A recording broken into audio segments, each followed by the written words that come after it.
Hey, how you doing? Sorry you can't get through. Leave your name and your number, and I'll get back to you.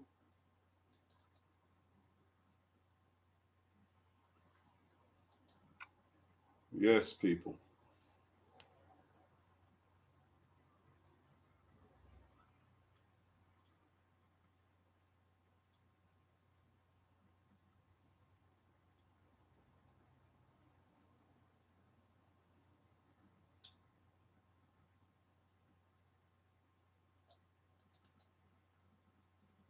Shaku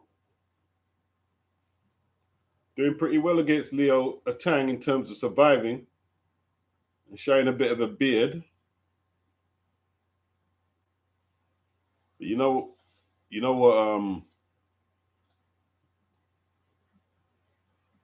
what the modern day mob is like. You didn't knock him out in a round. You're rubbish. Eddie, you crap. Me can't fight Eddie. He's useless. Go get rid of him.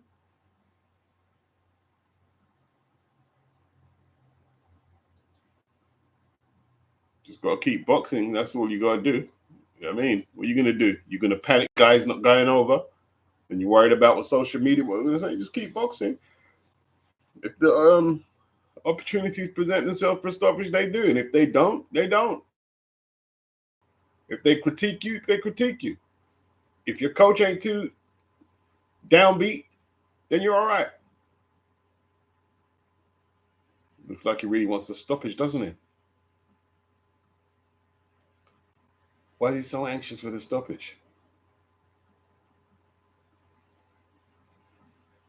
He's just a 19-year-old heavyweight, man. You know what I'm saying? Like, he ain't developed nowhere near man strength to expect stoppages every fight. Just box. Stay with your boxing.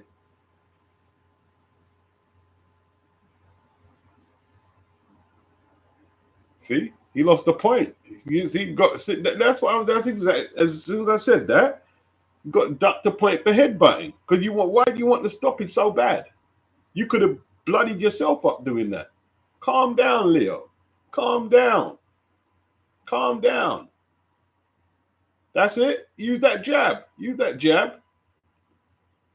Relax yourself, rude boy. Has to be a stoppage, or they're so worried about what the fallout in social media would be. It's crazy boxing nowadays, man.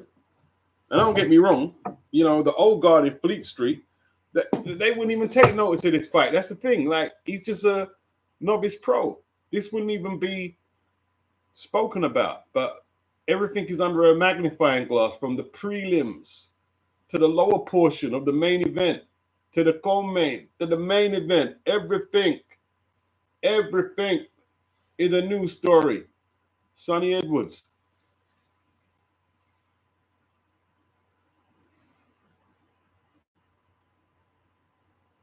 What's the panic? That's it, man. Just line him up. I mean, use your jab. Why didn't even throw the jab that time? I see, like, Shaku is touching his head like you're using your head. You know what I mean? You don't want the fight to remembered for you headbutting. Good boxing is the key. That's it. Sharp jab there. You're just swinging, Leo. Leo, you're swinging, rude boy. You're swinging. You're swinging. You're swinging. You're swinging. You're swinging. Down, Leo. Leo, calm down. Calm down, Leo. Calm down.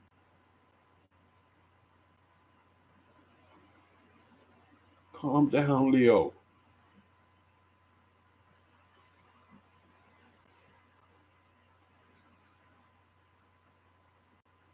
Leo stalking him. His opponent comes with the double jab. Not much behind it. He's breathing heavy. Listen, this is a learning. The pressure is on Ben Whitaker, if anybody. And even then, I wouldn't even say the pressure's on Ben. I wouldn't even say it's on Ben Whitaker. Although I think this guy's a tough fight. I think Saurez will give him. I do. I do believe this.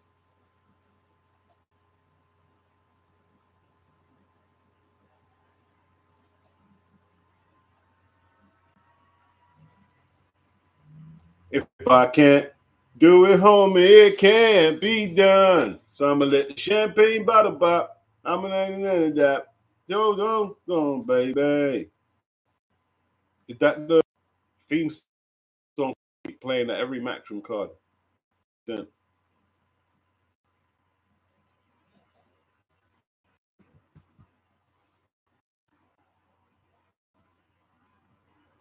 6. No, it's the 5th round. 5th round.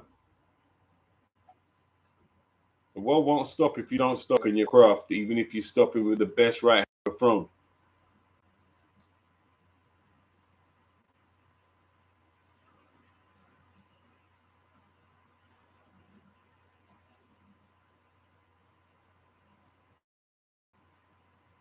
Let's go, people. Oof. Big haymaker by Leo. Leo, like, missed it. Right hand, like. Get your punches on the target, man. Just don't force it. The opponent tries to go to the body, not much power. It doesn't look good. Left hook from Leo. The harder you force it, the less likely you will get the stoppage. It is what it is. You're telegraphing your shots. Your opponent is seeing it.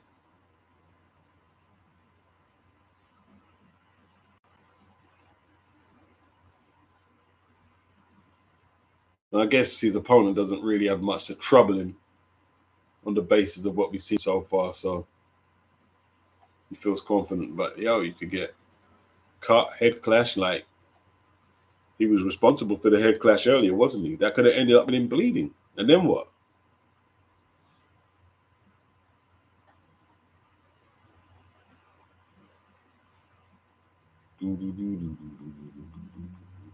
He's not hurt. He's not hurt. It was a good shot, but he's not hurt. He's not hurt. He's not hurt enough to stop. Leo's smothering his work a little. Oh, Leo, put your full power in the right hands. What about the body, Leo? What about the body? What happened to the body attack? The body's there as well. You want a spectacular headshot finish. Abandon the body. You abandon me. Body shot if it anymore.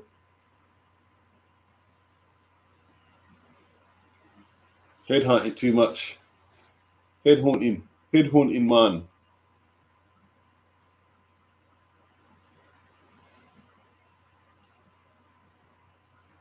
His opponent is surviving the attacks relatively scot-free, isn't he? You know what I mean?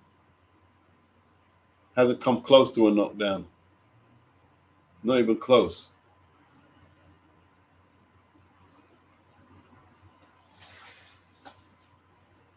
It's a good learning fight. It's a good learning fight. You know what I mean? It's a good learning fight.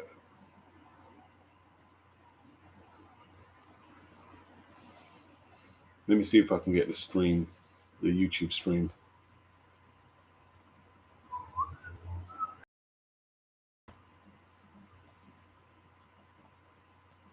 See, his opponent caught sneaky right hand. Leo got pissed. It pissed Leo off in the clinch. His opponent tapped him with a nice little right hand. Leo was pissed. He's crafty.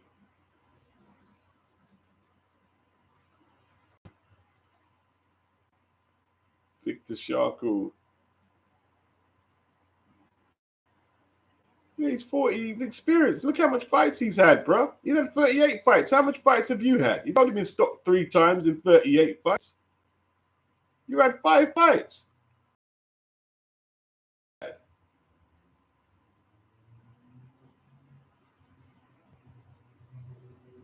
You know?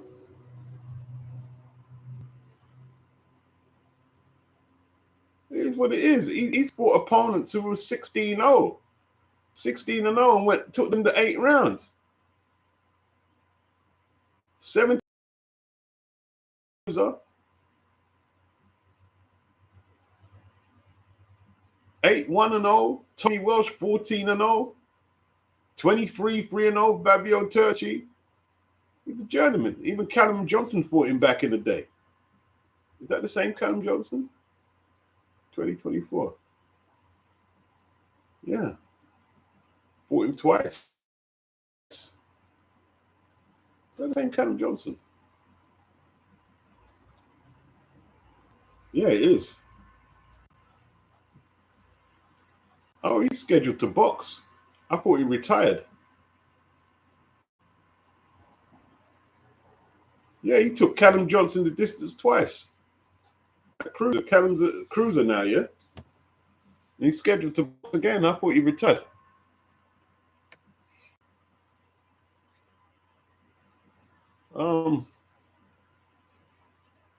He's won the fight, clearly, but I didn't like the performance. It was just too desperate for the stoppage, man. You know what I mean? Like, you still got a lot of physical development and man strength to go before you're entitled to stoppages, man. You get me?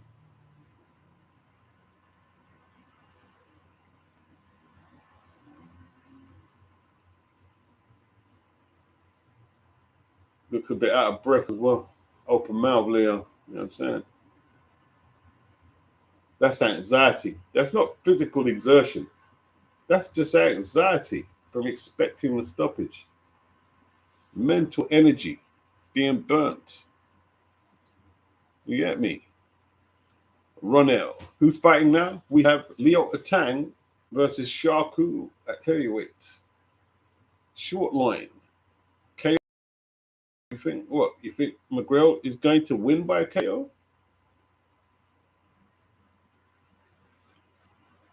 Good right hand from Leo. It's a bit late. 10 seconds to go. You're not getting a stoppage. Going the distance for the first time. 6-0. He'll move to 6-0.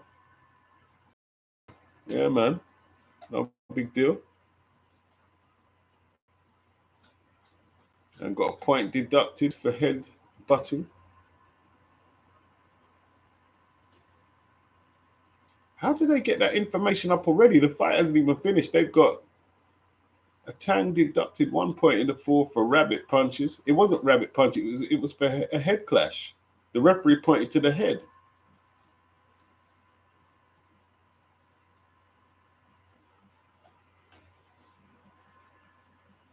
So it'll move to 6-0 now.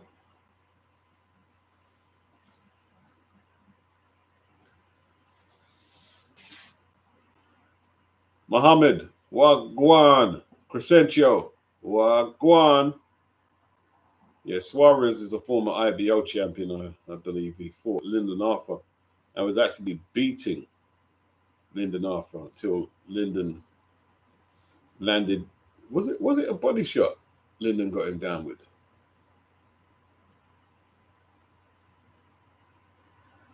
Oh no, bro! You're asking me all this information on the card. I already told you, man. I know everything, man.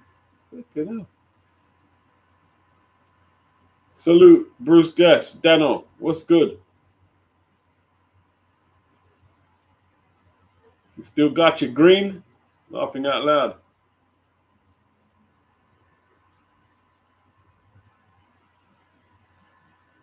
Yeah, man. Big up, big up, big up, big up.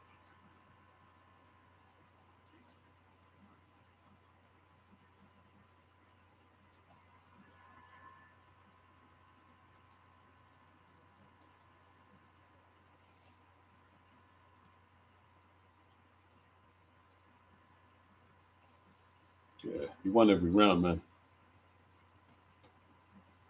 Bruce Guest. I live a very dull life, Beats. That's all right. That means ain't no dramas going on, dog. You know what I mean? Dull is good. You get to a certain threshold, dull is all right. Dull is all right. It's not the worst. You know what I'm saying?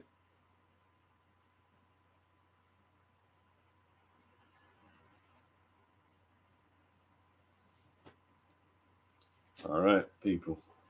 You know, a tang in the building.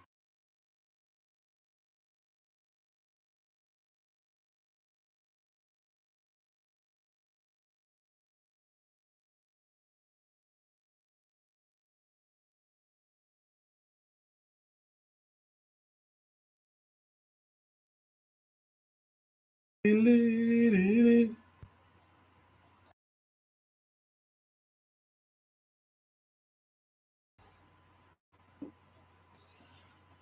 I had some water somewhere.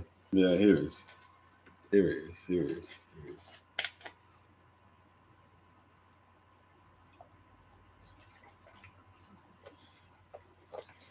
Ian Wood. No problem, man. How would I rate Leo's performance? He won the fight, clearly. He won every round. As expected, he fought somebody who had 36 fights, was only stopped 3 times, didn't get rid of him. He's still growing. You know what I mean? It's a development fight. That's all. Just a development fight. Keep him active. Keep him active. And that will get rid of some of the anxiety. The more he's used to doing the ring walk and performing, the anxiety will go. He won't feel the need to rush his work.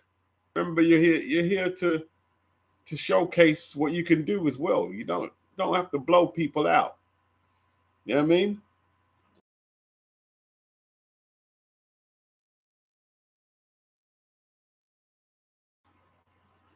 That's the pressure. I mean, it's not pressure, it's pressure you put on yourself. Don't worry about what anyone else says. Don't put the pressure on yourself.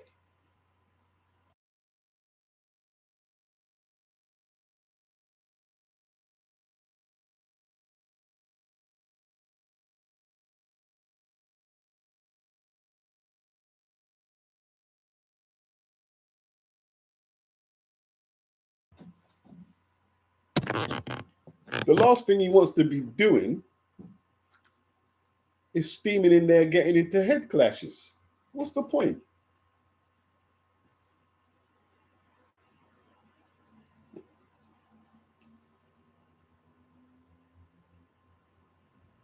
That's what he was supposed to. He was brought in there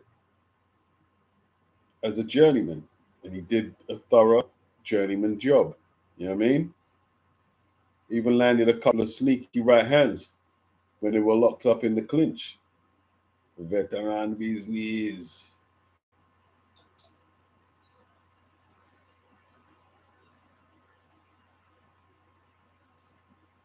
Ebony Bridges versus Ebony Cotton. A VIP promotion. What? I thought she was signed to Jake Paul's mob. That's all right. She's staying busy, innit? She's keeping busy.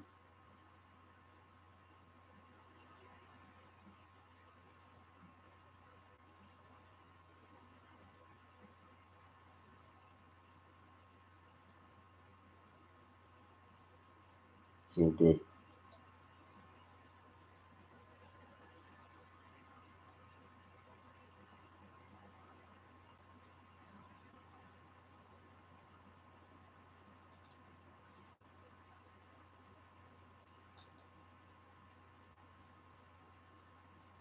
Eddie Hearn gassing on. You know what I mean?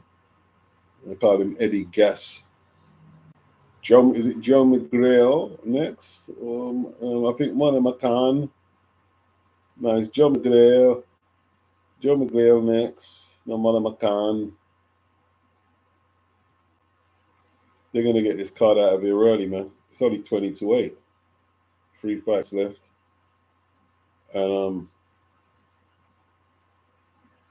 Molly's fight, what is it? An 8-rounder? It's an 8-rounder.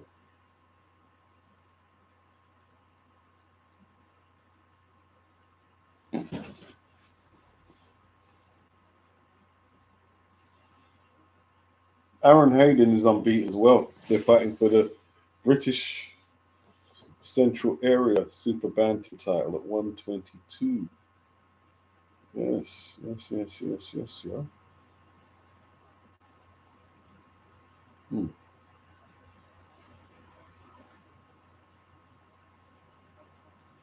Ben Whitaker headlining against Brian Saurez, Argentinian.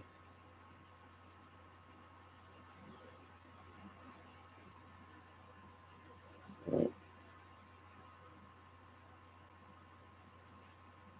Okay, he was stopped rounds in 2024.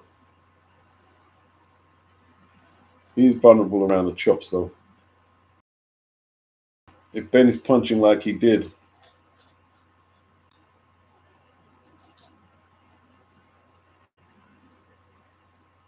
in his last fight, he won't go that long, innit? Probably won't go that long.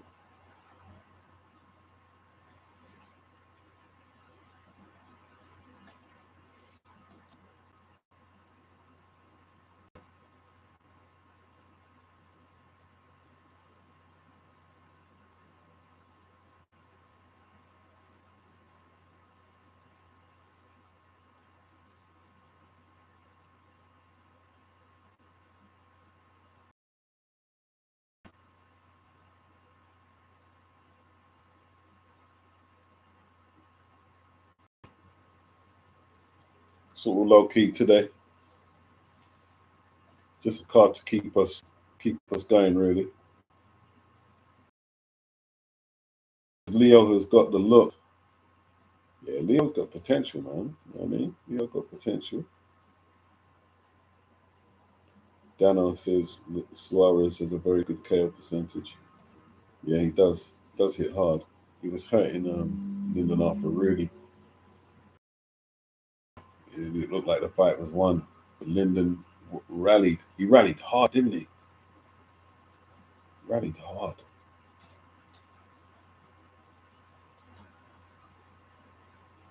Was it a body shot that Linden turned it around with? I think it was a body shot, man.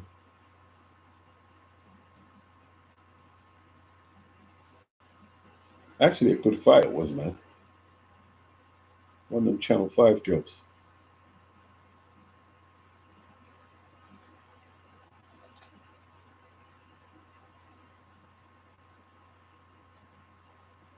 Albert Ramirez, still unbeaten. He knocked him out. He's taken on LeRon Richards. Did that at 175 in Canada. Interesting. It's quite dangerous, isn't it? 22 wins, 19 inside the distance. This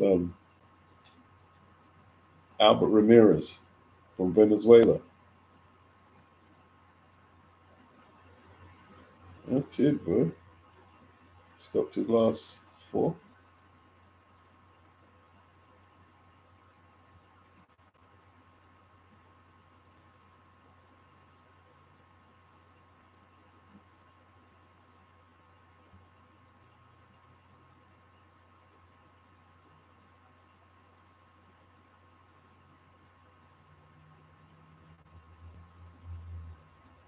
Advertisements.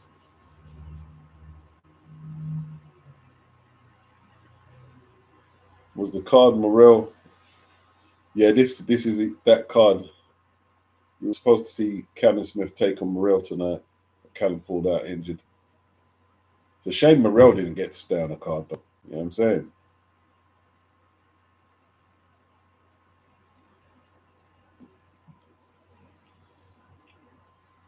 One of them things, man.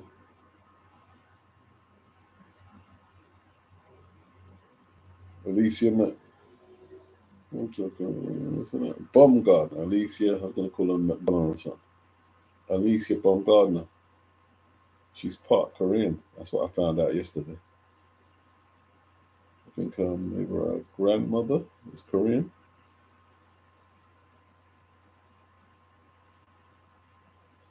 Yeah, she showed some good straight punches, some good 1-2s, good punch variation.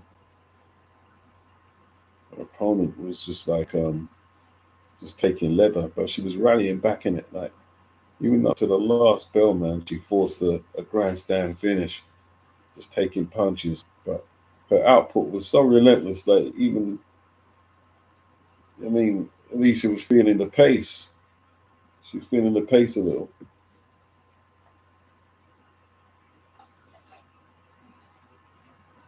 The Korean girl was throwing punches with her head down, looking down at the canvas and just throwing punches. You get caught with uppercuts, screw shots. Yeah, Shadesha was worse for wears, wasn't she? against Lonnie Daniels. Daniels put the heat on her, man. Lonnie put the heat on her. Alicia did better than Caroline Dubois, says Andrew McDowell. Right, let's go to Joe McGreel, brother of Peter McGreel.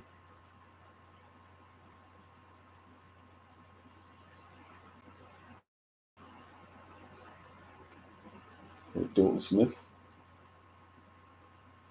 and the Beamer.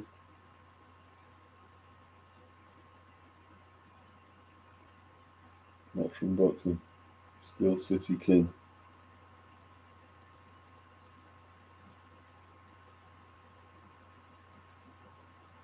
What's this video? This trailer. I mean, they're trying to make they're just stealing of Turkey now, trying to make these film trailers with Dalton Smith.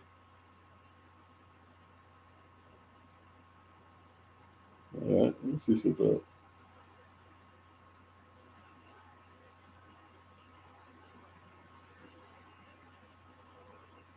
They've got the old school Beamer as well, man. That's the old school gangsters Beamer. That is, boy. That one there.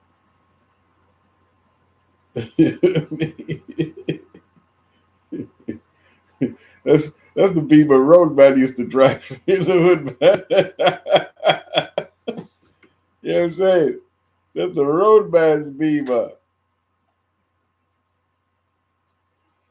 Zima! Who have the keys to the Beamer? So good.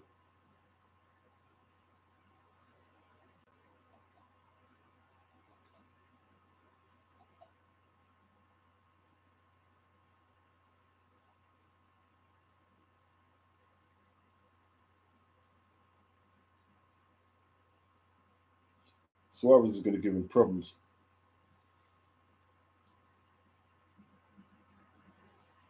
But I don't know why I keep saying that, but he's so inactive, man.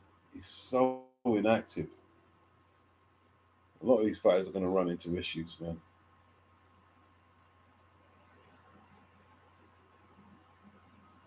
Yeah, I don't know. He'll win the fight, though. He's not going to lose. He's not going to lose.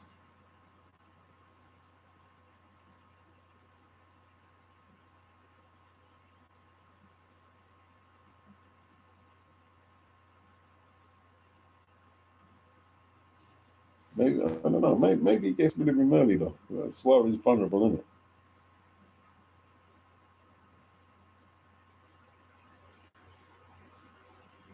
Matchroom announced new fight deal for Bam.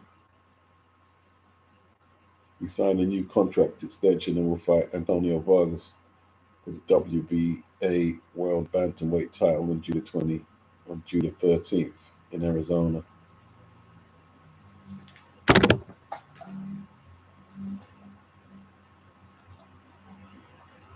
Yeah.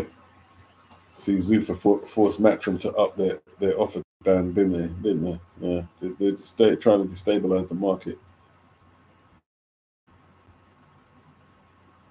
Girls in something's gloves. Stop it.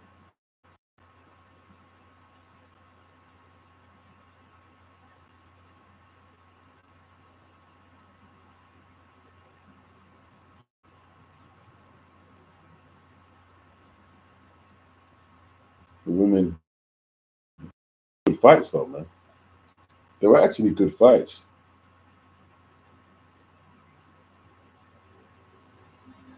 That Lonnie Daniels, bruh. She closed down the distance on my girl and punched her face in, bruh. 9th round stoppage. She fought really well. She really improved from that fight with Clarissa Shields, but I thought she had potential then, you know. She fought pretty well. But she really went for it. She walked into the eye of the storm. And what she did, she took the leverage out of Shadisha's shots. And she had the faster hands. Shadisha looked like she was throwing arm punches. That could have been a bad ending for her. Could have been bad.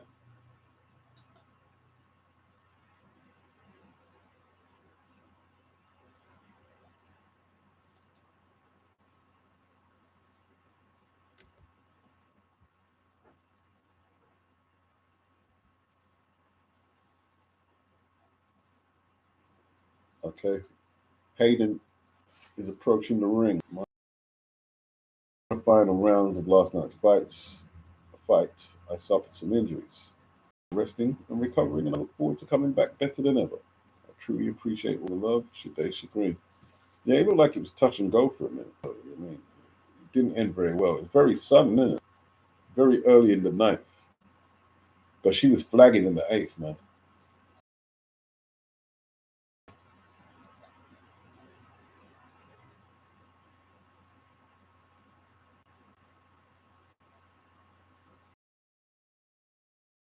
And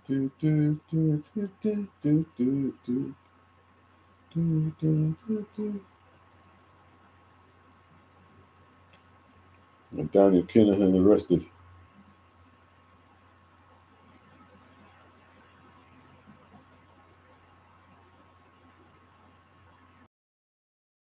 To be AJ's friend.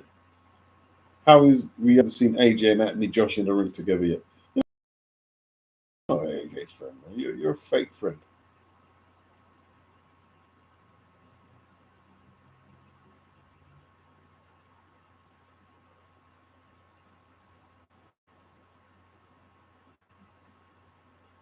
Fake friend, man.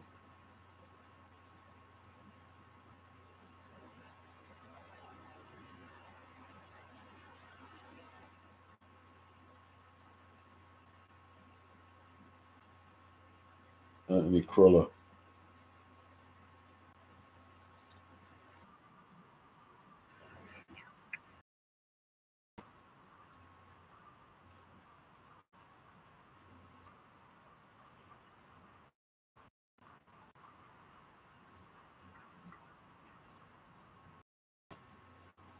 Oh, Wayne Rooney's in the building, supporting Money McCann.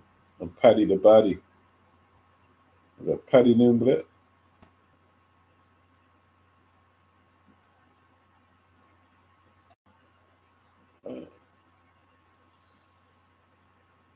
McGreel.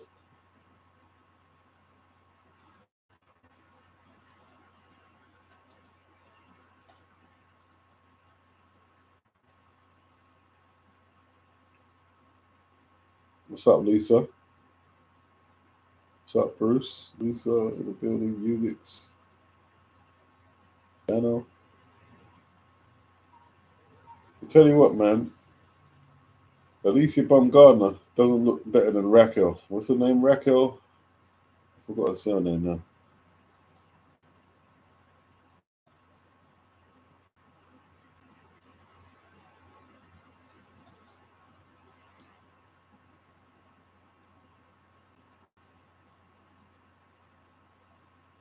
Raquel Miller. That's the one. Raquel Miller, man. Raquel Miller. Yeah.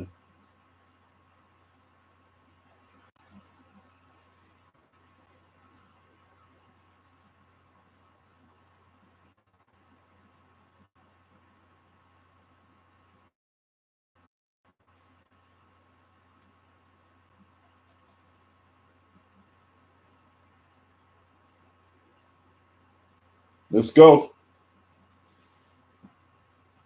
McGreel trying to cut down the ring on the lanky Hayden. Hayden trying to keep his head off line.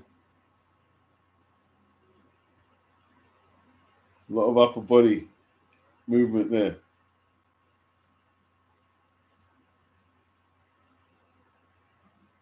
Southpaw. Hayden in the southpaw stance.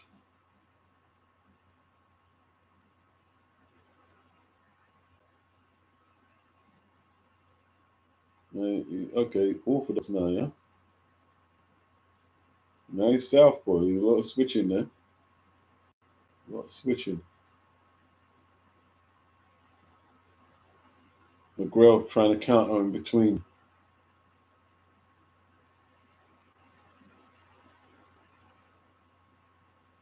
Didn't quite. McGreel using that footwork to cut the ring off. Hopefully cut the ring off. The jab by Hayden so far has been more consistent, if not very accurate. That left hand from Hayden very low. McGreel very, very high, compact guard. Although he caught left hand there. Very flashy Hayden. Hands down. Trying to walk McGreel into the counters, flicking that jab out. Using that high and reach advantage. Nice southpaw again. Fencing. McGreel comes back with that right hand in between. Hayden got to be careful he doesn't get caught with them low hands. Got to have them reflexes when they need to be. With McGreel a banger. McGreel stalking. Not really seen much from him. It's only the first round.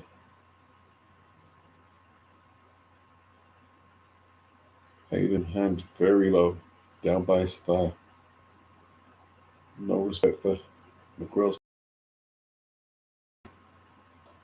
Very confident. Confident start. A lot of flashy upper body movement. Now he's coming forward. McGreel biting and feints a little.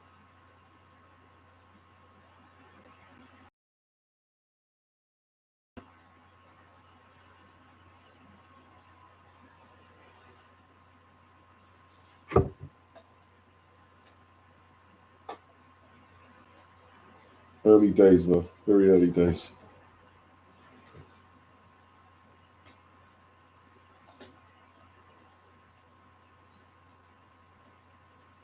How you doing?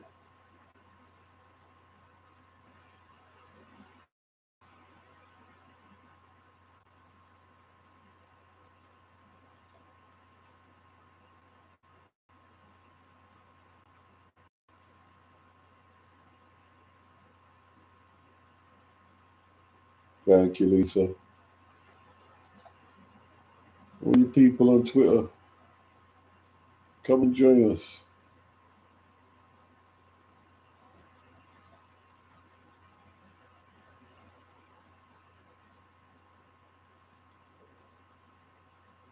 McGreel coming over the top of that southpaw jab with that right hand. Long way to go. It's a chess affair right now. Chess match.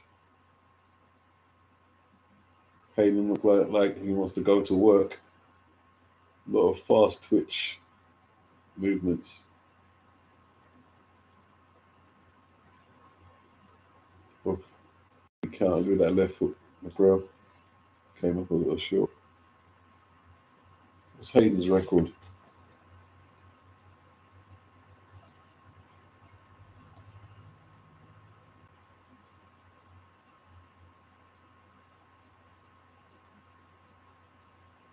Switch hitting. A lot of switch hitting. Lots and lots of switch hitting.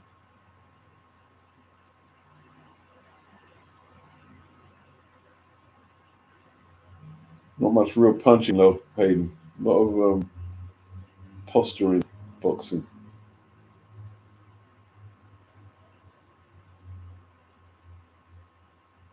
A lot of posing.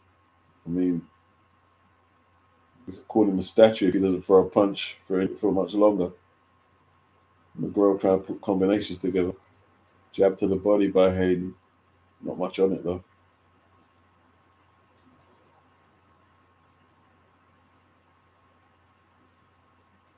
This matchup doing nothing really. If we're perfectly honest, it hasn't been the most exciting. We're nearly 2 rounds in.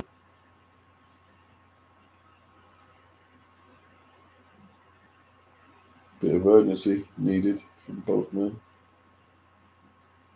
McGreel tried to get in with that big right hand. It fell short. They're locked up. Referee needs to part them, and he does.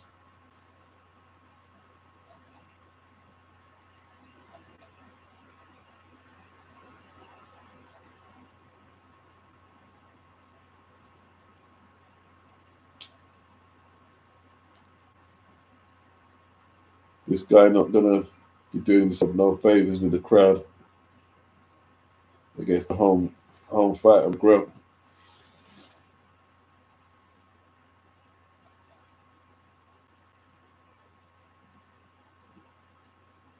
He surely doesn't think he's gonna get the decision in Liverpool boxing like so negatively. Hayden McGreel countering well actually, getting us some good counters there. The referee gets in between them, bit of afters. Good countering by McGreel on the ropes there.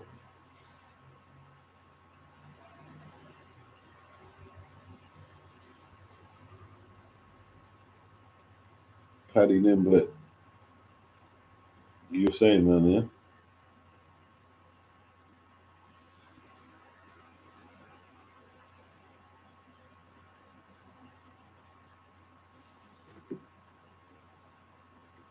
And go with the Scousers in the corner, the Scousers.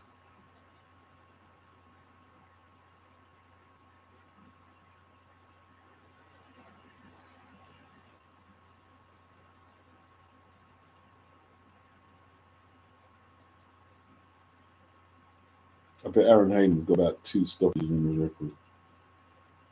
Yeah, how did I get that? I got it bang on 2 stoppages in 10 wins.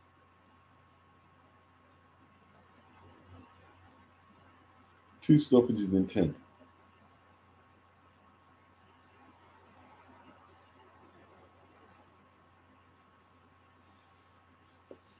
Not stepping into his shots. He's going to find go against him in a lot of fights, fighting like that, not stepping into his punches.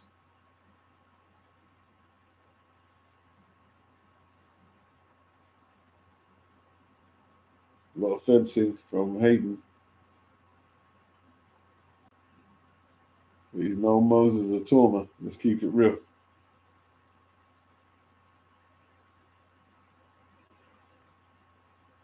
McGreel's got to be patience. It's a good right hand from McGreel. Look how low Hayden's hands are, man.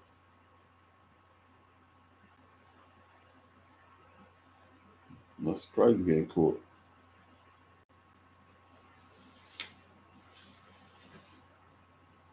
Are Hayden's cornermen telling him to fight like this? It's not something that the judges are going to favour unless it's really effective showboating. I'm not seeing no head snap from the jab or anything. It's just a lot of hand movement, a lot of head movement, which is good, but not really punching with no bad intention at all. McGreel tried to get some off there, came up short. Bloody hell. I'm getting a headache watching this Hayden guy. Getting a headache, man.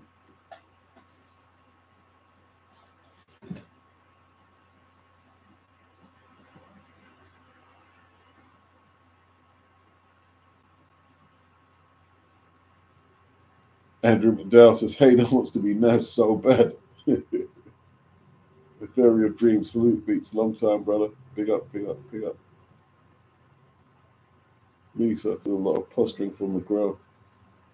You meant Hayden. Yeah, no doubt, Lisa. Is he going to produce something? That's a better jab from Hayden.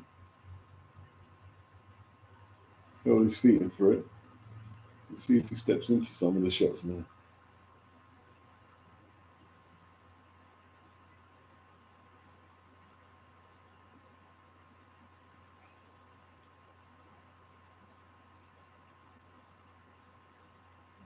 Well, Hopefully it warms up a little. Hayden did a little better towards the end of that round. It's whatever the judges interpret right now. It's hard to say who's really taking charge.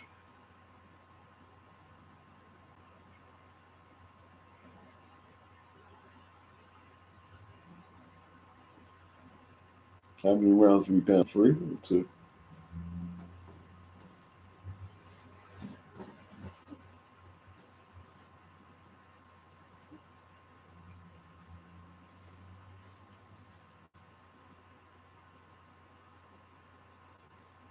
Three rounds gone, yeah?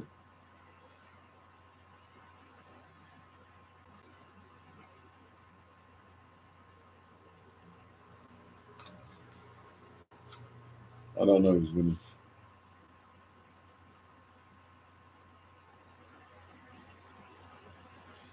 Lisa says Nas and Augustus were entertaining. Indeed. Indeed they were. Augustus was excellent, man.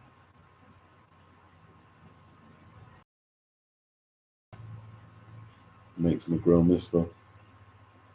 There he goes, holding his left hand near on his waistband.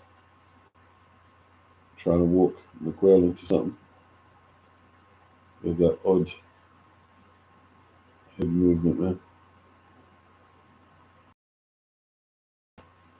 He's keeping his head off the line. He's making it very difficult for McGreel to find a target.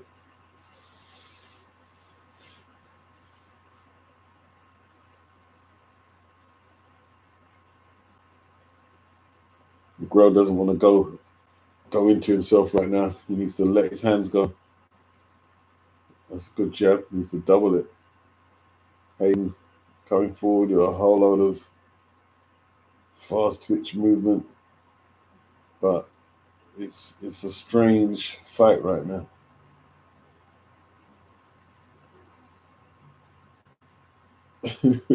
Hayden's giving me a headache. I'm not lying. I'm getting a headache watching this guy. You like Harold Graham on crack. What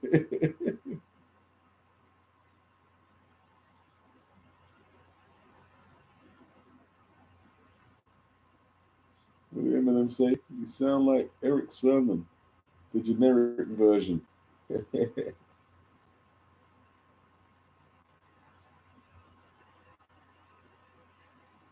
Double jab from McGreel. Too slow. Too slow on his feet to make them jabs be effective though. Hayden tried to step in them jabs a little with that right hand. But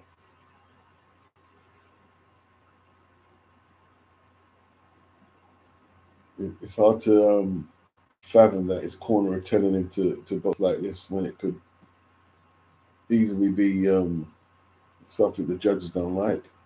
Could be prejudicial against them. Counterproductive.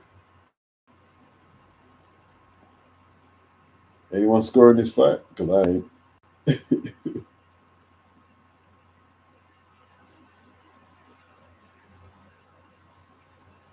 My gosh. Oh, the audience isn't booing? Oh my gosh. Strange fight. People don't pay to see that shit, man. They don't. It's hard to split them. Hard to split them. Canceling each other out.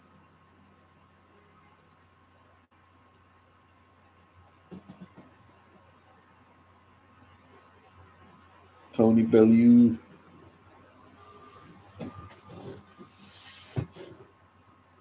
Can McGreel find the foot speed to cut the distance off and hit him with some telling shots?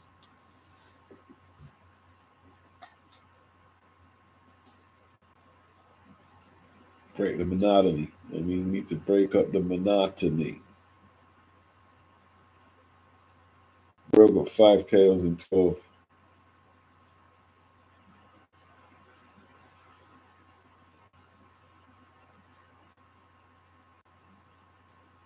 Trying to counter McGreel. Then his hands go a bit. It's like they want to get busy now. Round 5. Time for someone to make an impression.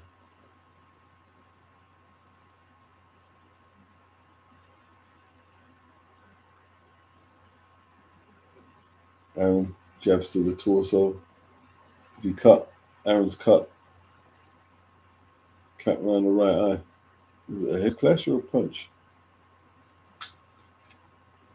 Don't know.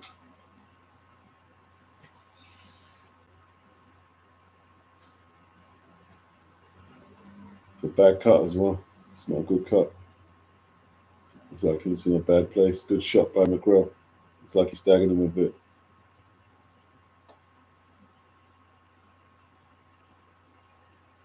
Was it a punch or a head clash? Not too sure.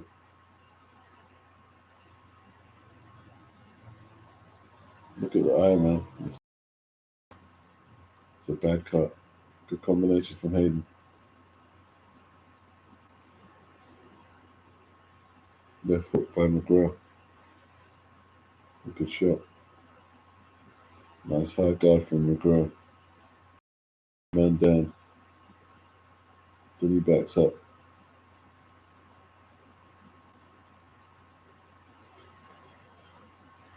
Good left jab from Hayden. Not bad. Not doing enough though. Well, he's got to protect the cut right now. See if his cornerman can stem the flow and get him going again. It's a bad cut. Good right hand from McGreel. Down goes Hayden. Good shot from McGreel. Hayden unraveling. That nervous energy. Horrible night for Hayden. Lost his unbeaten record. McGreel bails himself out. 5th round stoppage. I want to see how the cut was open. Good win for McGreel.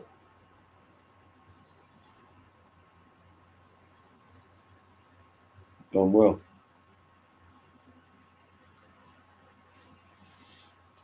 Hong Chang from Liverpool. Central area title.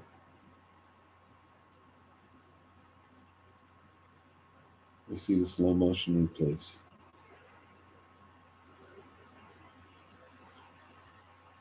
Hayden, he fell apart as soon as I opened up. Just fell apart, man. Like boxing is it's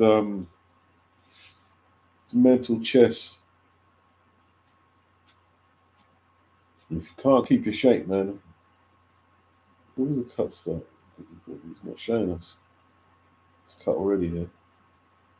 Good counters from McGreel. Nice high guard. That's a great left hand. I think it was a head clash.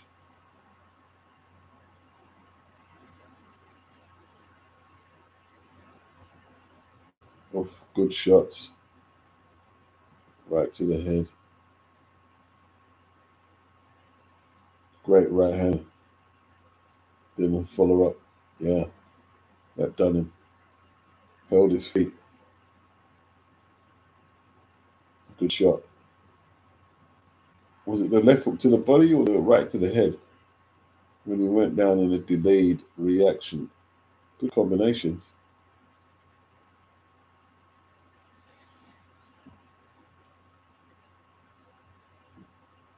Hayden was very nervous. Very, very nervous.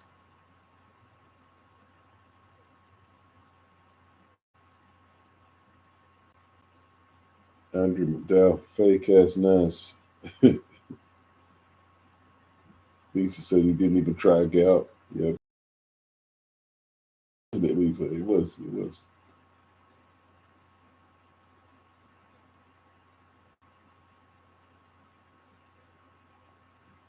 He was nervous. He was trying to disguise it with the fast twitch movements. He got nervous. Maybe that's his style too. That is his style, but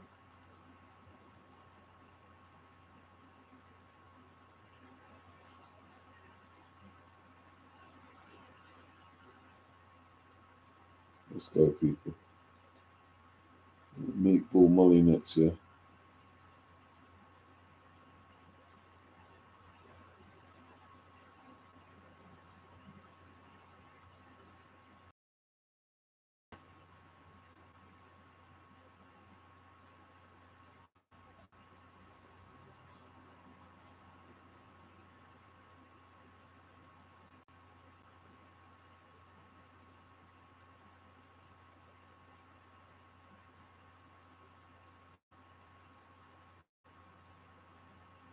Good win. Central area title at 122. Good win. Well, it's past 8 o'clock, so I'm going to go get some refreshments because I can. See you guys in a couple of minutes.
Now, you know I'll never break a promise. I said I'll be back, and I'm back.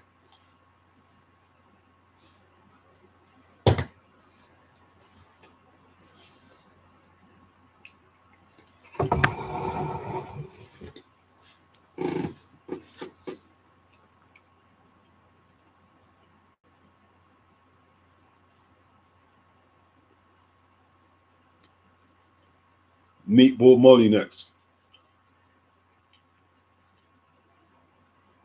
Good timing. Yeah, right to the head, then left to the body. Scorched earth.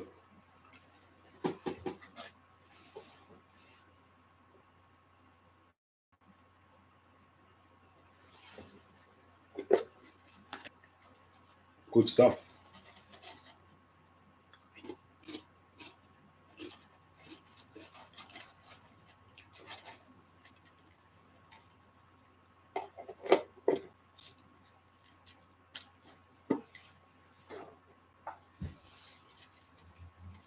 Yeah, Daisha took a shagging, didn't she? Bit unsuspected though. Like, she was a lot bigger than Lonnie.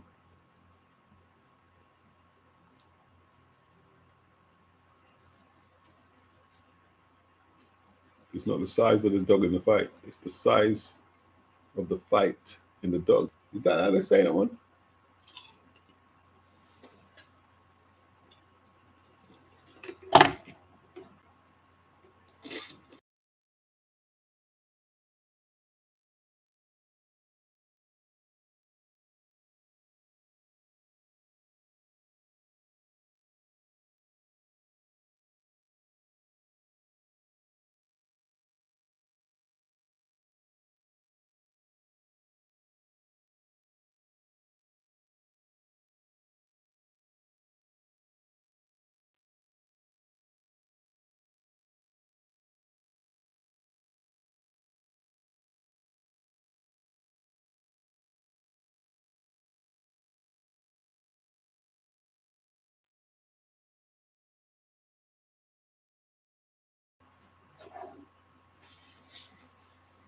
It's a good card though. The women's boxing was actually not bad, was it? It wasn't bad. Oh yeah, it was Dizzy last time, isn't it? Dizzy was performing some good raps, bro. I was impressed with Dizzy.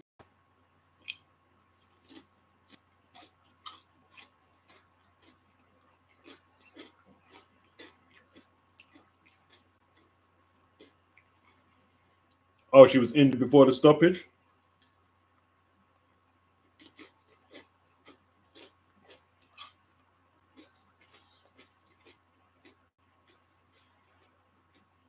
Lonnie was beating her up in the 8th round, though.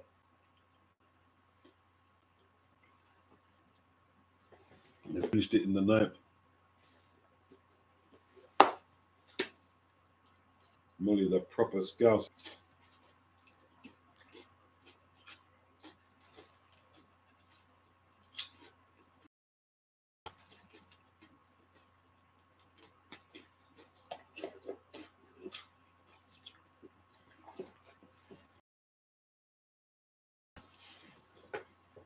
Here we go. She said, "What madness is she?" She used to say some mad crap, but she's calmed down a bit when she was in UFC, innit?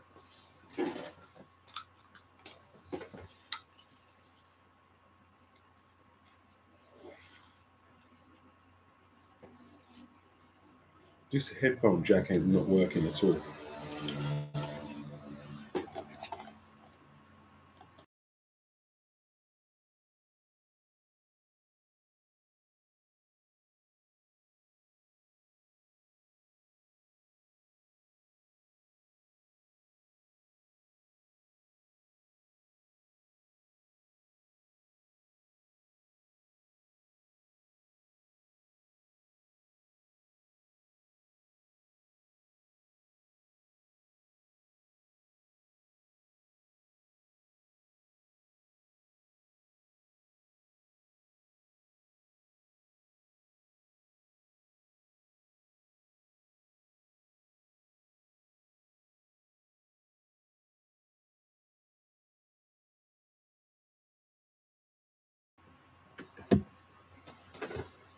Right.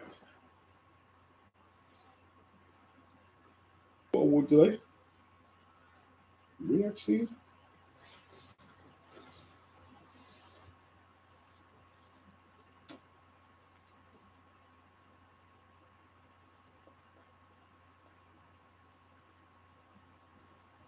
Hit the likes, man.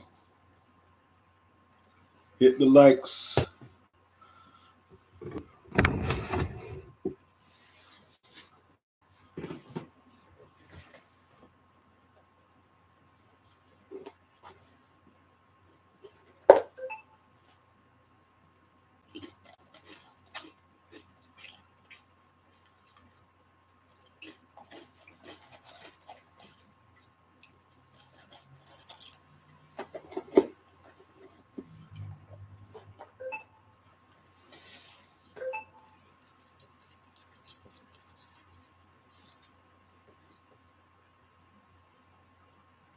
Just I'm trying to convince me to start gambling. Not a good idea for me.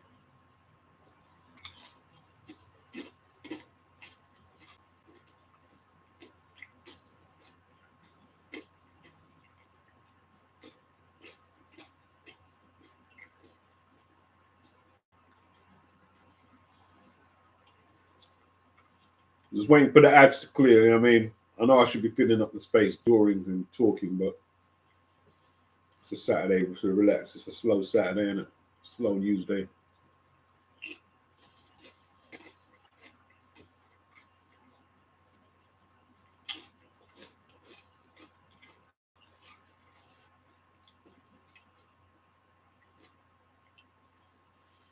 I have 0 to nothing interest in the NFL draft. No, no, no. How did Tottenham do today? Did we lose again?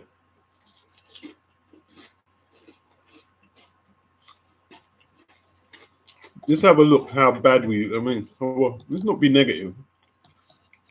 Let's see if we could actually get a draw at White Hart Lane.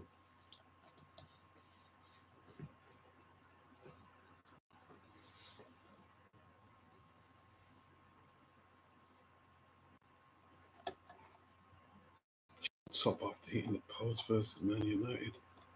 Oh, this looks sad. We conceded a late equaliser. We couldn't even get a draw. We couldn't even get a win against Brighton. Still in the drop zone.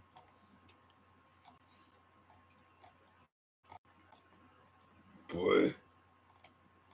Sad Tottenham. Sad days. What has happened to us?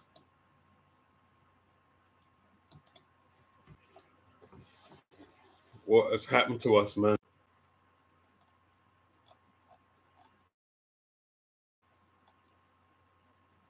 Late equaliser. So we had the win in touching distance and couldn't quite get there, no?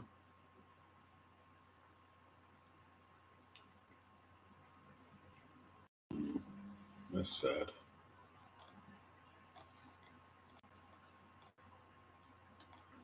Two. Wow. Tottenham, man. Just disaster, isn't it?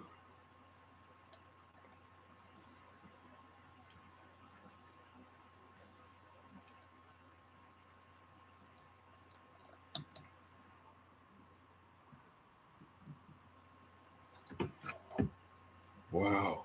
Couldn't even beat Brighton at home, man. They're taking the lead here. Oh dear. Tottenham is just pitiful. Lucky escape there. Wellborn should have scored.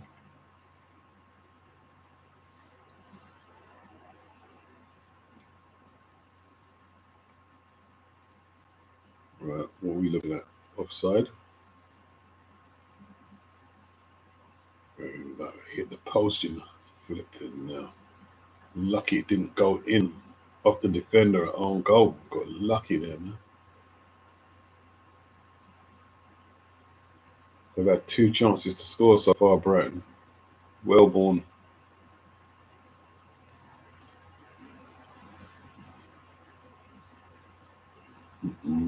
Good save by the keeper, man.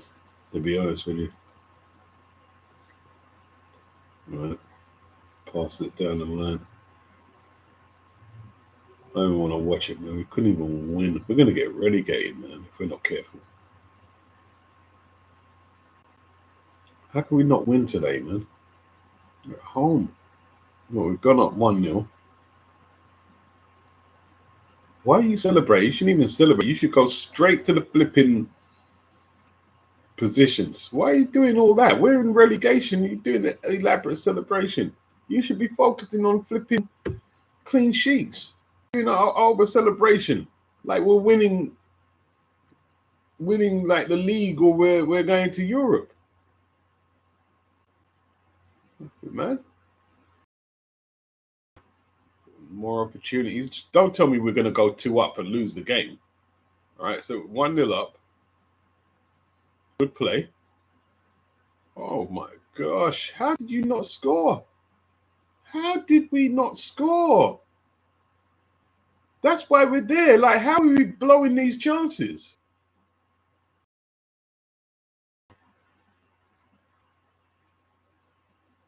Off the post, man. Unlucky. Then the put that in it.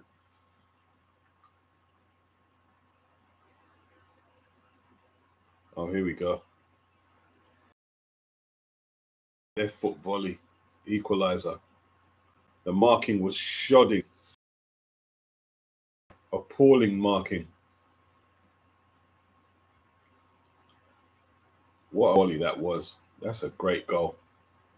No 2 ways about it.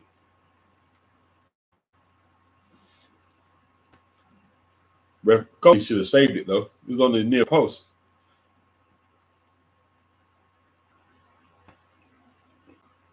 Here we are raining down the wing. Second half here. What a goal that was. 2-1 up, man. Why are we celebrating like that? Stop celebrating, man. You give away the flipping game. Stop celebrating. Go back in your position and play football, man. Flipping out. Look at the optimism from the fans. 2-1 up.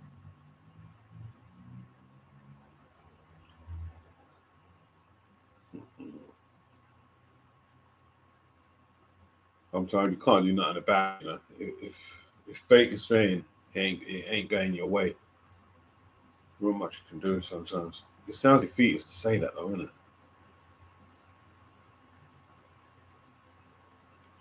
Sounds defeatist. Look at that late equalizer. Disaster. Absolute disaster.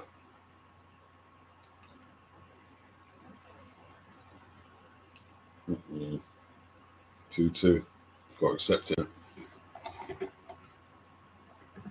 Absolute disaster.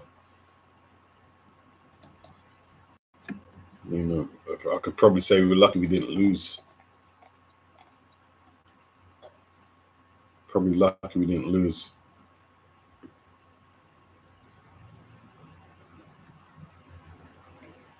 Sup, Ton? Yeah, we've done a little bit of a video about Bambaataa, but we spoke about positive, like some good music and stuff. Like Bambaata's story is just negative, just very negative. Very negative story. You know what I'm saying?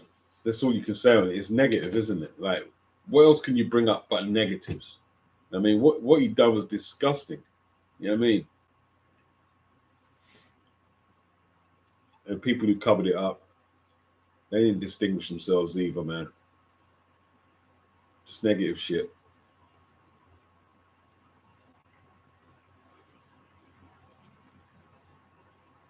Horrible story.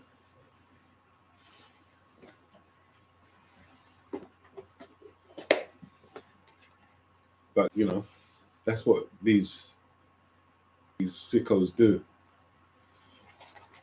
They go around and just leave a trail of disaster behind them. You know what I mean? And destruction. And then they die. And people still have to pick up the pieces. It's disgusting. Absolutely disgusting, man.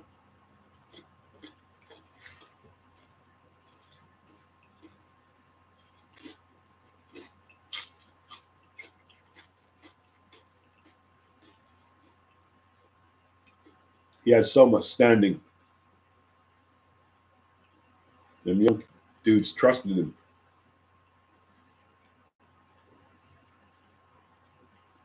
And he betrayed their trust.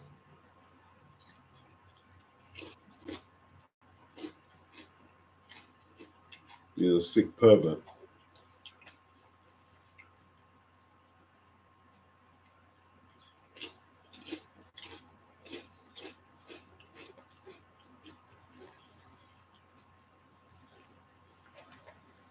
You was right to give your records to the charity shop, Tom. You was right. You was right. The man's a sick pervert. He's a sick pervert.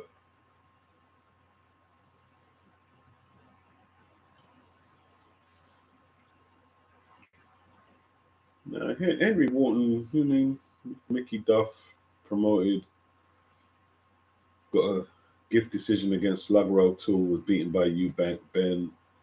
Vincenzo Nardiello, I believe, beat him. He was just a tough traveller boy. Tough traveller boy, not more than that. He was durable. Had a bit of a punch at a certain level, but you know what I mean. He wasn't a well beater by any means.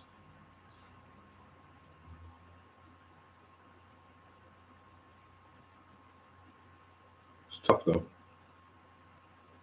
Good body puncher.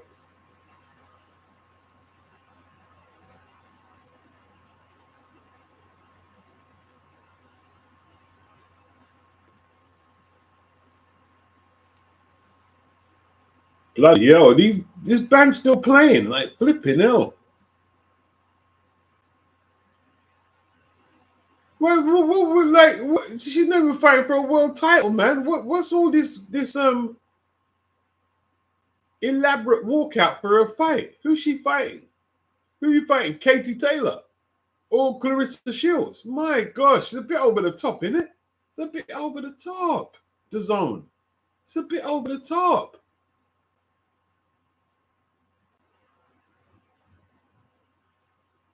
My gosh.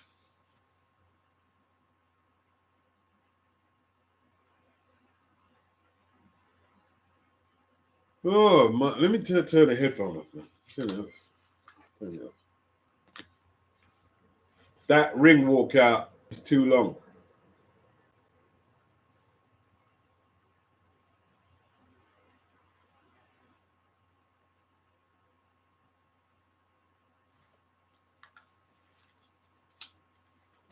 Thank you, Lisa. Much appreciated. Tell them to join that.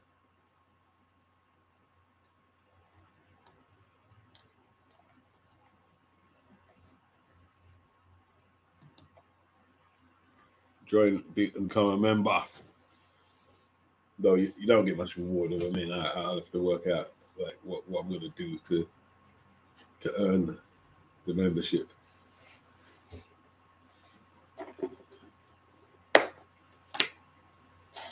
Oh my God, the band is still playing.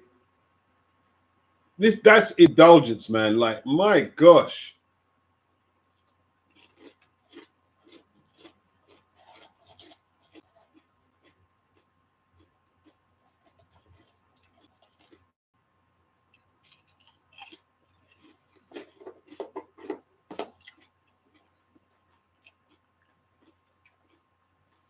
That's too much. You're doing too much now.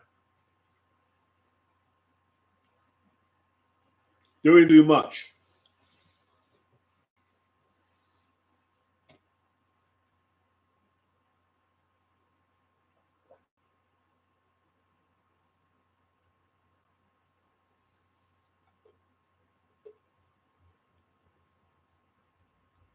Yeah, you're right. She thinks she's Hollywood.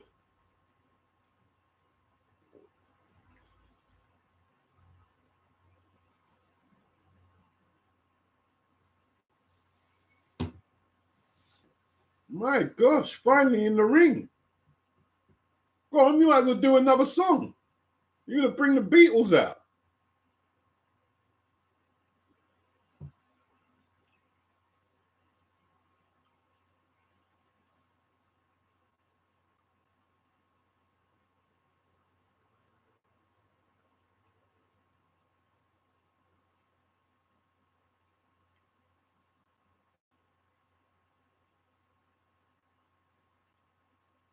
And the fight's probably going to go the distance and like not be, you know what I mean? Like, I don't think she's got a stoppage yet, Molly.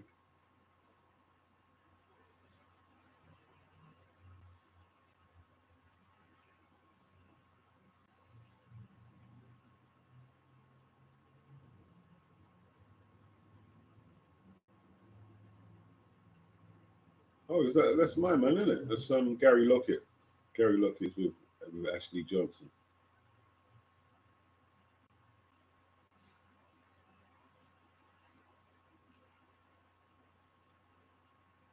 Let's see what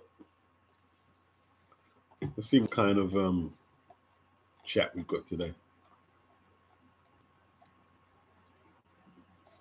What former middleweight champion did Gary Lockett fight? A former undisputed. Was he undisputed? He was lineal champion anyway. Was he from Youngstown, Ohio? An American. Gary Lockett fought an American middleweight champion. Can you name him?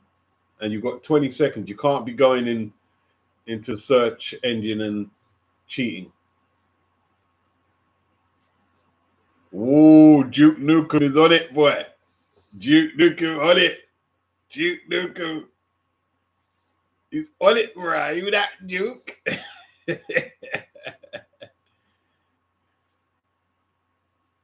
He's on it. Pavlik. That's the one. Lockett was good, boy. And like Pavlik turned him over, man.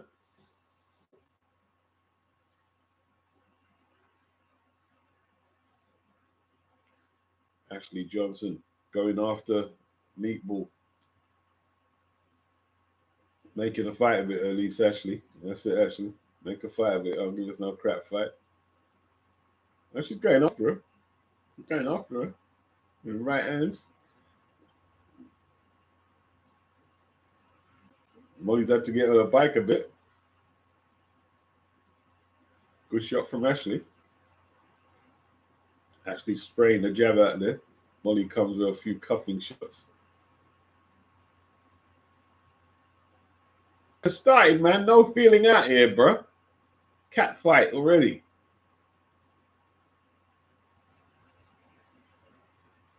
Molly targets the long right to the body, then gets backed up on the ropes. That's where Johnson wants to keep her. I don't think Molly would be that effective on the back foot with her back against the ropes. Oh, this is a good start for Johnson. Very positive. A Welsh girl. Big opportunity. Wrestling.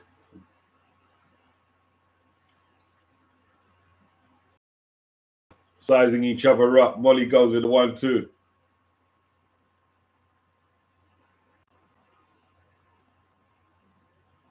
All right, Molly.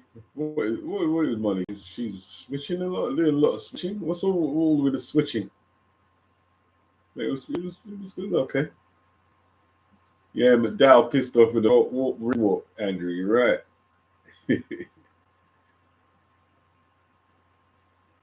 Kelly Pavlik.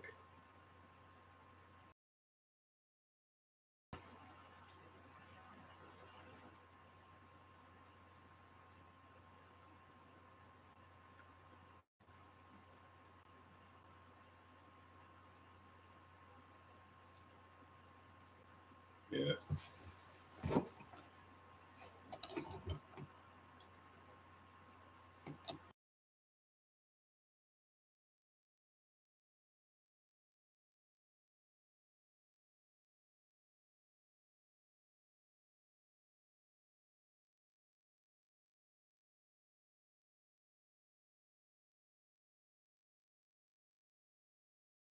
All right, let's get it in. Round 2. Double jab to the torso from Molly Meatball McCann.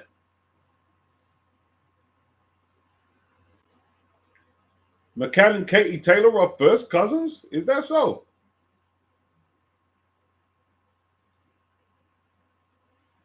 It's a good right hand from Molly. Counter. Welsh girl is tough, though. You shrugged off that punch like it was nothing. Back on the front foot straight away. She's come for a fight. Welsh girls come for a fight. I didn't know they were first cousins.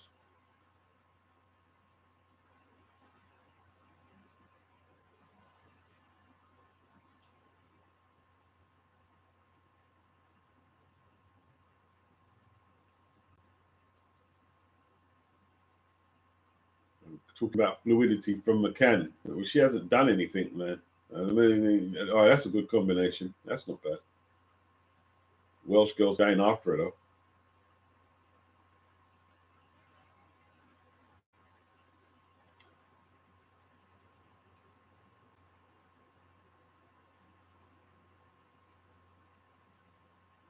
Welsh girl targeting the body, comes up a bit short. McCann got a quicker, or she's utilizing the quicker feet. Oh, great left hook to the body from the Welsh girl. And then Molly comes back with her own left hook.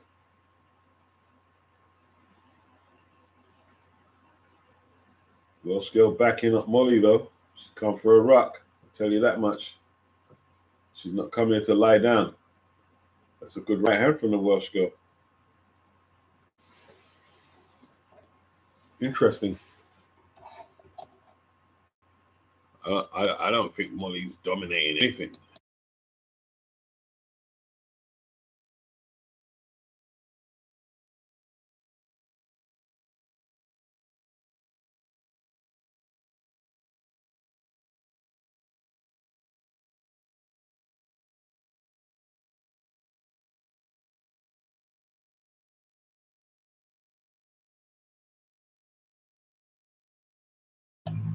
Welsh girl landed some good body shots, but they're not showing that.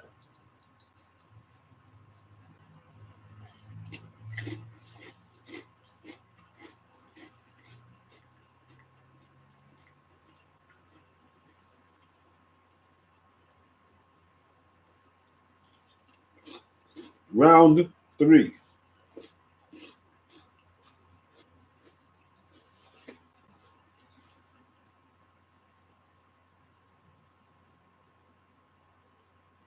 Big swing and a miss by Molly. Ackley Johnson going after her. Molly's being forced to work at a faster pace than she would want. Good body shot from Johnson. Good left hook from Johnson. Not great. Oh, good counters by Molly.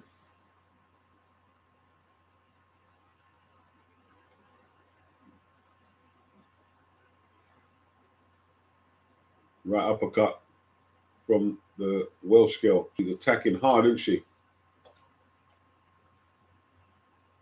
Molly pumps her fists to the crowd. Tries to push her opponent off with the shoulder. Goes to the body. Being mobile, using the ring. Trying to take the sting out of the Welsh girl. Good jab from Molly. Combination from Molly to the body. Welsh girl coming for that scrap. Not taking a back step if she doesn't have to. And she goes to the body and to the head. Good attack from the Welsh girl. Good pressure. Good counters from Molly. All action. Great body shot for the Welsh girl. This is the best fight of the card. The right hand from McCann. Good head movement from McCann. Long right hand from the Welsh girl doesn't quite get there. Both women trading in the middle of the ring. Molly looks a bit disorientated there. Discombobulated, may I say. It's a tough fight to score this one, isn't it? Tit for tat, back and forth, like tennis.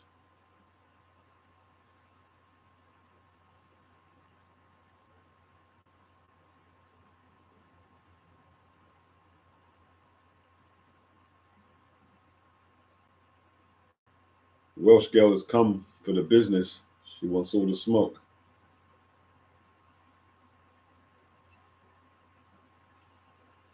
Right uppercut from Molly. Good combinations.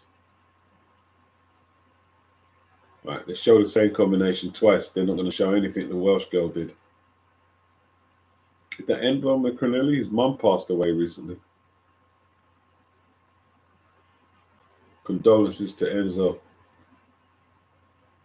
It's tough.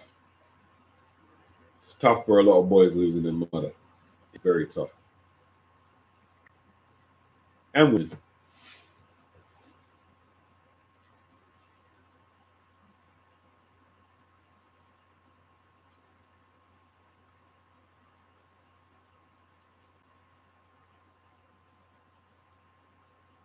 Molly not in range for them punches. The Welsh girl should have took advantage of that, but she stopped halfway and got hit by combinations by Molly. If you're going to go, go. Don't go to mid-range and don't punch. Molly targeting the body. Accurate shots. Not very powerful. But the left hook was powerful. And the left hook to the head was powerful. And the right hand follow-up was good. Molly looking a bit energized. Getting caught with counters, though. No head movement from Molly. Oh, Johnson attacking hard. Putting everything into it. Molly switches back to the left hand stance. Southpaw. There's a good uppercut from Molly. Good combinations. Oh, that's a great left hook from the Welsh girl. Very tough fight. Molly giving it her all. Good right hand from the Welsh girl. Comes up short with a follow-up.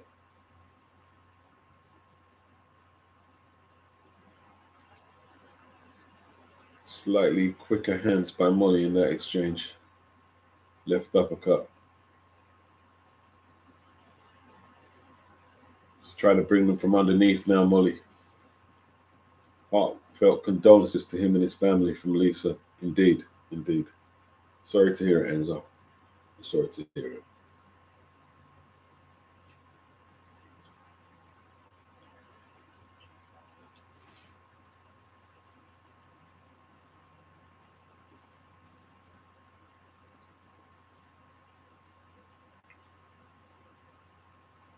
Who's Molly Crane with? In the corner.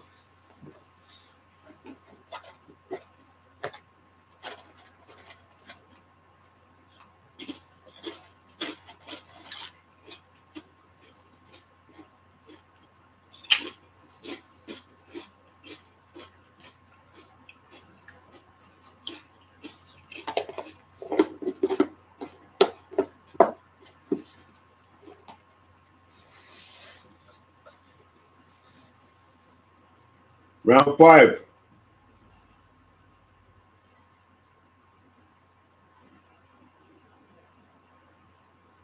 Good defense by the Welsh girl. She caught them body shots on the gloves and come back with a right hand. Good defense by Molly, slipping under the left hook. Then she gets tagged with a body shot. Oof.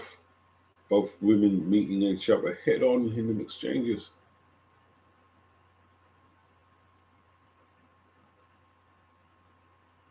Oh, great right hand from the Welsh girl. It's a good shot. Is Molly all right?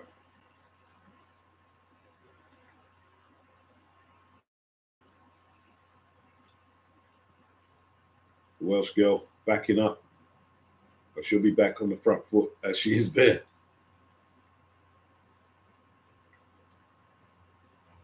Tatted up, the Welsh girl, very tough. Not polished, but she's very tough. Molly's thumping her up right now, though. Molly's getting the better of this by far. Head, body. Bit of head movement from Molly now. Dropping her hands, feeling herself. Great left uppercut from Molly. Showing out now. A bit flashy. Okay.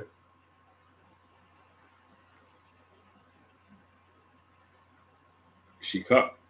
The Welsh girl is damaged. Great uppercut from Molly. Great attempt anyway.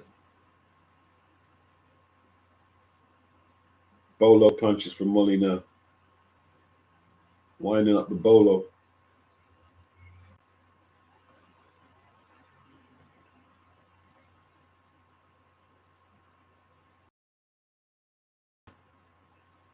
Good round for Molly. Good round. She's done the business there.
What am I doing there? Sorry about that, people.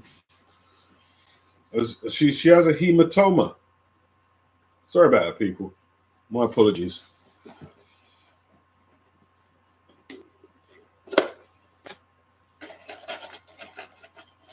Molly just a little cleverer than Johnson.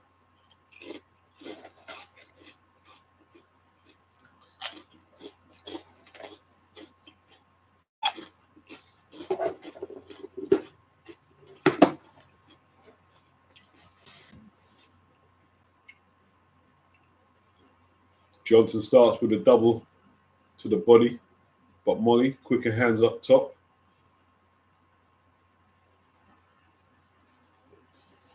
The feet are the decider here, isn't there? The footwork from Molly is a lot better. Getting in and out.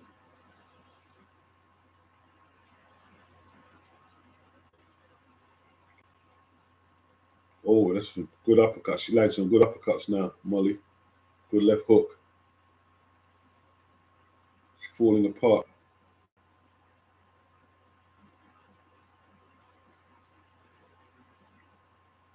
Oof. Bit of a mauling action there. Referee waves them back into play. Both women try the body. Molly doubling up to the head. Footwork still the decider.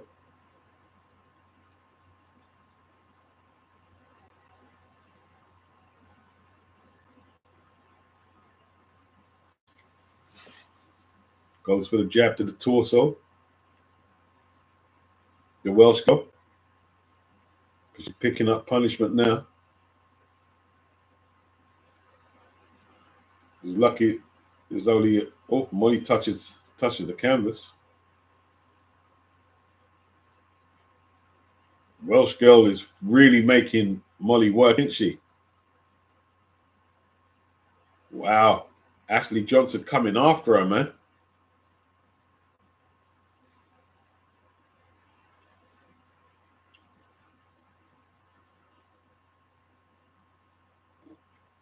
Okay. One to go.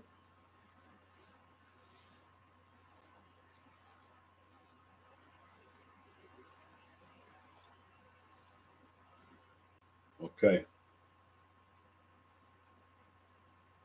Molly landing some good shots there in the slow-mo. Doing a good job on the defense. Dennis says, hello, Mr. Beats. I have Ben Whitaker, round 6. Could be a sound bet, that. Could be a sound bet.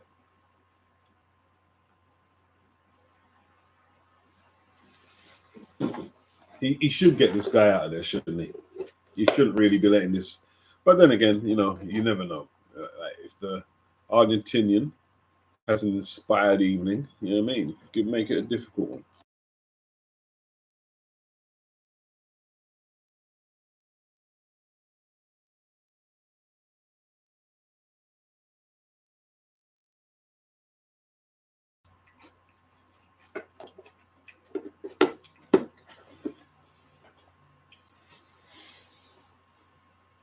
Eighth and final. Targets that John's still targeting the body.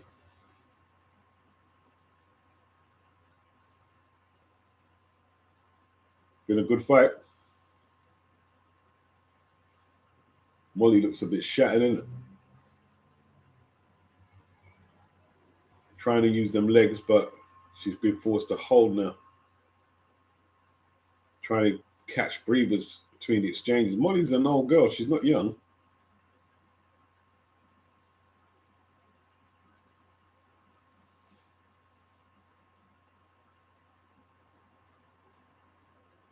Right uppercut from Johnson. Was it illegal? Bit late for that now. They've just got to swing out. 50 seconds on the clock.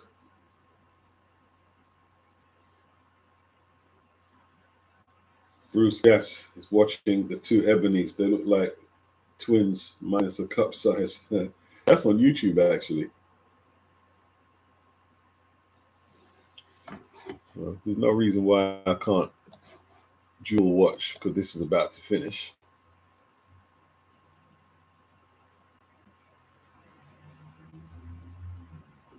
I can't believe it. There's a video of Eddie not talking about Conor Ben. All right. Meatball finishing strong.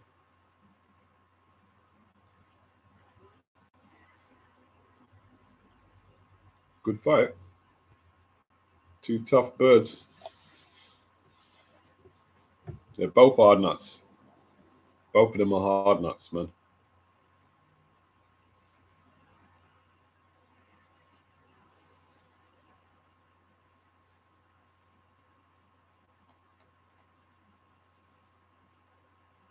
Colors. Colors.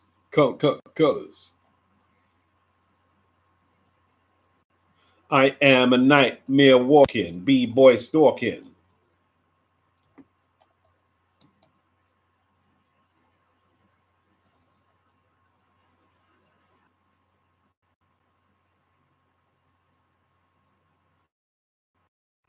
Ebony Bridges versus Ebony Cotton.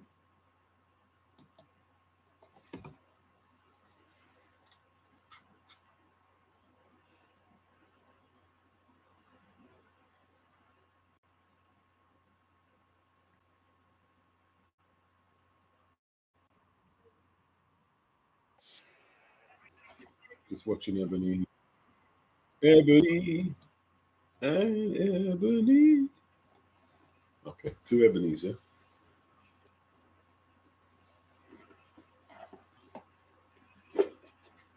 Ebony is old, man. You can see that, like the way she's trying to move in with her punches. She's not a young girl. She just had a baby as well.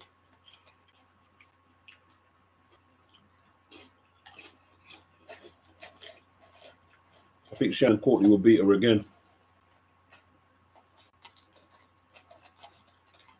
Oh, I know this Ebony Cotton girl.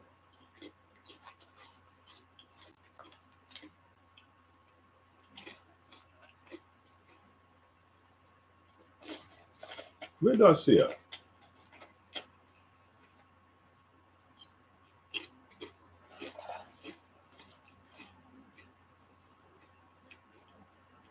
Who's winning? Hard to say.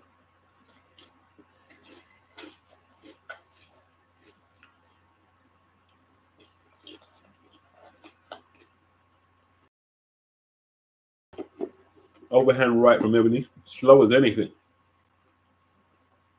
Molasses.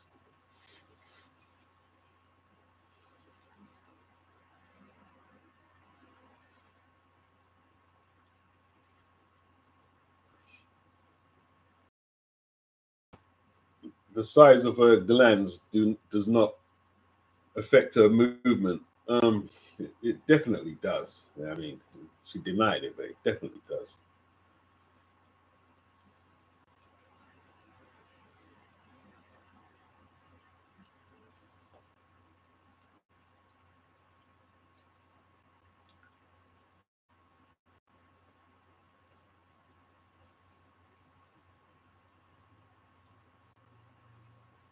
VIP Promotions. That's Wood, isn't it? What's his name? Something Wood. Steve Wood.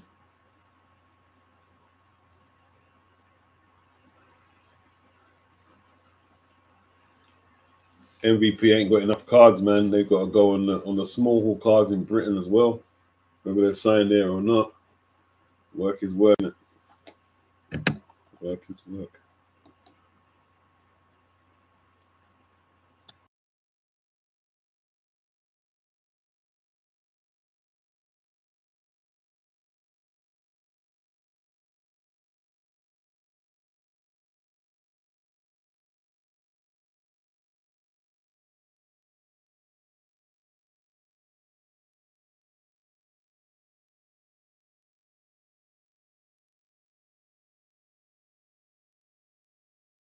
You're working with free screens? What other event is on?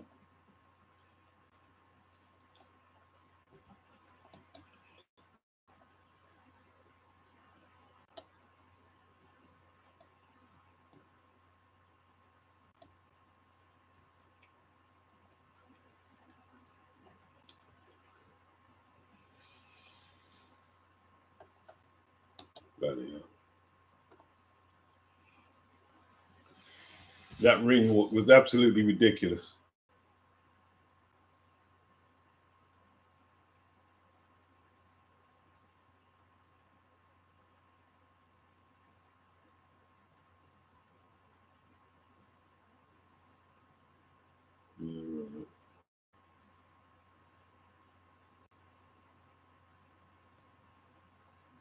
Well, Eddie, what did Eddie up to? I mean, Eddie gassing about that.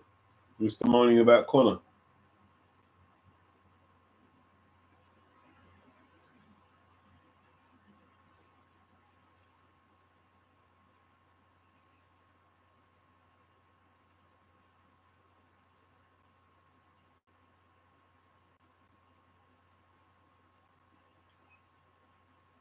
She wants on the well. There's nothing signed for Ireland. Who's she talking about? Katie at Croak. She wants on the Croak club.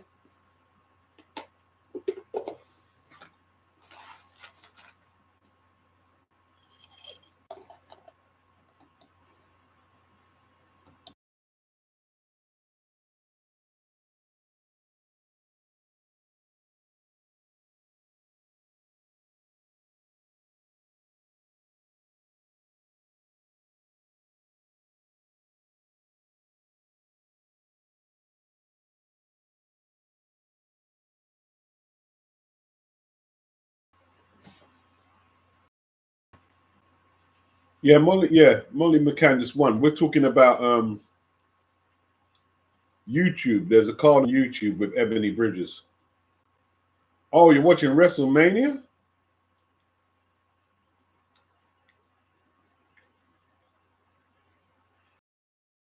WrestleMania? Bloody hell. I was watching WrestleMania back in the 90s, man.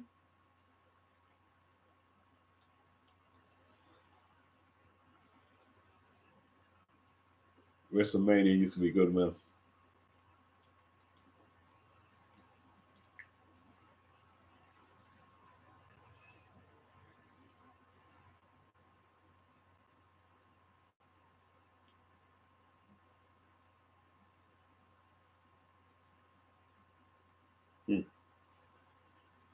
Main event.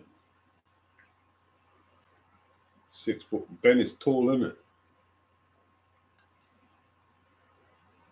I think a lot of people underestimate how tall he is. He's very tall.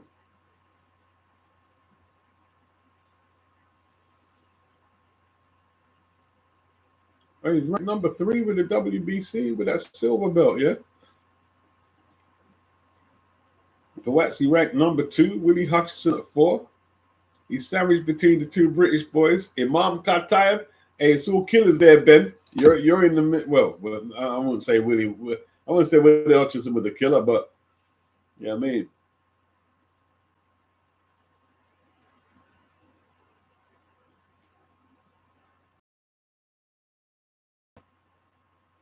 David Benavides is the champion. No, he's not. No, he's gave up the belt, isn't he? Has he give it up? He's fighting for the cruiserweight title.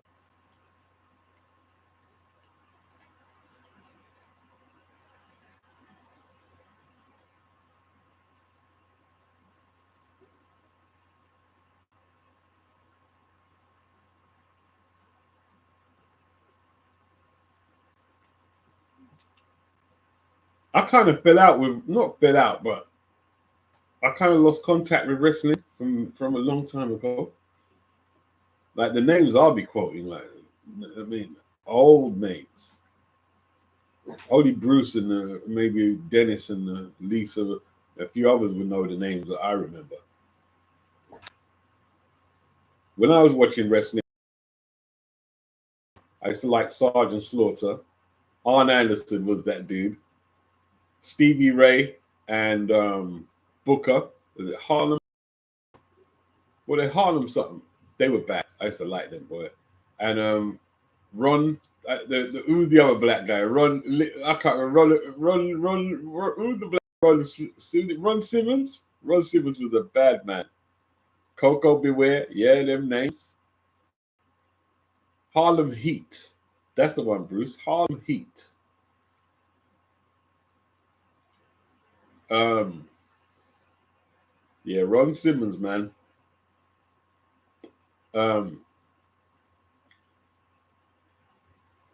Randy Savage, Ultimate Warrior.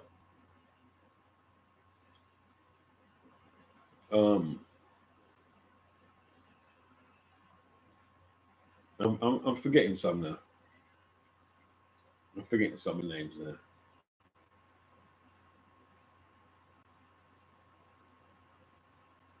Obviously, Hulk Hogan.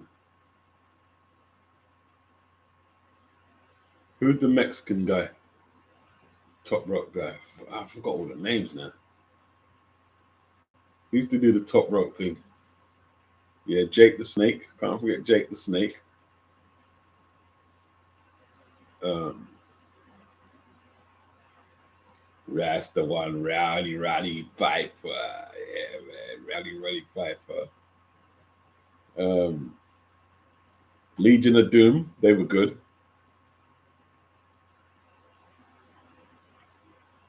Remember the boogeymen who ate worms? I can't remember them guys. I mean, um,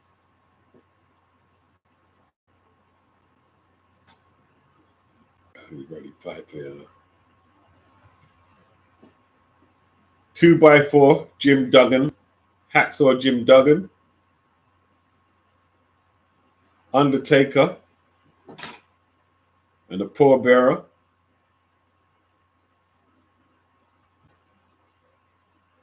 Um,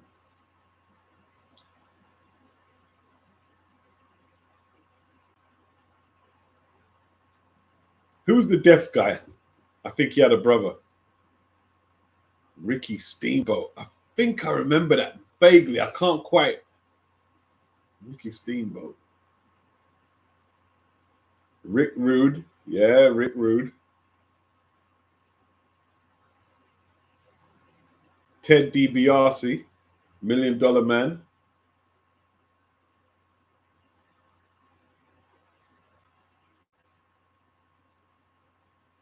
Um,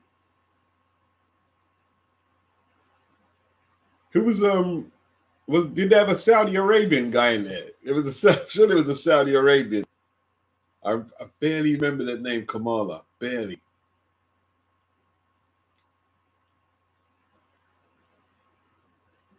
Papa Shango. I remember the Popo Shango. I barely remember that one.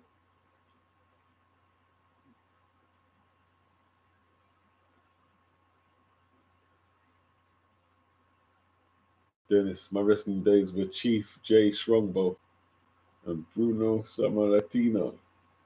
Iron Sheik, yeah, that's right. Iron Sheik. Remember Iron Sheik? Kamala, aka Martin Bacoli. Oh man.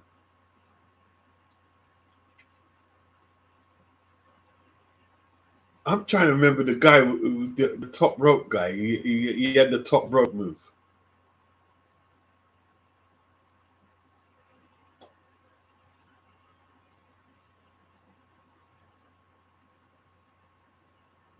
Fergus, did you hear Anna Smith say that Callum Smith is recovering from a rib injury? They were trying to keep this quiet. I think Adam has let the cat out of the bag. Well, can't keep it quiet. He retired with an injury. That's the one, Bruce. Superfly Snooker. Jimmy Fly Snooker. Top rope man. That's the guy.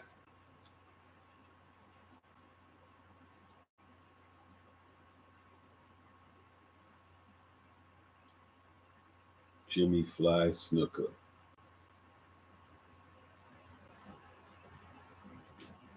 Yeah, they were good days, man. They were good days. Watching wrestling on Sunday. They were good days.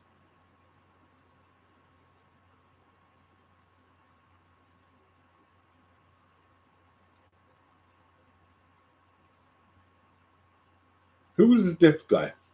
Was he deaf? He couldn't talk. Yeah, I think he had a brother. Um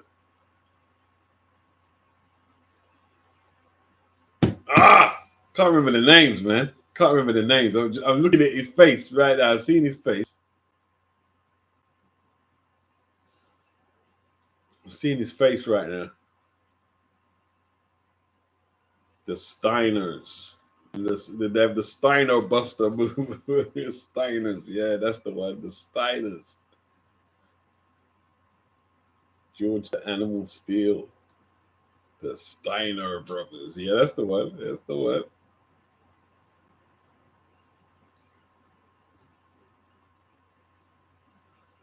Ah man, I'm thinking. I just can't. I won't get the name. I won't get the name now. I won't get the name. I won't get the name. Ric Flair, Captain Lou Albano, Cindy Lauper. I don't remember them.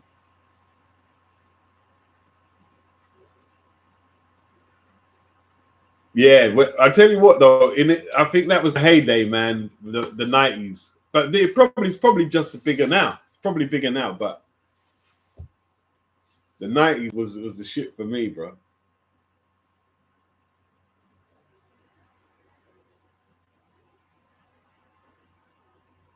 Wrestling, and I used to watch a lot of NBA when it was on terrestrial TV over here. The Jordan days. With Karl Malone and Scottie Pippen and everybody, them days, it was bad.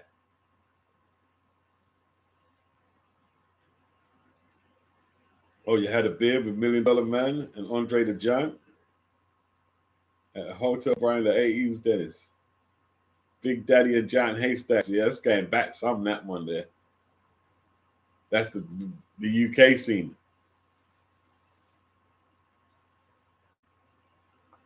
It's the UK scene. Clive Iron Fist Myers. Remember him? Don't I mean that was one of the black wrestlers. Clive Iron Fist Myers, you know.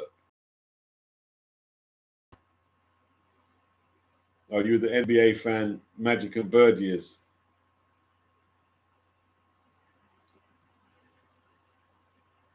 NBA was huge over here. It was huge, particularly in the black community. Huge, huge.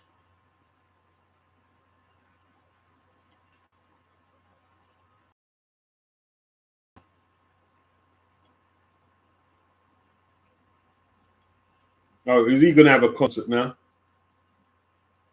If Molly's gonna have a big song and dance, he's surely gonna have one too, isn't it?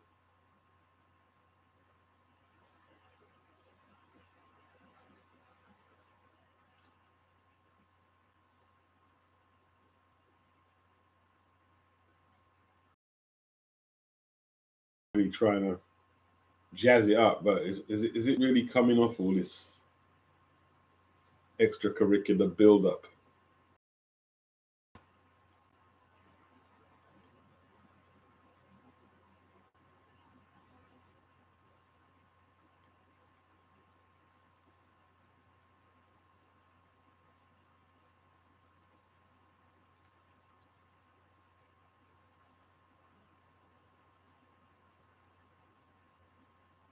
I think Jordan. I think Jordan carried the weight behind the impact of NBA back in the 90s. Definitely Jordan, and there was other big players as well, man. You know what I mean?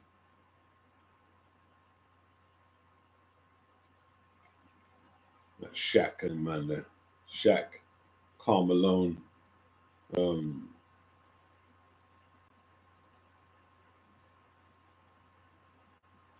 what's his name again? Who's the Jamaican one? Not Clive Drexler. He always looked old.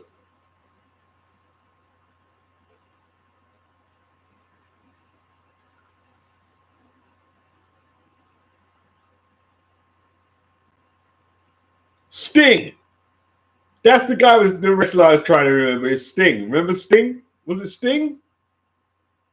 That's the one, Tom. Patrick Ewing. Patrick Ewing. Yeah, yeah. Bigfoot man. He had a Bigfoot in it.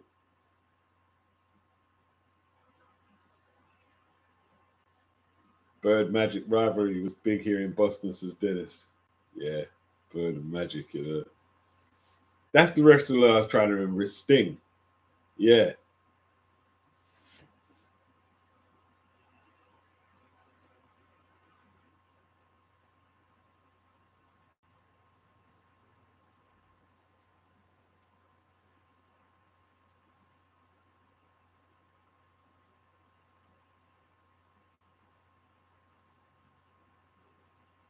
Eddie Hearn of Matchroom Boxing.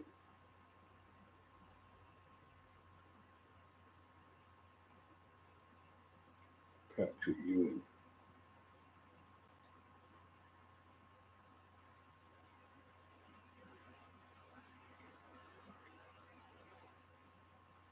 Elijah one.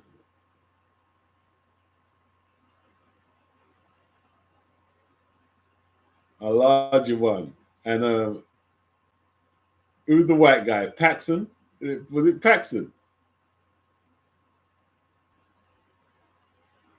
And was there another guy named Stockton? I think there was two white guys. I think it was Paxson and Stockton.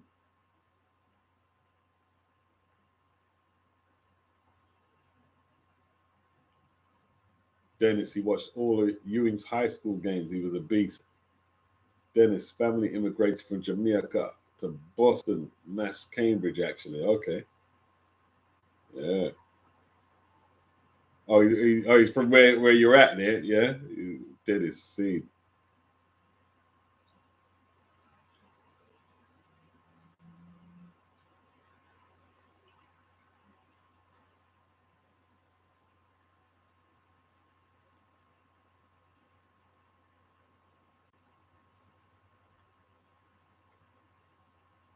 Yeah, man.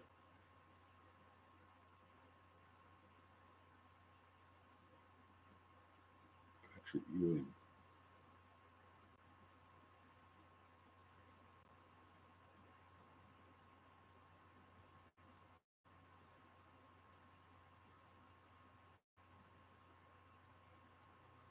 Yeah, Jordan was that guy though, innit? Jordan, like flipping, he was just a superstar, massive superstar.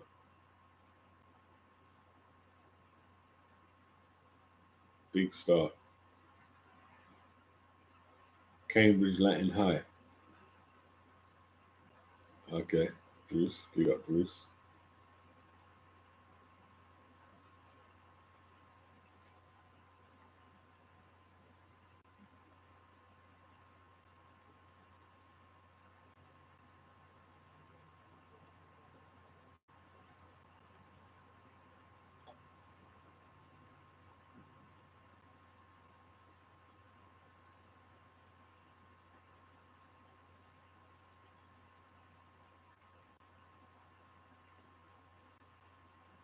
Here we go.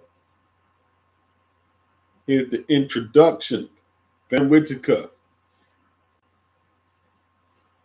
Instructions. The referee's got it. And the first punches are about to go off, people. First bell. Let's go, Ben. Dennis, always a great show. Beat 6-round TKO. Appreciate the super chat, Dennis. Let's go, people. Let's go. Ben Whitaker starts with that jab. Positive start.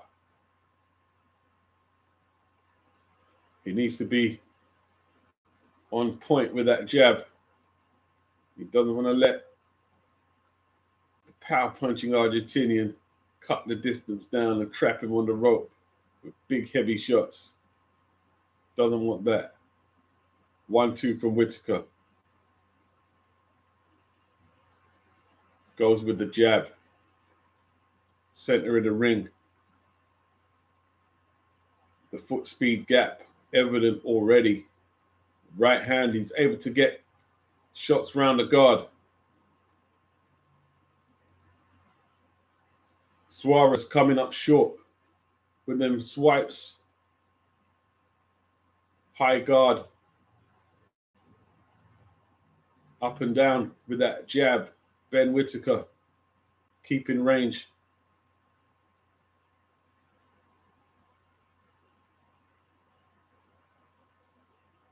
Hands down low. Left hand low. Trying to lure him in. Right hand. A lot of speed. Kronk type speed on it. But not Kronk type connection. Oof. Makes him miss by a mile. And mocks his opponent as well. If he can't get past that left jab, what does Saurez do? Whitaker keep him in on the end of them long punches. But Saurez, regardless, marches forward. Really trying to plant his feet and land something solid. Whitaker, range control, elusiveness, trying to mock his opponent, went to the body himself, left hook to the body from Whitaker. Saurez complaining to the referee, not a good sign, not a good sign. Down he goes, right hand from Whitaker. Does Saurez get back up? He's got to get back up. It's too early. They're waving this one off. First round victory for Ben Whitaker.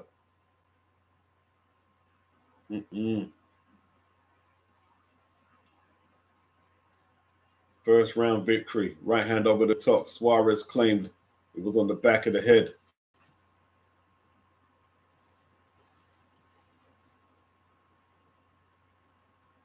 Way too easy to hit, Dennis. Way, way, way too easy to hit. Whitaker showing improved power. I think people are underestimating Ben Whitaker's power right now. He's matured. He's matured. And fighting a lot like Tommy Hearns. And I'm not taking that back. I didn't say he was good. He's fighting a lot like Tommy Hearns. If you watch Tommy Hearns, yeah, the way he's bearing up the speed of his right hand and his jabs to get the power shots off. Oh, that's a very good shot, man. It's a very good shot. And he's pulling away as he throws it. He's showing an ability to get very good leverage on his shots. Look at the speed on it. Look at the speed on the shot. He's pulling back as he throws it. Now, can you do that to Joshua Buatsi? We need to get him back in the ring. Like was the first fight? What round did that end in? Beautifully set up. Left hand to the body, right hand over the top. Great combination punching from Ben Whitaker. It's impressive. That's actually an impressive finish. Although the punch didn't hit on the chin, it hit on the top of the head and still knocked him out. But there's a lot of leverage on it. There's a lot of leverage.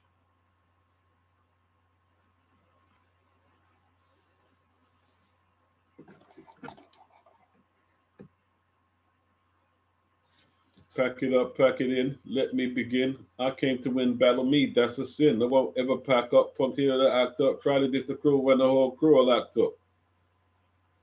Side of the head, Lisa. Side of the head. Sylvester, what's good? Bruce Gass says that proved nothing. It proved it was a first round knockout. That's what it proved. It proved it was a first round knockout.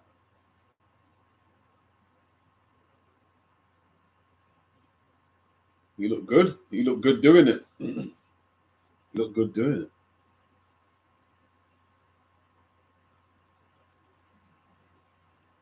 Looked pretty good. It was impressive. Impressive punch power.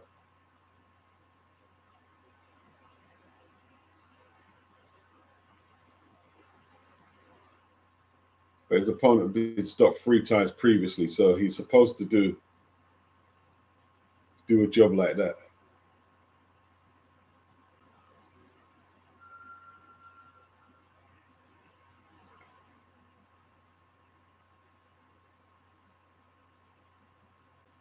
Dennis says Ben didn't even break a sweat. Lost my bet. Needed over 4 rounds. I was wrong. Cheers. Ben Whitaker. Yeah, he blew him away. Blew him away, Dennis. Blew him away. It was just the wrong style for Saurez. He didn't have to defend. Like the jabs were slotting in early, and he was getting the right hooks around the guard from early, behind the jab. Everything behind the jab.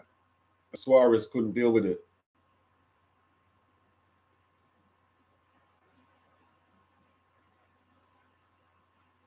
Okay. It's not even 10 o'clock. It's not even 10 o'clock.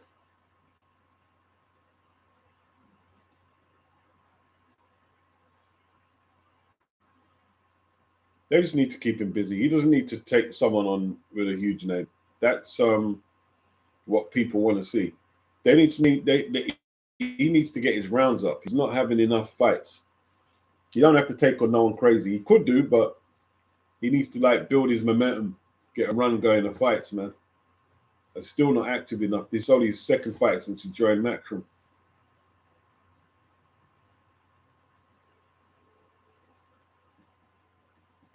You know what I mean? Get your numbers up. Get your bars up, bro. Get your bars up. Although at 28, they can't really move too slow. He just had so few fights.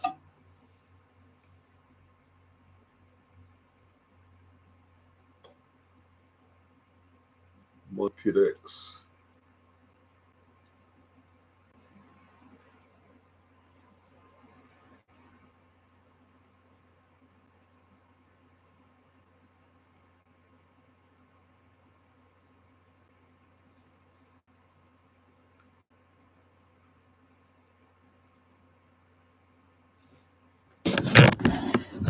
Yeah. Big up the Lord and Savior, Jesus Christ, boy. You get me?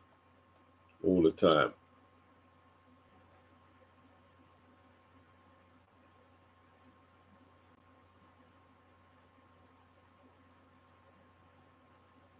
Well, they're slugging it out, aren't they?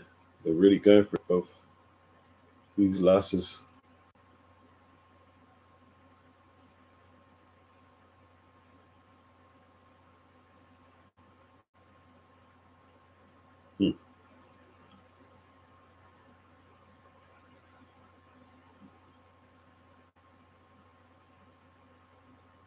It'll be harder to take down than people ranked around him. A lot harder. Willie, Boatsy. It'd be harder to take them down. I'd actually like to see him fight Cam Smith, but Matchroom ain't going to make that. We're not going to get that. That'd be a good fight. Forget Morrell. You know what I mean? Are they going to reschedule the Morrell fight? Probably. Smith versus Ben Whitaker.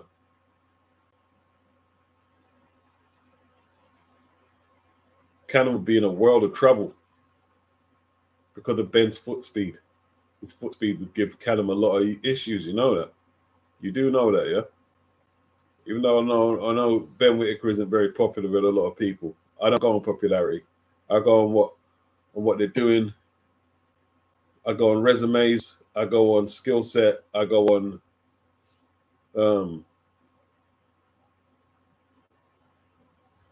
what's the word I wanted to use?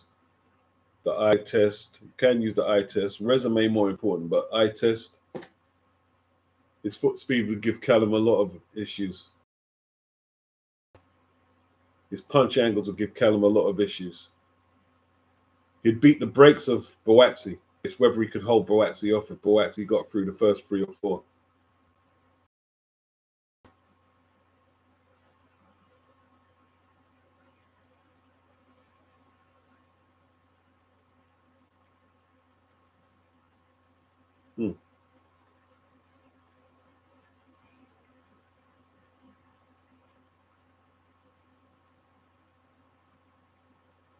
April Hunter. It is a card on VIP.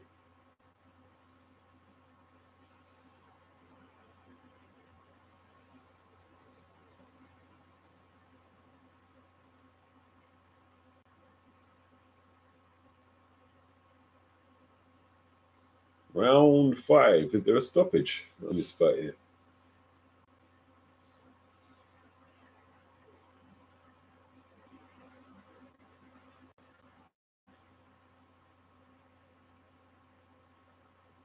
Why don't you call out Lyndon Arthur then? You're saying you've seen Saurez give Lyndon Arthur a war. They're not gonna call out. They know he needs rounds. If someone can, force him into the ring, then yeah, they might have to bow to public demand. But right now, they need to keep him active. When's the next card? Is he going to be on the boot tennis card? Need to ship him off across the pond ASAP.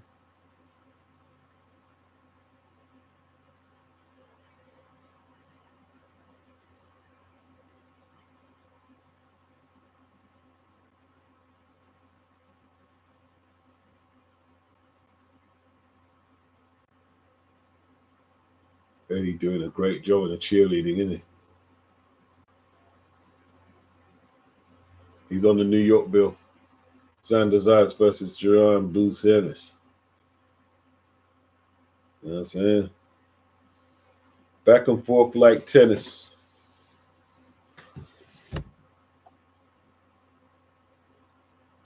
These two girls are trading, isn't it? They're trading slow shots, man. Or is the feed delayed or something? Is it buffered? Or is that the speed they're fighting at? Good right hand from, I was going to say Ebony, but which one? Bridges.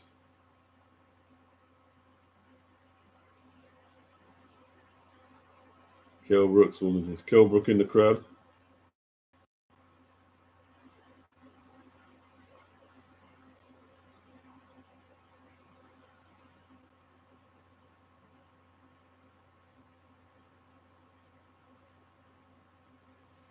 Ben Whitaker is not who people say he is. He's not who says he is. He's a good kid. Ben Whitaker is not who people say he is. That's one thing I don't like about boxing. I really dislike it. And since social media, I've really grown to dislike for certain boxers because of them promoting and interacting in media. I'm not saying all boxers. Some boxers, they do themselves no favors, but certain boxers are just overhated, and it's a horrible facet of boxing. See young people going in the ring, risking their lives, and then just become figures of hate. And you think, well, why exactly do you hate them so much? Why exactly?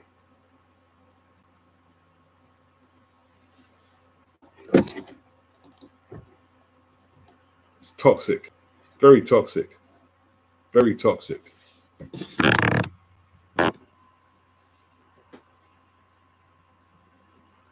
Then it says Saurez just marched into the shots. Yeah, he just walked into them. Mr. Intelligent was a total mismatch. Yeah, in hindsight, it was. It was. I thought Suarez could perhaps put up resistance, but in the end, it was a total mismatch, like you said. Total mismatch.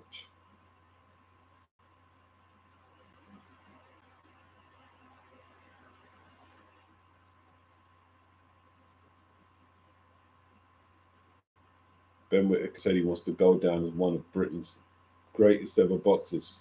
Can he do it?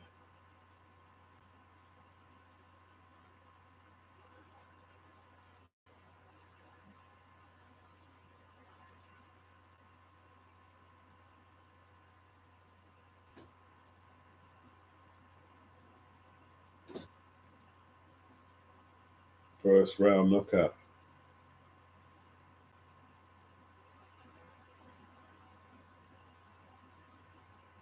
On the earth, splurred words on the third round knockout.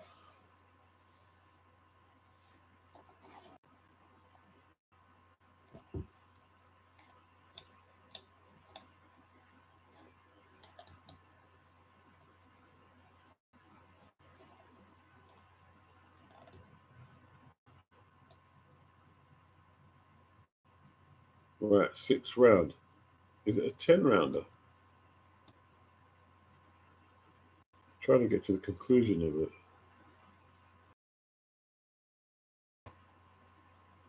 Is it a 6 rounder?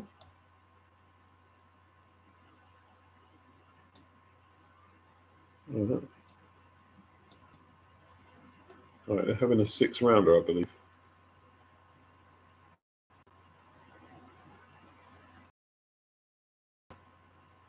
Even Ebony Bridges, like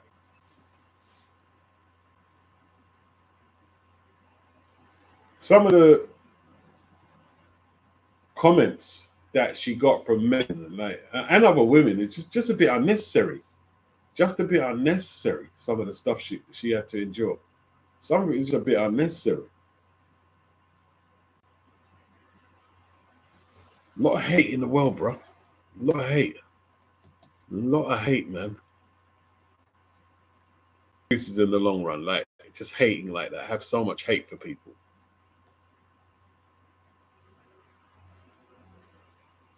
Oh, she's not with MVP no more? What, just one fight? Did she lose that fight? Dennis, he says, I like Smith a lot, but I think Ben outsmarts Callum and Bowatsy. Where's Bowatsy gone, Sylvester? Probably hiding under a rock after that ugly ass fight he had with, what was his name? Scottish guy.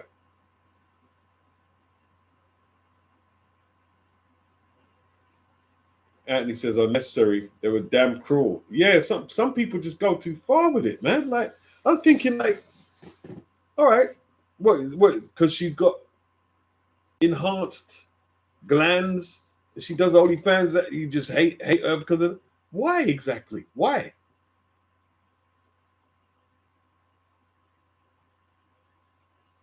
Just crazy, isn't it? It's crazy.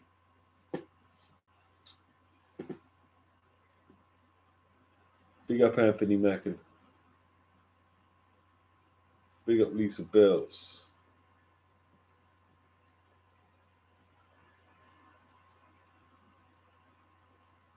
Did you like? I heard some people saying, "Oh, look at him feeling sorry for himself after the Liam Cameron fight." Man, they were crucifying this kid, young dude, crucifying him over a fight. He tried to jack it. I hate it, but just hate like. Listen, bro.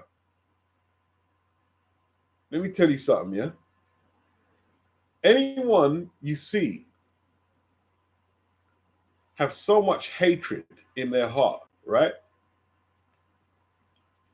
If you know them personally, warning, they are going to do the same to you if you have any success in your life. They are going to do exactly the same to you. And if you think, no, Beats, you're wrong. No. I am 5 billion trillion% right.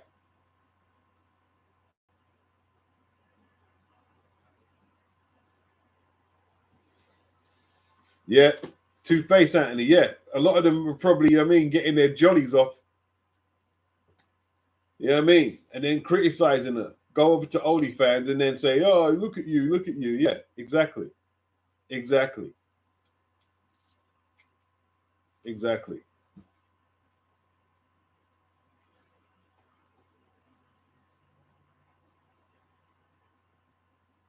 Yeah, very miserable with their lives.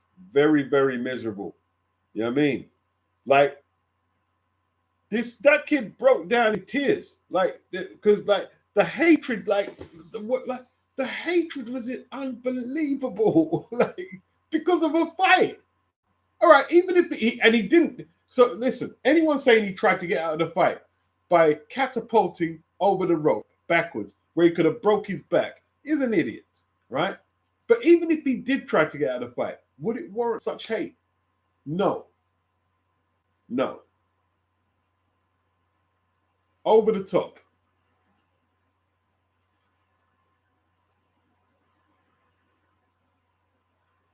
He's got a lot of early stoppages, man, since that mishap against Liam Cameron.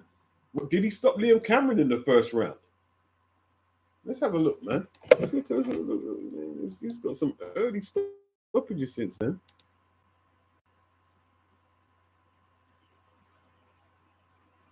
That's Kilbrook and Ebony. Kilbrook is in better shape than we was fighting. You know what I mean? Kilbrook's a big dude, isn't it? How big is Kilbrook? Kilbrook is huge. Kell Brook is a big dude. I see him at the weigh-in. Like, he wasn't fighting. I see him I can't remember where it was. I think it was a Eubank fighter at a weigh-in. And he was standing next to a middleweight, come super middleweight. And he was the same. He's a big dude. He's big. Kell is a big dude.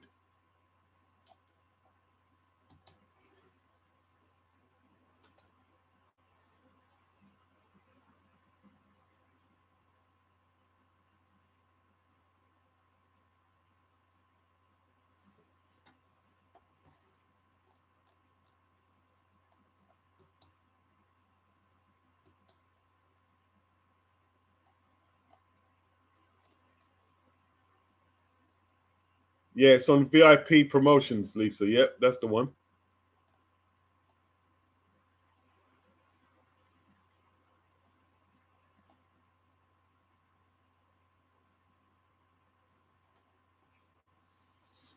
Yeah, very big. Well, Annie, very big. Very big.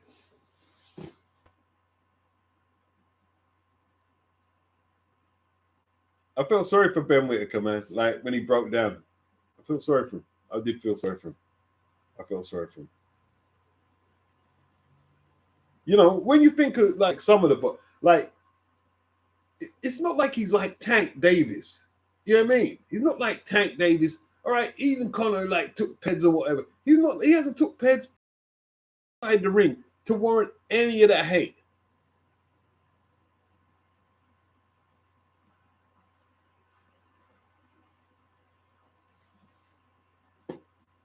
Crazy.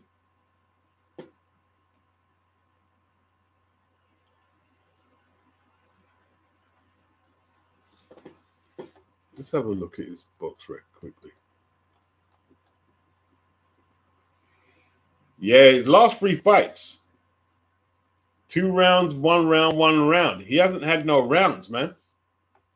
If he fights in them top rank guys and they go past the first 4 or 5, then he's in a serious fight because it's like he done a 10 rounder against that Ghanaian kid who called him out, and before that done an 8 rounder against Leon Willings.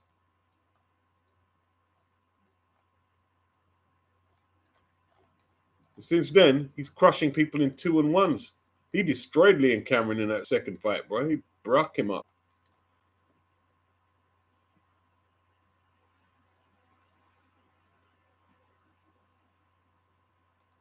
Two first-round knockouts on the bounce. Oh, it's all over, Charlie. It's all over. You're going to have to catch the highlights. You're going to have to catch the highlights. Yeah. First round knockout.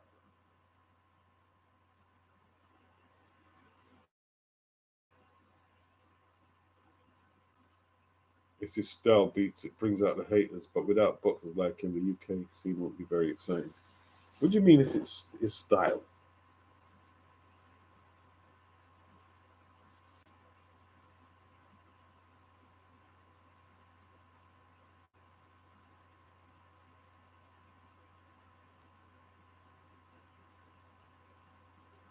I think Tyson Fury used to showboat before he won the title. He didn't get that type of hate.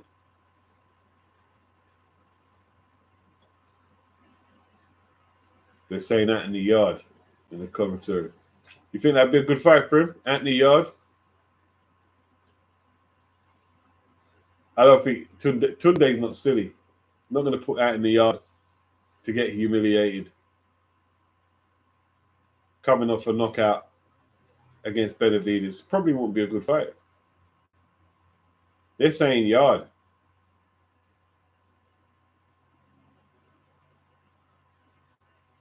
That's Andy Lee saying it may be Anthony Yard next. Anthony Yard's not rushing. That's not rushing him. I think I think it'd take care of Anthony Yard right now. Yard coming off that loss wouldn't necessarily be that confident.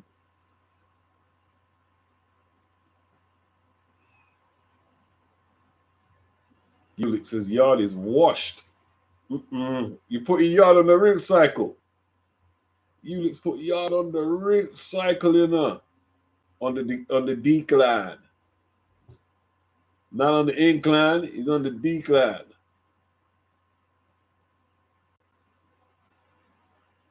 Yarders, they're saying you're washed, rude boy. You're washed.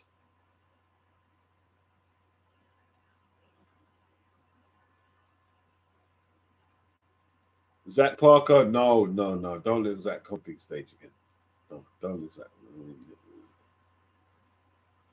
Whatever happened to Dennis McCann? It's a good question, that, Anthony. It's a good question. He popped on the undercard of the first Usyk and Fury fight in 2024. What was that? I'm sure it was December, yeah? It was December. And for some reason, the B sample doesn't look like it's been processed. And I don't know what's happened. That's a mystery. That's a mystery.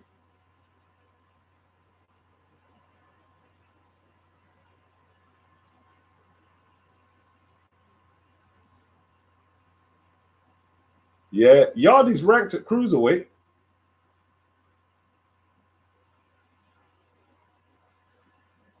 Yardy's ranked at cruiserweight. Are we talking about the Ebony's, Lisa? You're not impressed. It wasn't a good watch, Lisa. It weren't a good watch. It wasn't a good watch. They look so slow, both of them. They look so slow.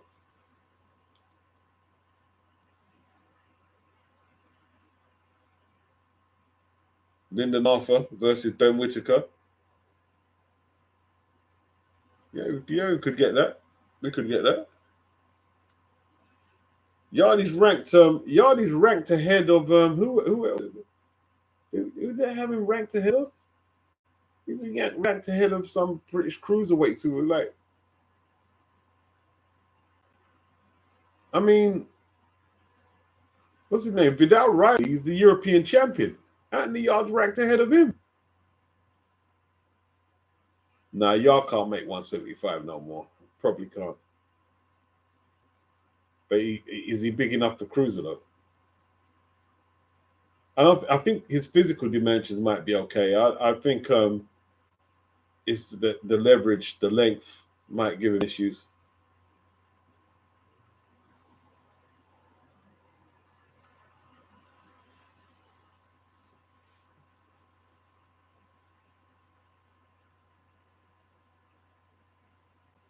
Is Yard prepared to be a stepping stone though, or be used? Not necessarily he'll be a stepping stone, but be used as a stepping stone.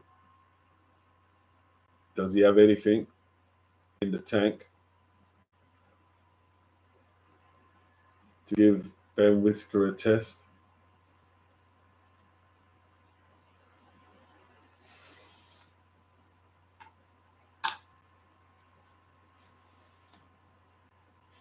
Mm-mm.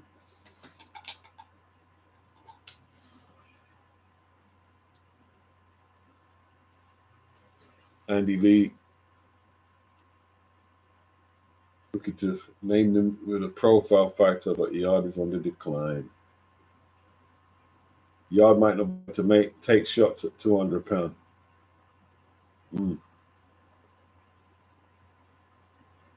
Yard with a Philly shell, just ain't it. It says Unix. Listen, that Philly shell defense, yeah. That's what Shadesha Green was using, man. Nah, I mean, it's not for everyone, bro. That Philly shell is not for everyone. It's not for everyone.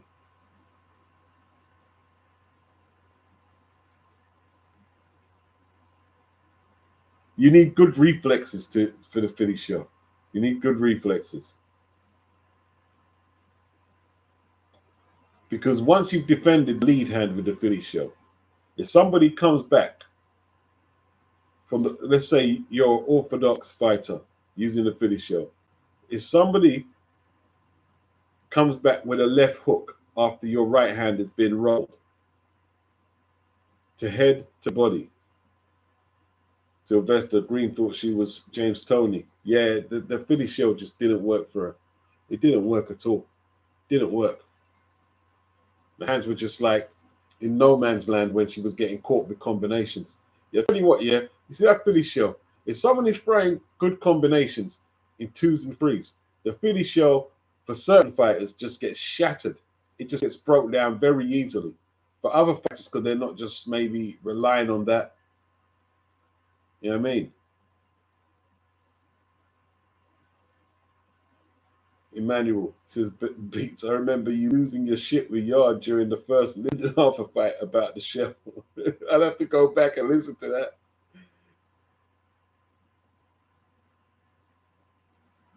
Yeah, she did look a bit out of shape, Felix. She did look a bit out of shape. Lisa says Shadisha is too slow to use the shell. Yeah, that's all what it is. Too slow to use the shell. You know what I mean? Because after you use the shell, yeah, you have to counter with your next move, not necessarily a punch, but either a punch or the next phase of defense. And a lot of fighters don't do that. You know what I mean? They're shelling, and they're not seeing the left hooks coming at their body or up top. You know what I mean? Then sometimes you see shorter fighters using the shell, and someone just comes straight over the top of the shell and hits them high up in the head.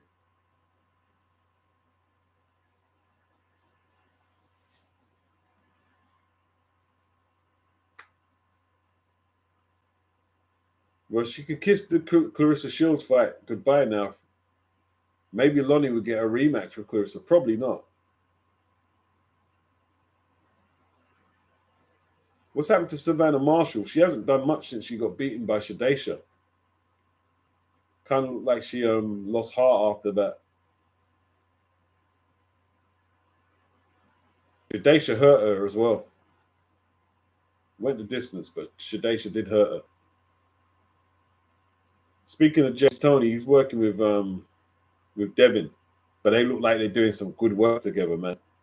You know what I mean?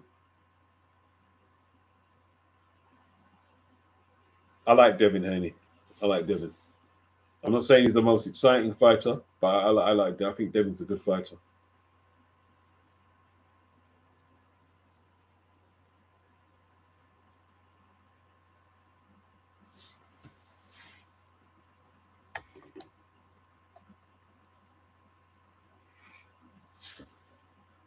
Do you see Shields and Price happening?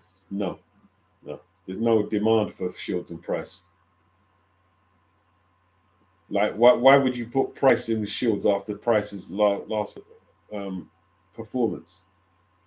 Unless he's trying to get a career like ruined.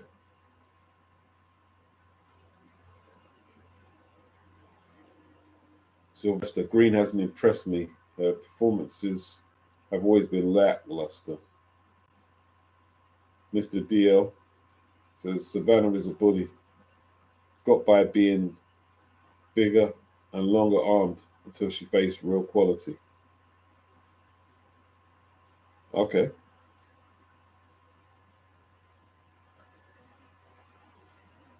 It's difficult to actually argue that, if I'm honest. And because I like Savannah, I was trying to defend her honor, but it's difficult to argue what you said. It's difficult to argue it. Yeah.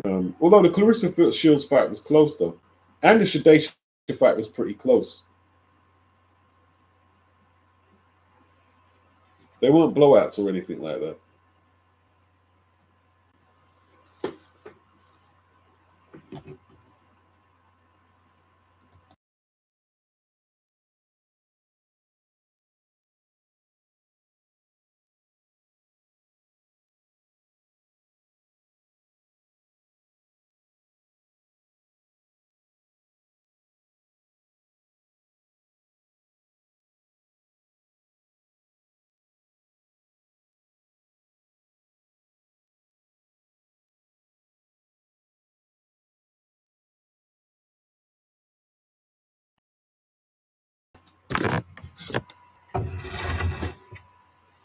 Oh, you feel Clarissa outclassed her? I think Savannah was coming back into it. She was coming back into it.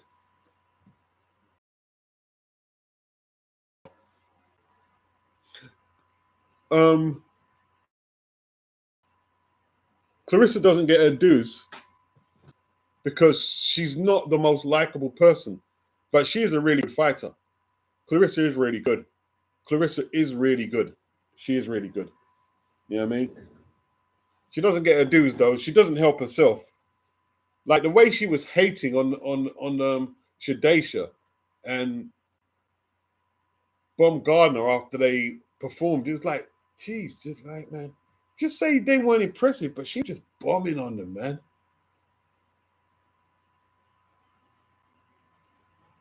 I'll tell you what, right? If I'm lying, you can tell me I'm lying. Have you noticed? Have you noticed that some women hate on other women extremely hard, aggressively hard?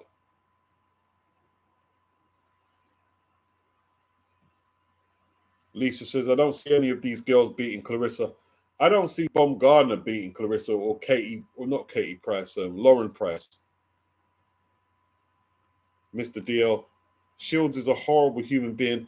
She's not a horrible human being. She's not horrible. She's not a horrible human being. She's not a horrible human being. She's annoying. There's a difference between annoying and horrible. You know what I mean? You know what the worst thing she did? And it wasn't her.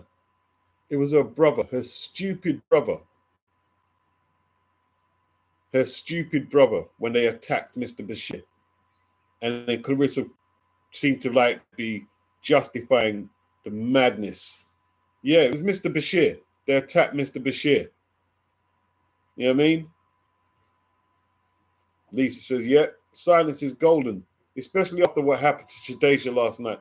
Just like she's got no tact at all. She's an idiot. She's a bit of an idiot. I don't think she's horrible. You know what I mean? I don't think like she's just got too much mouth. Her mouth is too much.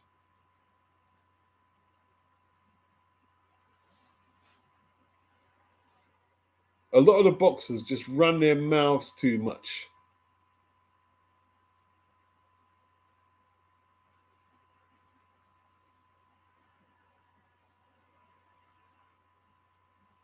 Yes, Baumgartner too small to beat Shields, man. I mean, the Japanese girl was giving her a few issues with her size, and the Japanese girl was really fit though.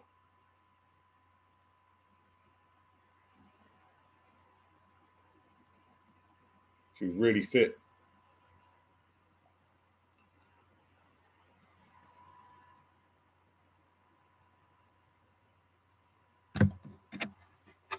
Yeah, she's too small, Annie.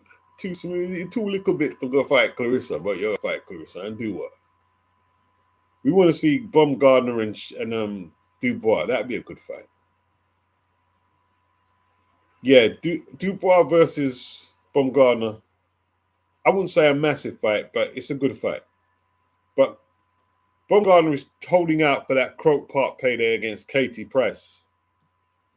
But we'll see who Katie selects if it comes off. Everybody wants that fight, even Clarissa. Like the highest weight Katie's ever fought is at 140, and Clarissa's never fought below 147, but she still wanted to beat up on Katie. My gosh. Toxic. Clarissa, she's a little, it's like, see, she's always talking about fighter pay for women. We want level pay, but she hates on all the women more than anyone else.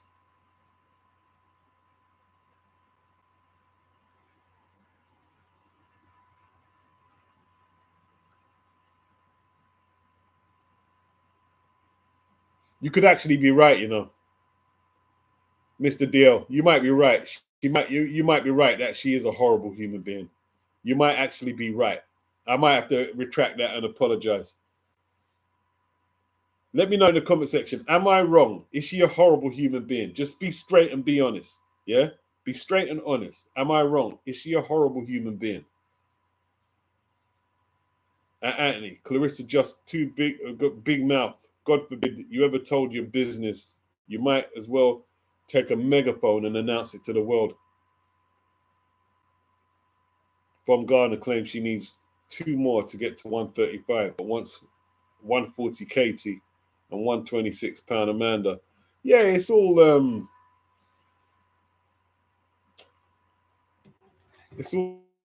convenient to how they want to spin it, isn't it? Basically.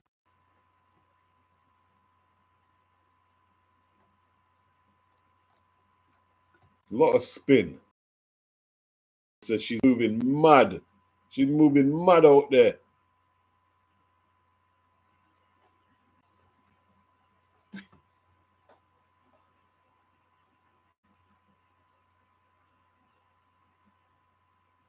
You're moving. Lisa. Anthony says I'm wrong. Lisa says she runs too much. Anthony says I don't know her, and neither do you, Beats. That's true. That is true, Anthony. That is true. That is true. That's what. My first take is probably right. She just runs. She's too much mouth. Yeah, too much mouth.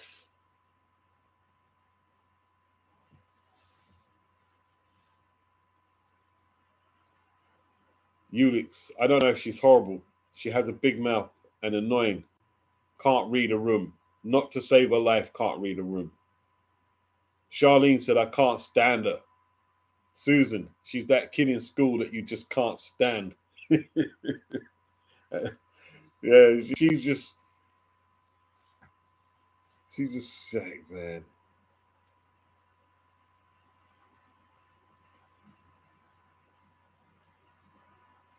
Yeah, Clarissa. Just a loudmouth, says Anthony. Lisa says, Bomb Gardner has a big mouth too. But she's a bit more classy, in it. She's a bit more classy. A little more classy. Maybe just fractionally more classy. No Gumshield says Caroline Dubois is following her.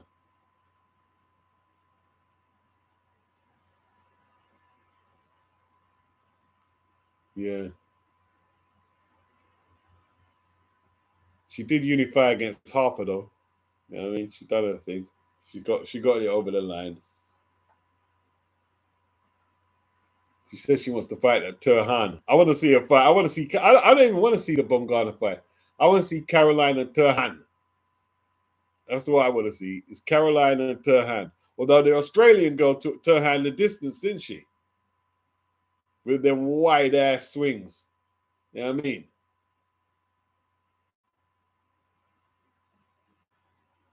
Anthony said, Clarissa is not everyone's cup of tea. Her voice is irritating to listen to. Maybe in time she might grow on me. Ulix says, yeah, Baumgartner annoying also. Yeah, I can't lie. I mean, see, but you know what it is? No, I won't say that. I won't say that. There's just going to be put bad energy in the air. I won't say what I was going to say. Let's watch the knockout again from Ben. Anthony, not a fan of Baumgartner either after the failed PED test. Didn't she get hair follicle test? A lot of speed on that punch from Ben Whitaker. A lot of speed. Wiped him out. No gum shield. Shields is putting the battery on Caroline's back over this Baumgartner stuff. Yeah, that's a Turkish chick. The one who cleaned up Beatrice. Remember, she cleaned up Beatrice that evening. It was flipping frightening. Cleaned her up, man.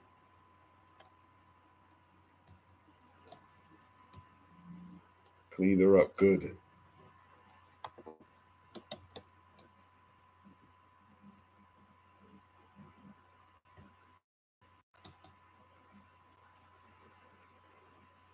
I found him before I killed him. I said, you effing good. Cheer. Growing up in the hood. That was a serious punch, isn't it?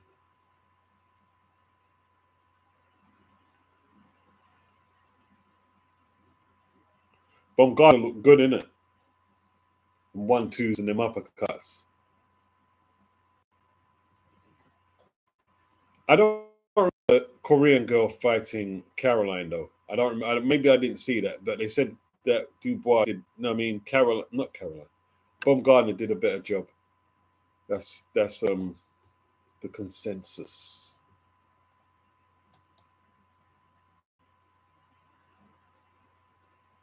Yeah, we don't know these people at the end of the day. You know what I mean? That's why they speak. They say something silly. I just try and let it just roll off my shoulder, man, and keep it moving. I get involved in all this. I hate her. I dislike her. She's this. Just don't. It's not worth taking that energy away from debates on sport. You know what I mean? Just hindsight, not good. Not good for you. It's not even. You're not even doing it to spare the other person. You're doing it for yourself, because the only person that's going to affect you is moving on your day. That people you don't know are just getting you bent out of shape over what?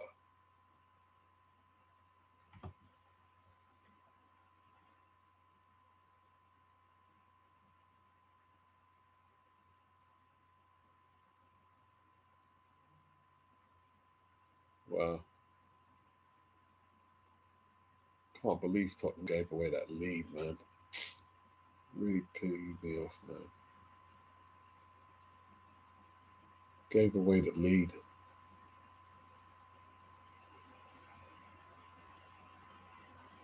What's this post October report?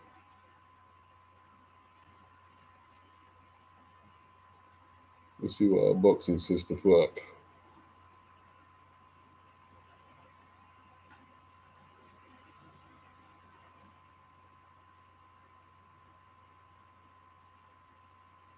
Selfies.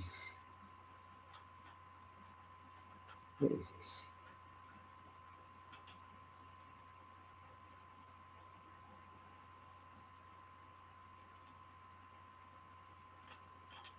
What is this thing?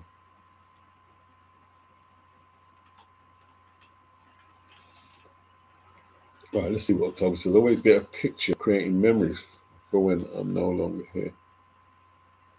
I'm not a qualified journalist, however. I've had great conversations within the industry that have been reused in the mainstream tabloids. That's because I was given an opportunity when some would argue that I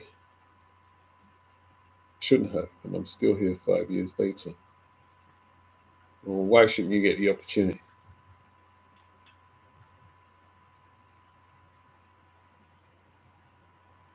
Behind the media scenes, there has been a shake-up. Matchroom have made a statement. Interviews outside of the allotted fight week media events are strictly not permitted. Unless you are invited by Matchroom Boxing Media, should not visit the fighter hotel and would be asked to leave unless they are a guest staying at the resort. Any media who do not follow this will further risk gaining press accreditation to our future events. Following the volume of media now attending events, this has now given fans a pass to get into events just to meet their favorite boxers. Matchroom are emphasizing that it's not professional. You know what that is, yeah? What did I tell you? What did I say?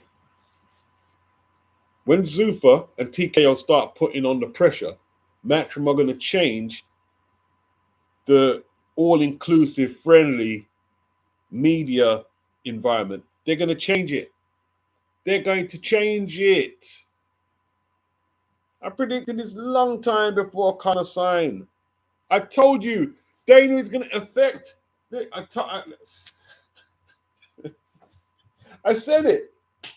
I said it. I said it. Said this. What else was I saying? Listen, you go to football with your camera phone, you're not getting no access to nothing. Yeah. You have to be accredited and approved through like credible people in the football ground, in the football club. You can't just rack up. And now they're tightening up. They're tightening it up. Interviews outside of the allotted fight week media events are strictly not permitted. Did you hear that? Did you hear that? Did you hear that? Isn't that what Dana's doing? Doesn't Dana control the environment? Man, come on, man. Listen.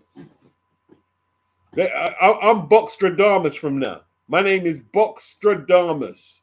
Yeah?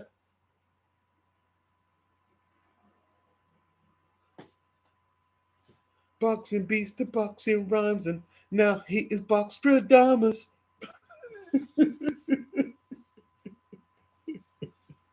Yeah, that's ill.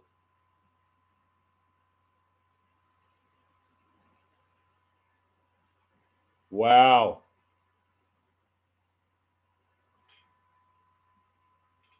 Behind the media scenes has been a shake-up. Matchroom made a statement.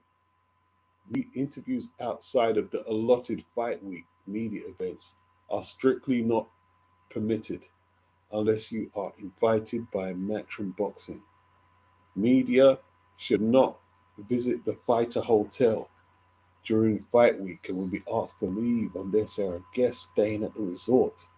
Any media who do not follow this will risk not getting accreditation to our future events. Following the volume of media now attending events, this has now given fans a pass to get into events just to meet their favorite boxers.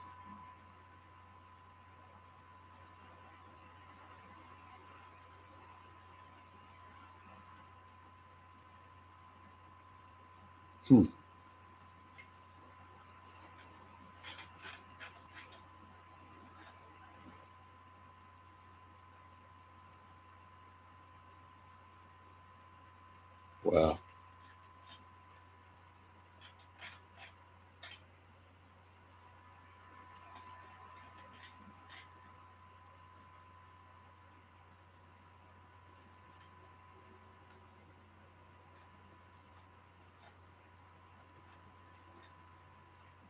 It is what it is.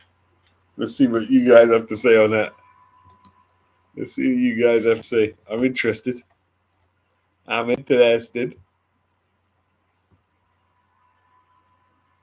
Tone said Spurs going down. Felix the Spurs are got down. Wow.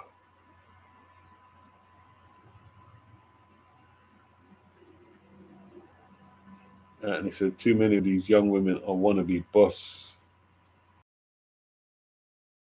And gentlemen are a thing of the past these days. Wow.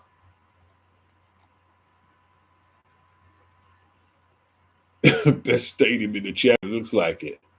Bloody looks like it.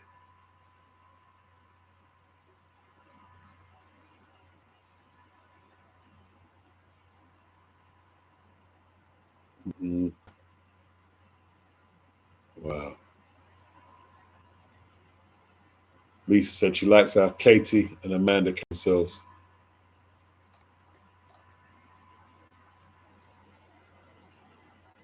Lucas, he was at the game today. He's fuming. I mean, like,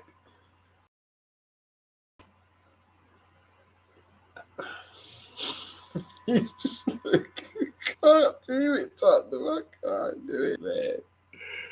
Can't do it. Can't take it no more.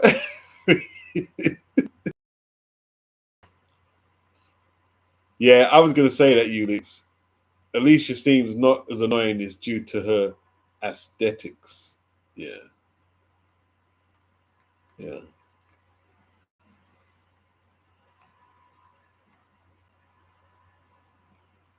Yeah. Joke thing. It's a joke. Absolute joke. Absolute joke. You know what I mean? Gutted, man. Totally gutted. Totally gutted. Or 6 games to rescue it now. Yeah, Whitaker first round knockout performance. The opponent wasn't up to the job.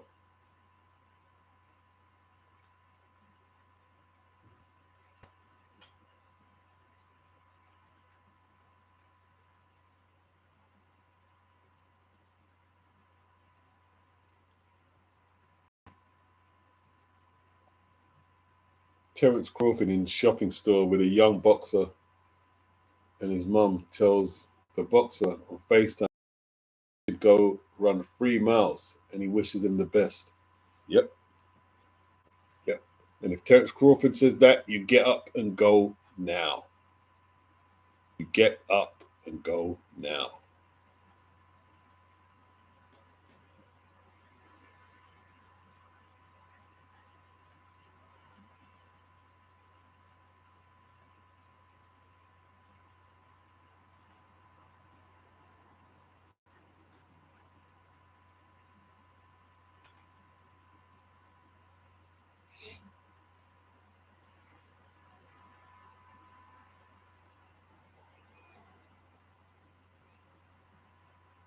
I didn't like having to make the video about AJ the other day.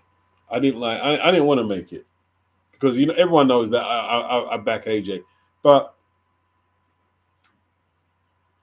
I don't want him to go into the fight when it's likely he's not mentally going to be ready to take on Fury.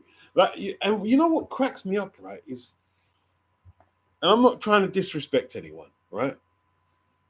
Is people talk about Fury like Fury is Butters.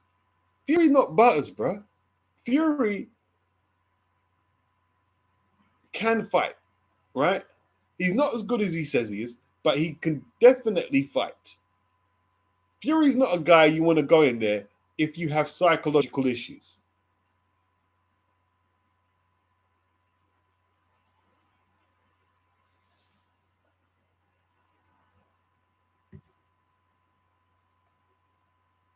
And what people have to know is boxers are not stupid, bro. Boxers are not stupid, right? Boxers know how to read their competition. Sugar Ray Robinson, not Sugar Ray Leonard, right?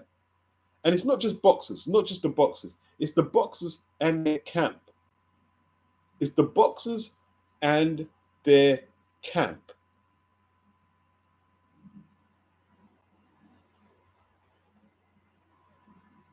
They're not stupid.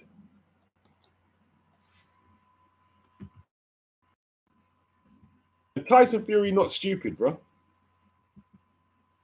Him and Frank Warren, they're not stupid.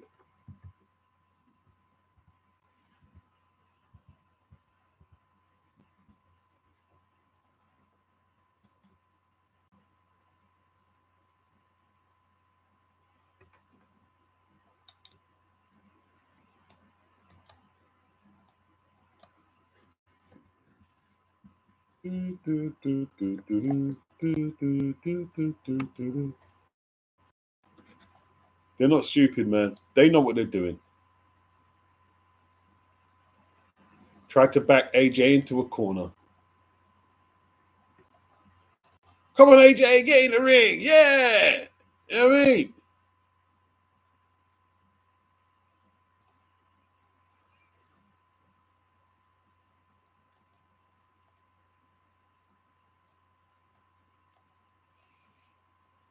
Like Leonard's career was guided so well. Yeah. Leonard fought Thomas Hearns in 1981. The original fight date, where they tried to make that fight, was when Angelo Dundee was on holiday. I'm going to tell this story and I'm going to get off. Right? Angelo Dundee was on holiday.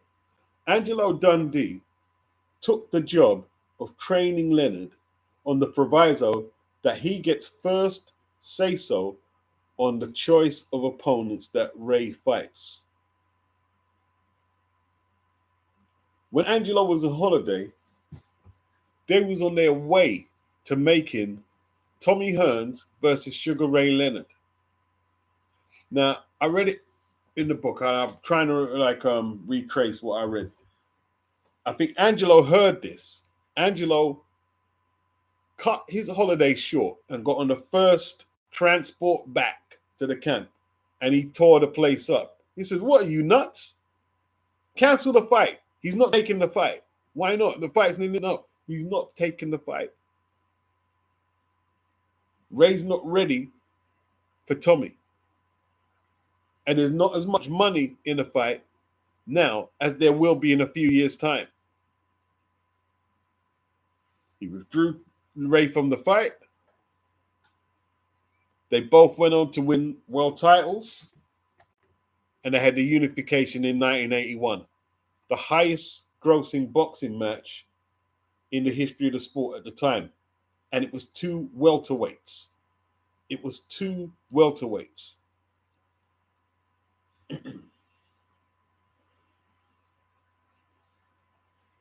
And he unified.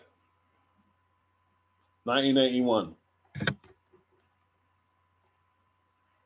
Then he fought Bruce Finch, Sugar Ray, after he beat Tommy, stopped him in the 14th Classic.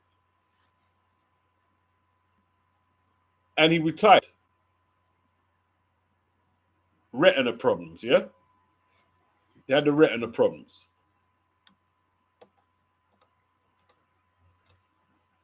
Then he came back against Kevin Howard. Got floored, but managed to escape with a dodgy stoppage. Then he retired again. And before he retired, right? Let's look at it properly, right? After he beat Tommy Hearns, in 1982, it was either 82 or 83. It was somewhere in, was it DC or Maryland or somewhere? Ray held a big press conference, big announcement. And Marvin Hagler thought, yes, he's finally got the big fight with Ray Leonard. And he turned up, the media turned up. And he said, wouldn't a fight with this great champion be brilliant? And everyone's getting exciting. And he said, unfortunately, it's not going to happen. I'm retired. And Hagler was gutted. Gutted.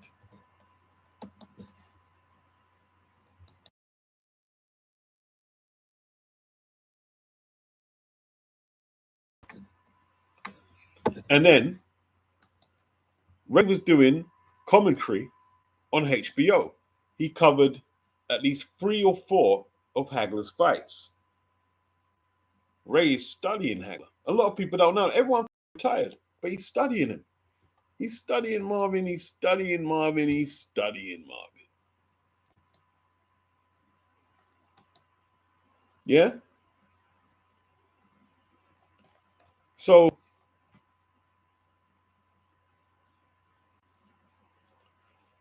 it was the Mugabe fight. After Hagler stopped Hearns in 3, it was the John Mugabe fight. He's clearly a lot slower. He's getting hit with all types of punches. His face is lumped up, but he got out with an 11th round KO. Classic fight. Really good fight. Golden era box. Hagler Mugabe, golden era. His golden era exemplified. Ray was doing commentary. Then he announced he wants to fight Hagler. And then 87, he got a split decision. You know what I'm saying? Like, Ray sussed out when to fight his opponents. Angelo Dundee sussed out when to take on the opponents. If you don't think Sugar Hill and the people behind Fury and Fury have it all planned out of why they want AJ now, why is it like, if I don't get AJ, I retire before I don't care if I fight AJ or not. Man's feeling himself, bro. He's feeling himself.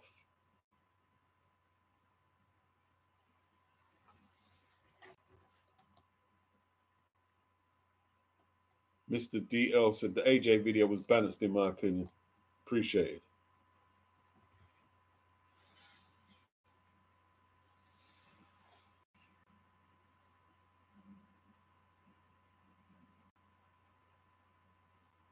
Man's feeling himself. Could have fought him for undisputed. How come he wasn't so desperate to fight him then for undisputed? Bob Arum said the mediation situation with Wilder would not get in the way.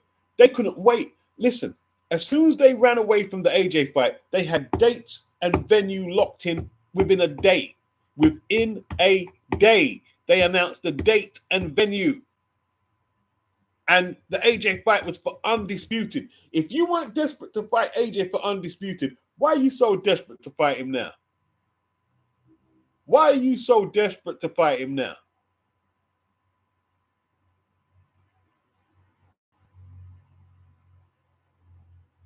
They know AJ's damaged, bruh. And you know what it is, yeah? I don't box. But you see the boxers on the circuit, they can sniff it out. The trainers can sniff out who to fight. This, you see the matchmaking thing, right? People underestimate the matchmaking thing. Like I said, that kid across the pond, forgot his name, Darius. Darius thought I was hating on him. Darius thought I was hating on him. You're just a hater, man. You're so hateful. You know what I mean? You're one of them old dudes who just hate the young dudes. You're giving it all that, bro. I told Darius, yeah? I told Darius, if you do not have the connections for good matchmaking, right? You're not only not going to get to championship level, right? You're likely to get your brains punched the fuck out, bro. Do you know how dangerous it is if you get too ambitious and you don't have the matchmaking people on your side of the street?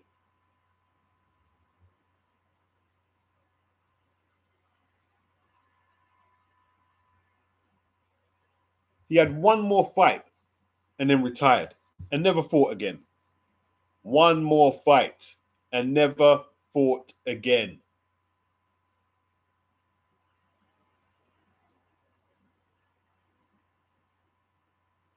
No gum shield. Them trying to force AJ in the ring so soon after the accident shows how dirty the sport is. Yeah, it's cutthroat. It's cutthroat. But at the same time, right, let me not be unbalanced. I don't blame them. I would do the same thing. I don't blame them. I would do the same thing.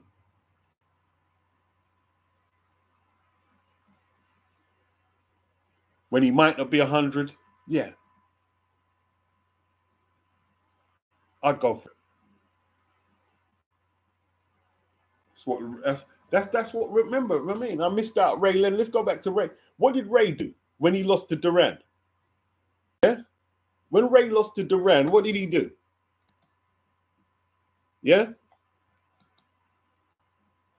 he lost to Ray in Montreal. Big fight in Montreal, right? Split decision when it was a UD. Lost the UD. It was a close fight, right?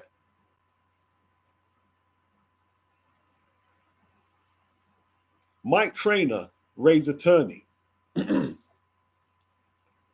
knowing that Duran spent money as quick as he got it, would need the bag, and there was a rematch clause.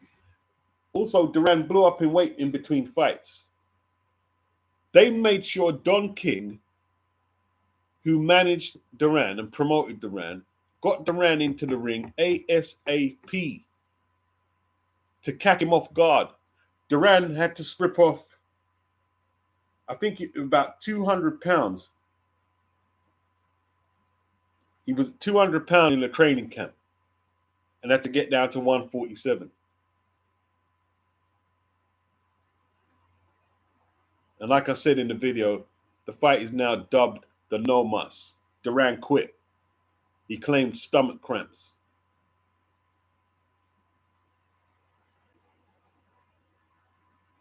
And then when Ray fought Donnie Lalonde, right?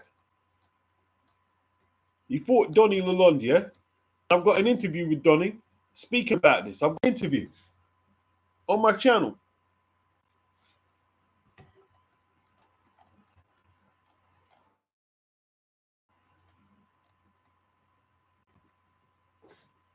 So, 1988, yeah? Thomas Hearns became the first 5-weight champion in boxing, yeah? So Leonard not wanting to get outdone, right? He fought Donnie Lalonde for what I believe could have been maybe not the inaugural super middleweight title, but it was for the vacant WBC super middleweight title, right? That was on the line. And Donnie Lalonde was also the light heavyweight champion. So the fight was contracted at 168. 168.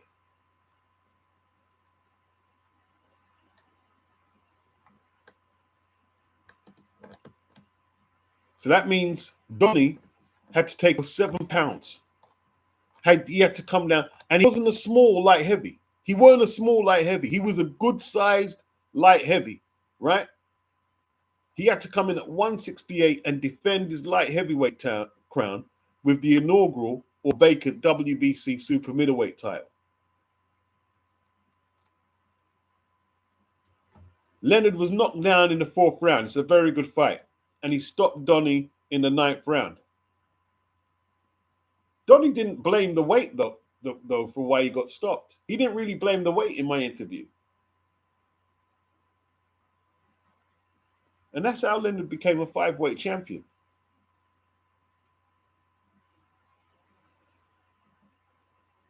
But people don't question Ray's greatness, and neither do I. He is great. He is great. But, right? Ray had a great matchmaker and a great guy in Angelo Dundee who knew when to take fights and knew how to negotiate situations in Ray's favor, right? Ray Leonard also bucked the trend in the war that fighters have with promoters. He bucked the trend, right? Ray never signed a promotional contract in his life. In his life.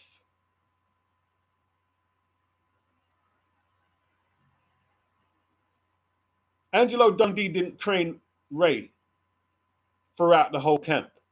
He came in late and touched up things that need to be touched up. And the hard work or the long camp was Janks Morton, who used to train former WBA heavyweight champion Greg Page. Janks Morton and Dave Jacobs. They used to train Ray full time. So Janks Morton knew Ray from the amateurs and was a bit of a mentor, though it did go left after a time. That's another story. So when Ray was turning pro, right? They didn't want Ray to go into a bad situation with a promoter, right? So Janks Morton knew Mike Trainer, the attorney. He said, "What do you think you could do for Ray?" He said, "I don't know. I don't know nothing about boxing. What do you mean? I don't know anything about boxing." But he's a very intelligent man, Mike Trainer. He's passed away. Very intelligent man. So when Mike Trainer is inserted into the team, there's an offer from Don King. Mike Trainer said, if Ray was to take this contract, it would be like going into indentured slavery. If I pronounce that word wrong, excuse me. So they didn't take it. So Mike sat down with himself and was trying to, how are we going to get Ray into the game? How are we going to get Ray into the game? So he got a consortium together, just like Muhammad Ali did when he turned pro, back Ray on his ascension to becoming world champion. So they all put in a certain amount of money. So rather than sign to a promoter, Mike Trainer had the idea of hiring a promoter, right? They put on the show, you don't sign to the promoter, we hire the promoter to do Ray's shows. And that's what they were doing. Ray kept the majority of his fight purse. No promoter saw more than they should have done out of Ray's money, right? Ray signed a deal with ABC with no promoter, right? Because when Ray was in the Olympics, the Olympics in Montreal, Canada, the ABC cameras were following him everywhere. It was huge. He won the gold medal, knocked out the Cuban guy.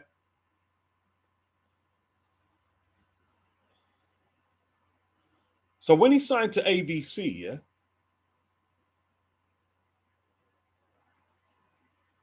he was such a big hit that he paid off the consortium, right, before he even threw a punch.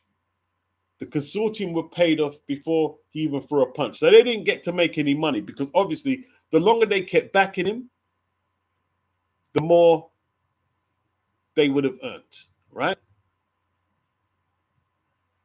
He paid off the consortium with the first check he got from ABC. And then when he started working with Barham, title fights and step up fights, there was never a contract.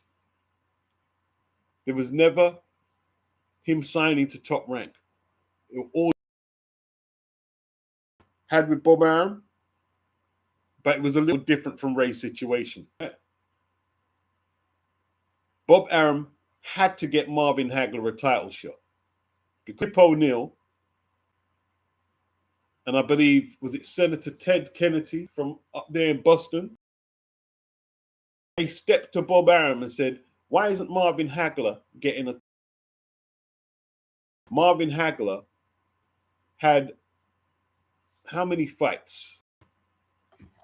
How many fights did Marvin have? It was, I want to say,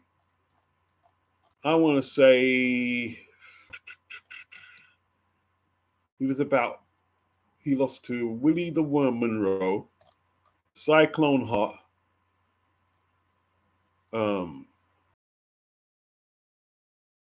let me go on box rec.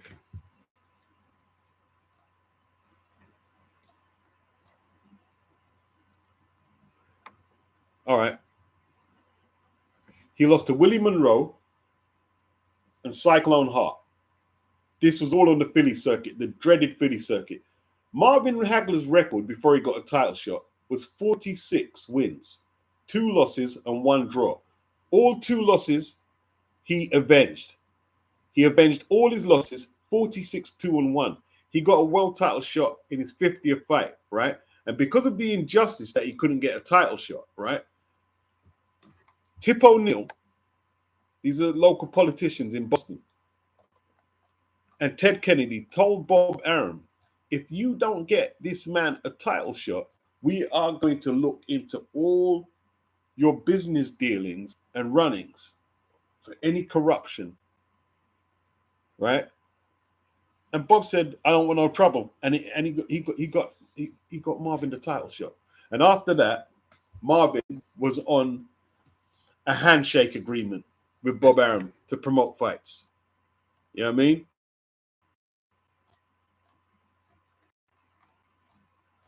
But yeah, Mike Trainer was a genius. Mike Trainer was the dude. And what I don't get, right, is how boxers today don't do something simple like that. Why not you, if you're a big draw, right, you have a potential audience, why don't you just get an attorney and hire a promoter, right? And it doesn't just have to be you. You could get a few fighters in a consortium and just hire a promoter and do your own shows and cut the middleman out. And then probably you could go to Turkey as a business, all of you, right? And go to Turkey and go to all these other platforms in 2026.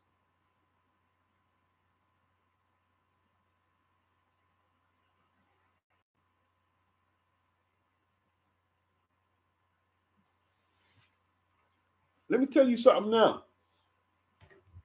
I should be out of it by now. Like gassing, innit? You guys like, no, I like gassing. You see the industry, right?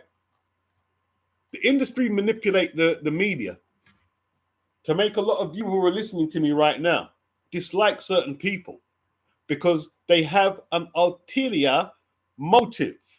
Yeah? If they didn't want you to hate Conor Benn, right, they could change the narrative next week. If they wanted to, they could change the narrative next week. And if you don't believe me, it's because you're not looking close enough to how the game works, right? The reason they're putting Conor Benn out there, right, is because the middlemen are now getting skipped over. They're getting skipped over by management who don't have to put a penny of investment into fight cards. Keith Connolly has never put penny investment into fight cards.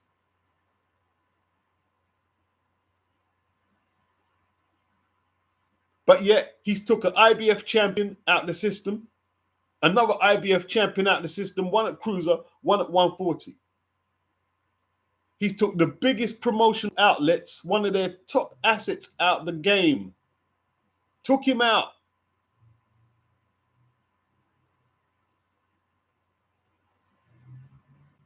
And they don't like it. They don't like it. Middlemen is getting knocked out of position now, and they don't like it. Keith Connolly went over Eddie's head and got Richardson Hitchens on one of Turkey's cards. After Eddie said, no, you Turkey, don't work with them guys. They're trying to screw me over. He got Richardson on one of them cards, and he got Edgar Berlanga on one of them cards. And now Keith is working almost alongside Turkey.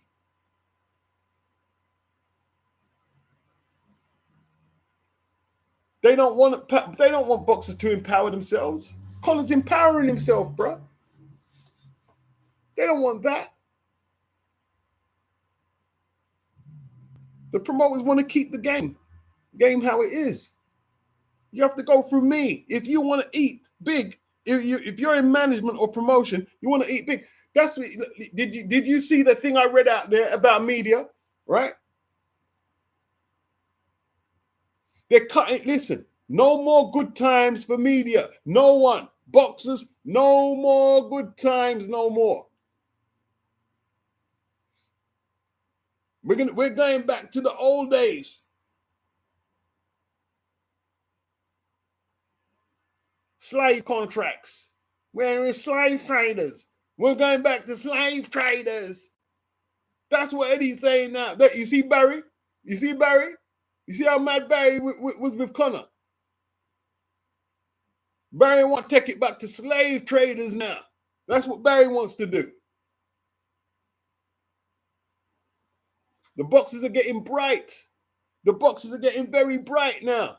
You're getting too bright.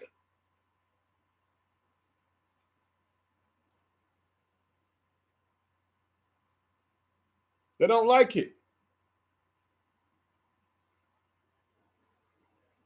See all that hatred they used to have for Jake Paul and KSI? Why do you think they had so much hate? Why do you think they had so much hate for them people? Because they're making money out of the traditional way of making money in boxing. They're disruptors. They're disruptors. They are disrupting the order. Listen, I should be off here, man, but I'm gassing. I'm on fire now, right? I'm on fire. I'm on fire. I'm on fire.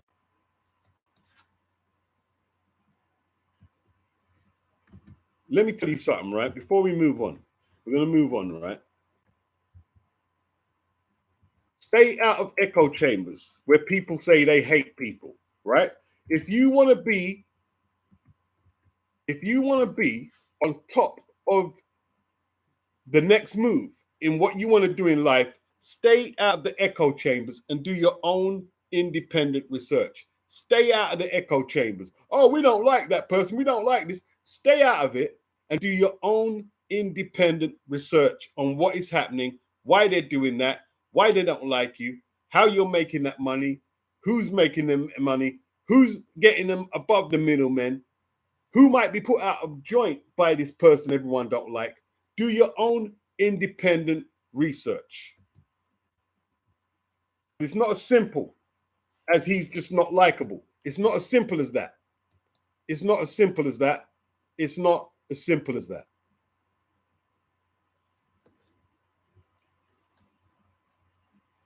Let me tell you something, bro. You see, when they used to do celebrity boxing matches, yeah? Ricky versus Grant Bovey, all their matches take place in the early part of this millennium. Some of you might be too young. No, it wasn't Cyclone Hart. He lost to Boogaloo Watts and Willie and the Worm Monroe. He knocked out Cyclone Hart. Marvin Hagler, right? He lost to Boogaloo Watts and Cyclone Hart, right? So early part of the millennium, right? When they were doing all them celebrity matches on BBC, right? Do you know what the British Boxing Board of Control did? Do you know what they did? Do you know what they did? Because these matches were not being licensed by the British Boxing Board of Control. Yeah, that's likely one of the fights as well, Anthony. DJ Spoonie and Mark Bosnich. Yeah, it's likely one of them. Do you know what they did, right? Because they were using professional coaches, right, of big boxers, of relevant boxers of that time. Do you know the British Boxing Board of Control said, if you train any of them celebrities, we will revoke your licenses.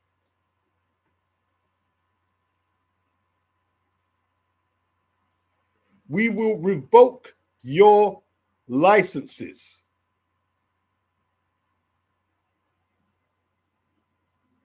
%100 facts.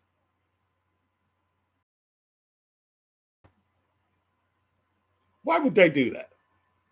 Why would they do that? Because the celebrity boxing was becoming huge. And they weren't getting a cut out of it. And around this time, the BBC was actually withdrawing from the traditional boxing. They was withdrawing from the traditional boxing. Remember, Audley was one of the last guys on there, and the likes of David Hay. They was withdrawing. Boxing was a huge draw. It was huge. It done Huge numbers.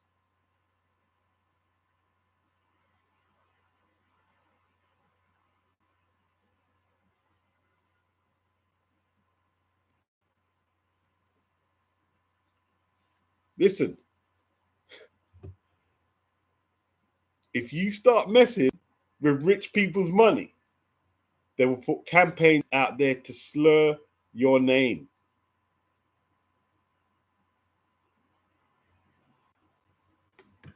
You mess with them people's money, they're coming back at you, bro.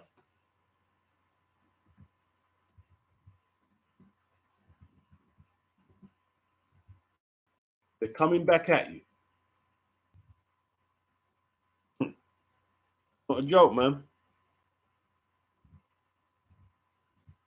Not a joke.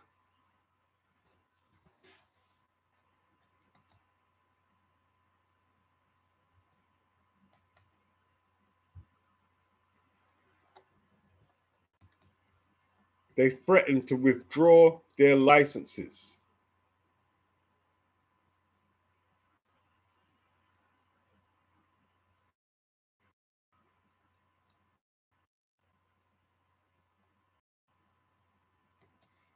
Let me research the story about marijuana.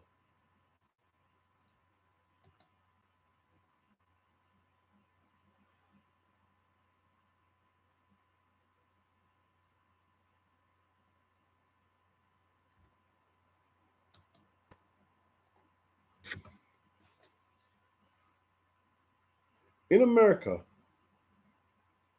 it doesn't say it here, but this is just a theory, right? So don't take this as the full gospel, right? But this is a theory. In 1937, they made marijuana illegal.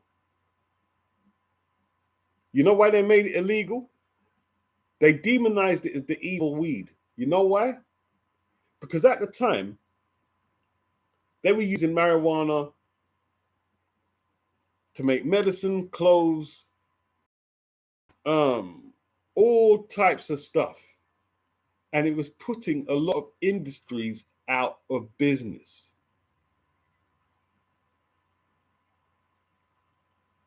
So they gave it a really bad name and made it illegal.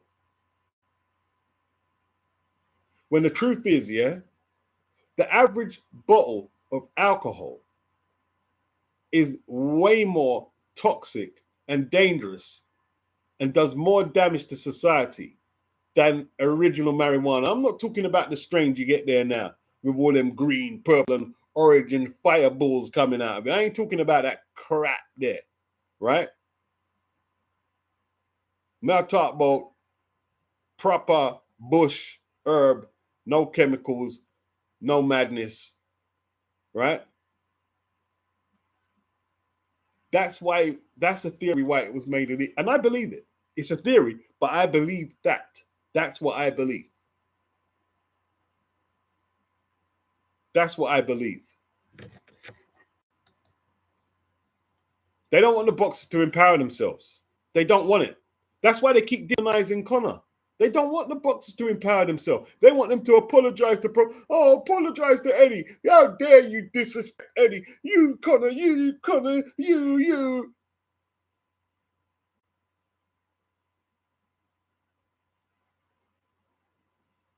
If the promoters could, the promoters would put the boxers back into slave contracts that Barry Hearn was telling Dillian about. Remember when we had having slave contracts and thought he was so flipping funny when he was saying it.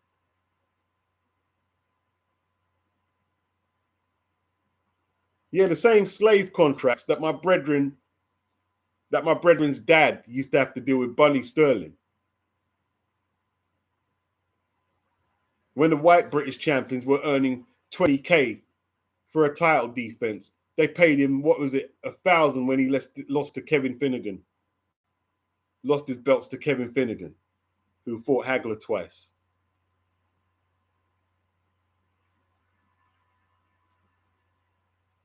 There's lots of people who want to put the fighters back in them antiquated slave contracts. That's what they want to do.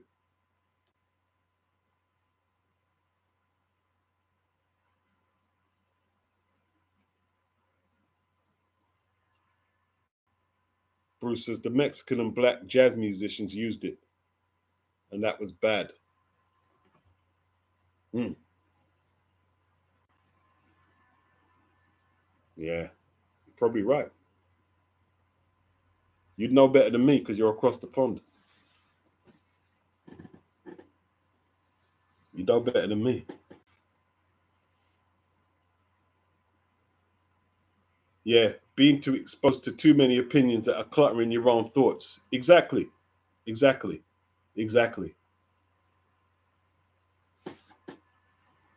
When things are they're dead easy to work out. See, the thing is, yeah,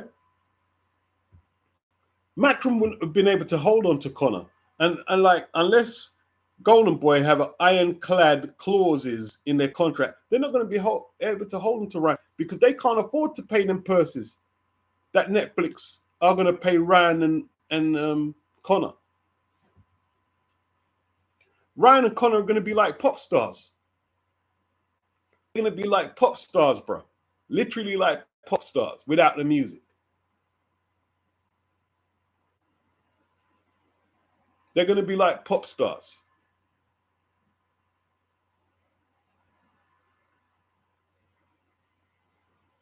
Virgil Ortiz.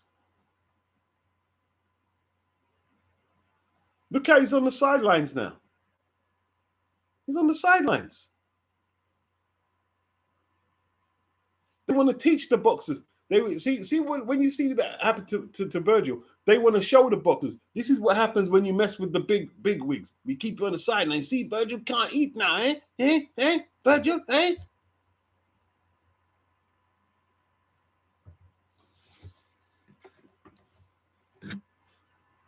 About friends.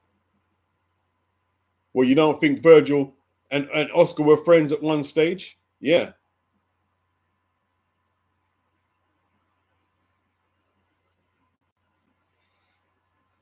Bruce says he could get into the marijuana prohibition laws 1937, but we'll save that for another show. Yeah, yeah. I'm gonna look that up when I get off. Now you said that, Bruce. I'm gonna go look it up.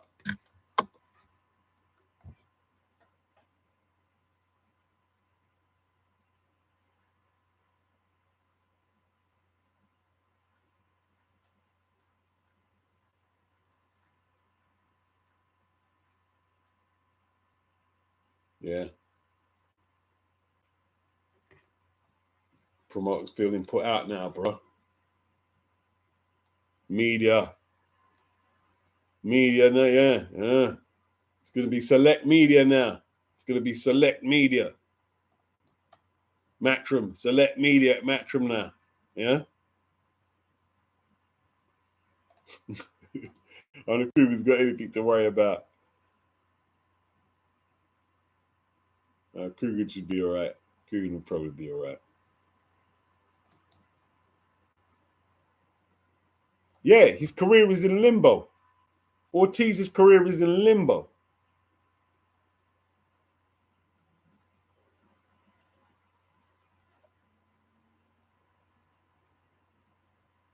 It's crazy.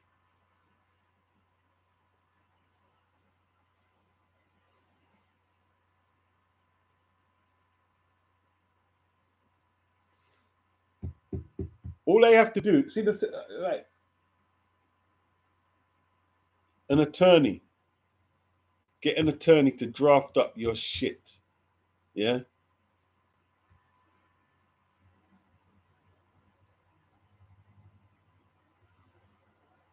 Leonard was putting on his own cards with the attorney.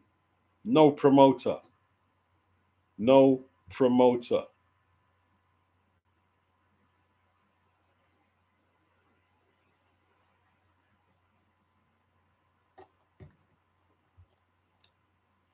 It'd be very difficult to do that these days because they just block you.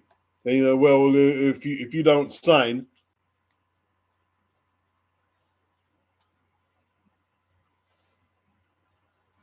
and that's why Marvin Hagler couldn't get in the Don King tournament because he wouldn't sign. The Petronellis wouldn't let him sign to Don King. and it was a TV tournament. You couldn't get in, locked out, stuck on the Philly circuit for years. 46-2-1, avenged both the losses to Boogaloo and a Worm. Yep, see, Tone knows the story. Hemp was demonized, seen as a threat to the profits of industries. Yeah, industrialists. Yeah, exactly. And that's the theory I believe. Yeah. Oh, Martin Bacoli, is he allowed to fight? Who knows? He missed out on the payday from last week. Who knows?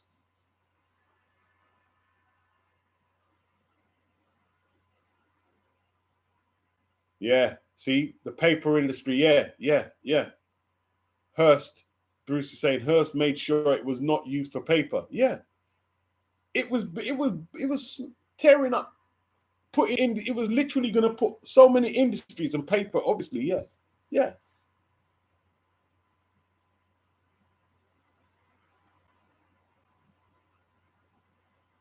Crazy. If you take out all the crap of the current strains, because I know people say, yeah, that's the boom. No, it's not. That's a load of crap. Anyone smoking that stuff there, you really need to think about what you're doing. You need to think about what you're doing. If you're going to smoke all these new strains out there, you need to think about what you're doing. WWED, yeah?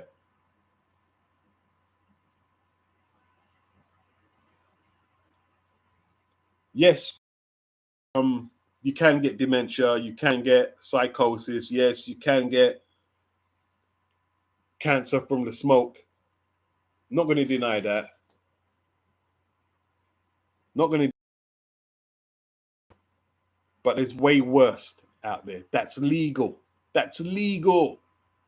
That is legal. For a start, right?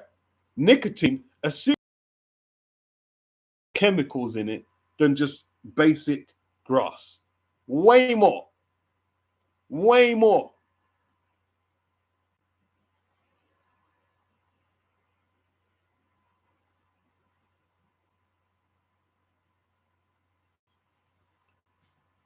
And you know what is scary, yeah? I don't smoke no more. Yeah? I don't smoke. You know what is really scary, right? They'll tell you, right, that but your kids could eat fried flipping chicken all flipping day at McDonald's and crap and fizzy soda, right? And eat candy until they can't consume anymore. You can eat all the crap in the world,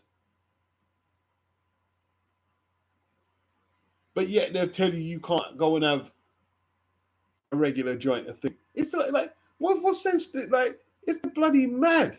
It's just mad. The world is mad, bro. The world is mad. I was thinking about it today, you know. They should ban kids from going into them fried chicken joints and all the fast food joints. They should be banned. Unless you go accompanied with a parent, you should not be in there.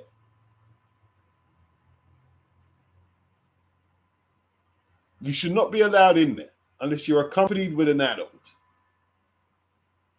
Yeah?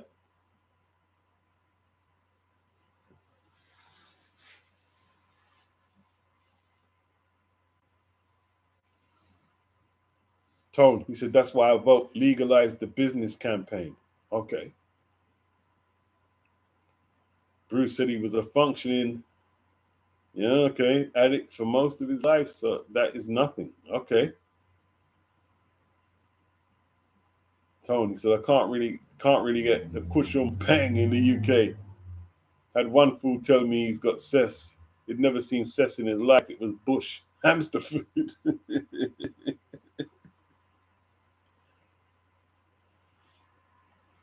The real cess without no seeds, yeah?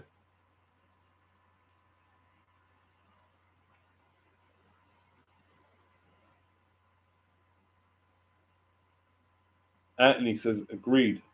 And another conspiracy is they set up those fast food places in certain neighborhoods. Oh yeah, yeah. They don't have them. You see them fried chicken spots that come up. You got Highgate and Muswell Hill. See if you can find them kind of shops there. You can get a kebab or something like that, but you can't get them fried chicken thing. They had one. They closed it up quick. Up the ends, Muswell Hill. Closed it up quick. Yeah. And it's the same thing, yeah? In certain areas, yeah? You go to the off licenses, yeah? And see if you can get Super Skull and Tenants. I don't know about now. You probably can. But back then, you couldn't get them beers. They weren't selling them beers in them areas. I said, how can they not have them beers in them area?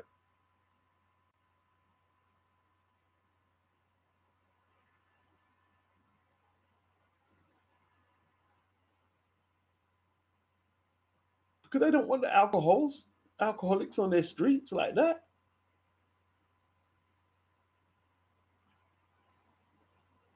Bruce Gas, processed and fast food is killing these people right now. Just like flies, bro. Just like flies. Tone said, are they banning fast food shops from opening near schools? Or did I imagine that? It's strategic, bro. Yeah. Strategic.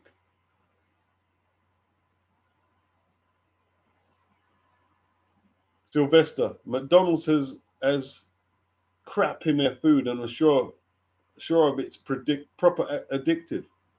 That's what it's built for.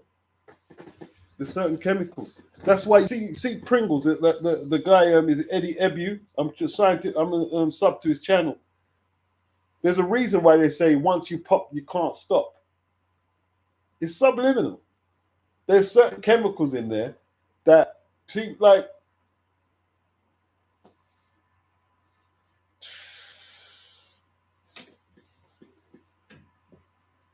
You know what it is, yeah?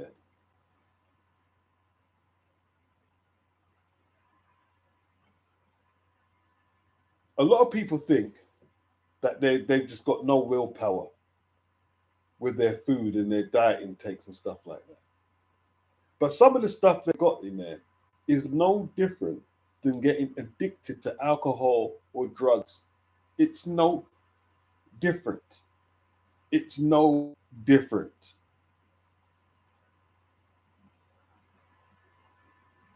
And they've been doing it for years.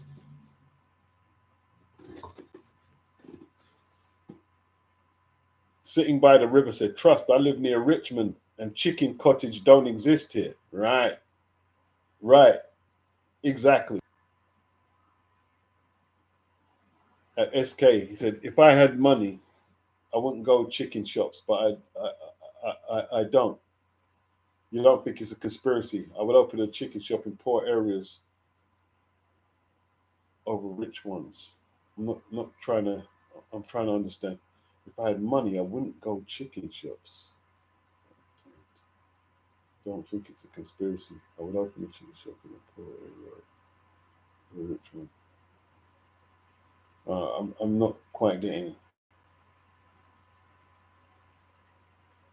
it. Told so they got a falafel cottage in Richmond at SK. Life is grim for the working class. I need my food to give me some joy. Well, every man for himself, bro. Every man for himself. Me? Today? I did a workout. My workout wasn't that good, to be honest. It was a bit lame. I'll try and do a better one tomorrow. Did a bit of a bike ride. Came back, cooked a whole medium chicken in the oven, cooked the whole of that, and a big bowl of salad. And I had that before I went on live. I don't do the fast food, bro. I know people, I'm just going to get some fast food. No, I don't do no fast food, bro. Do no fast food. Yeah, I mean, that chicken, the chicken cost me, what is it, near £5. The salad probably cost You know what I mean? With bits and pieces, 6 or 7, including the chicken. And I've got food for tomorrow, got chicken for Monday. I'm good. I'm good. I don't do the fast food. And you see, the thing is, yeah, the last time I ate kebab, it burnt my stomach up. My stomach was burning. It was burning. I can't eat them. No, I can't be doing it. I can't be doing it. I make my own chicken sandwich. Make my own chicken sandwich. You know what I mean? And that's what I had. I had a wrap, some wholemeal wrap, my chicken, and some salad. I'm good. I'm not buying the fast food, bro. It's no good for you. It's no good for you. It's no good for you.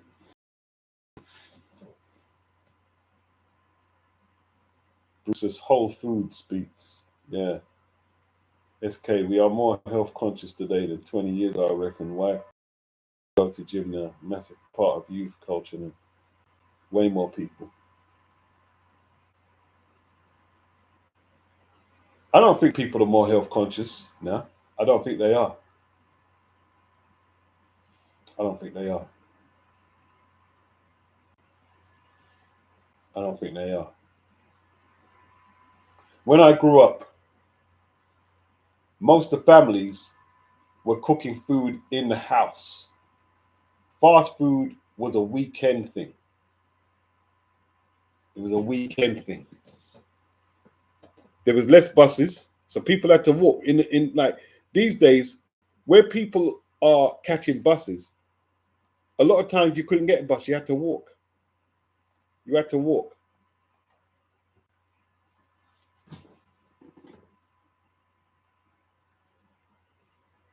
Bruce says you can eat chicken, you can eat clean food when it's cooked and spiced well. It's way better than fast food. Fast food is just not good. SK says chicken shops are cheap and cheerful, made for poor areas. Don't make business sense to open one in areas where rent is high. It's still a conspiracy. No matter how you try and slice and dice your argument, it's still a conspiracy. Yeah? Because you don't have to, because it's cheap and cheap, it doesn't have to be there. If people were encouraged and incentivized or taught to cook for their picnic, rather than put the, what you have to realize, them kids are in them chicken shops every day. In every day. It's also mental development. You're not getting the right nutrition to focus in school.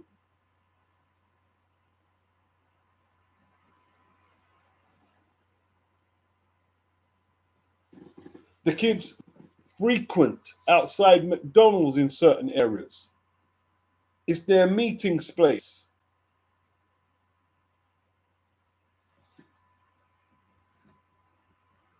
I don't think people are more health conscious. I disagree. I disagree with that wholeheartedly. Yeah? When my grandparents were alive, I go to the house. My granddad is cultivating tomatoes, right? Lettuces, all type of food in the back garden.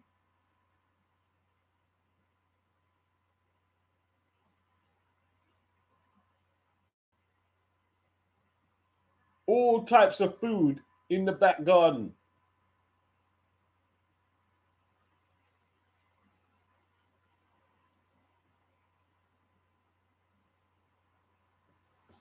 It doesn't matter if they're going to the, it doesn't mean they're more healthy. It doesn't mean they're more healthy because they're going to the gym. All right, you go to the gym all day and then you spend 8 hours putting radiation into your brain on your phone. Was that healthy? That's not healthy. That's not healthy. Healthy you wish. It's not healthy. Today's it's not healthy. No. You were healthier in the 70s. There was less crap in the foods. You are not healthier today. There's no way around it. You are not healthier today. You're Uber. You are not healthier today. There's no what because you've got a gym. No, I'm sorry, you're not healthier. You're not healthier. It's not healthier, right? Let me tell you this, yeah? I walk in the suburbs. I walk in the green areas in the suburbs in London. That's where I walk. And I see old white people who have never, I can tell, they've never been to a gym in their life. Never been to a gym in their life. And you know what? They don't go in them chicken shops. They don't eat kebabs. They might have it on occasion, right? They don't do that, right? And then people are not overweight. And they're not trying to get no ripped six packs and biceps or anything like that. They walk hills all day because around where they live is hills. And they've got cars, but they walk. They walk. Gym, you think giant gym? No. They give you muscles. They give you your creatine and weigh up your muscles. Yeah, cool, no problem. Yeah, you're not healthy though. You are not healthy.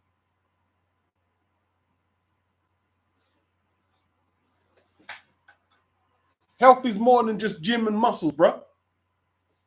Health is more than just gym and muscles. I see a lot of people go to gym, eat a load of crap, eat a whole load of crap.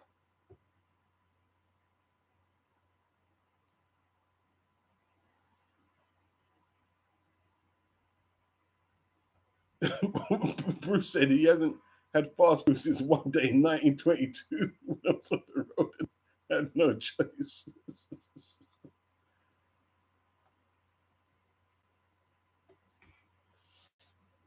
Tony said he had fish and chips the other day from a proper chippy. The fish was okay. Chips were manky.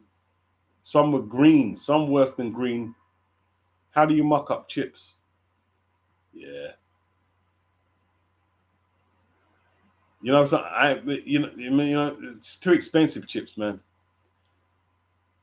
I saw the chips marked up for £4.50. And that's just the chips. That's nothing with it. That's not even a piece of chicken or fish with it, or a pie or anything. The chips, large chips, were marked up for £4.50. You know what I mean? I don't even do that, bro. Okay, you know what I do? I'll just buy some potatoes.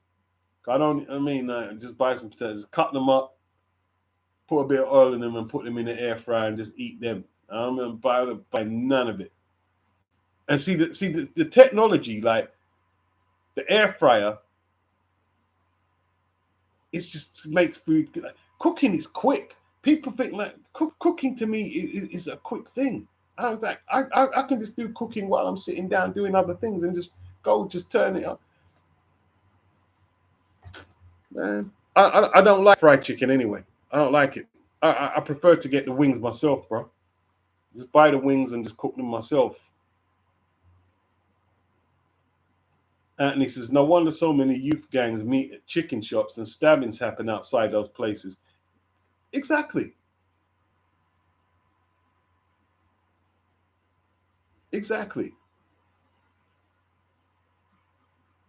The medical industry is making a fortune from overweight people, said Bruce. Why would they want to change it? Yeah, gym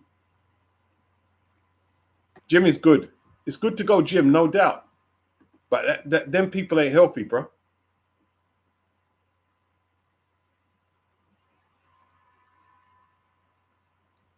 A lot of them ain't healthy.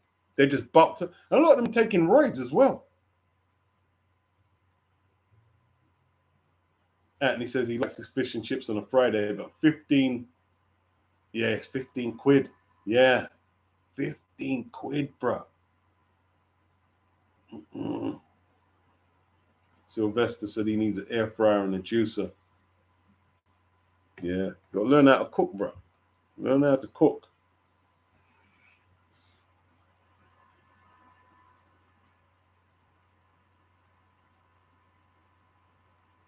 Bruce says muscle is healthy and takes a lot of protein to maintain.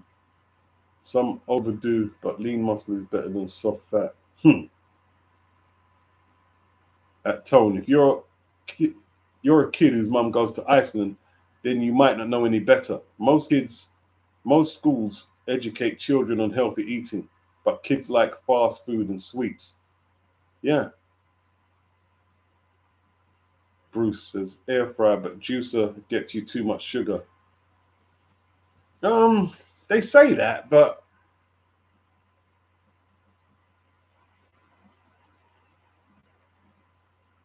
see, I don't go with that. I don't go with that. Yeah. See what I've got here? Right here, I've got some mango juice that I made myself. Right.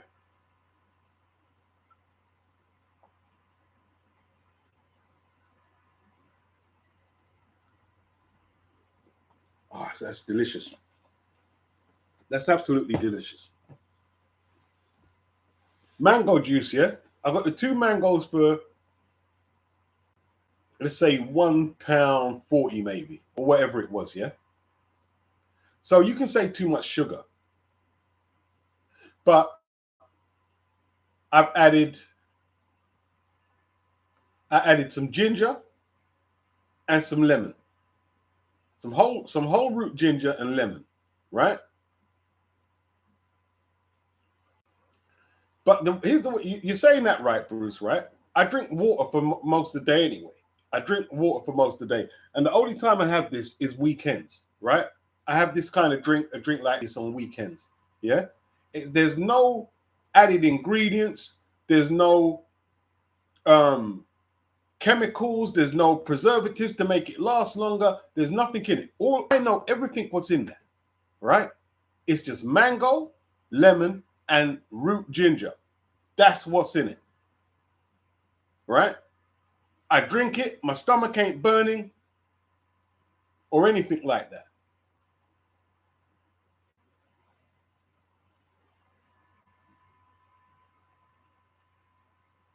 So to me, I'm all right with that. I'm all right with that. I have my salad, my chicken.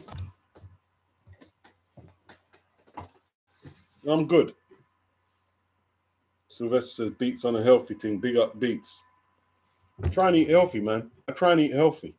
I try and eat healthy, good food. You know what I'm saying? Sylvester, you're lucky to get fish and chips under 20 quid. Just teeth. You know how cheap that food used to be? In the UK, that was a cheap working class food now.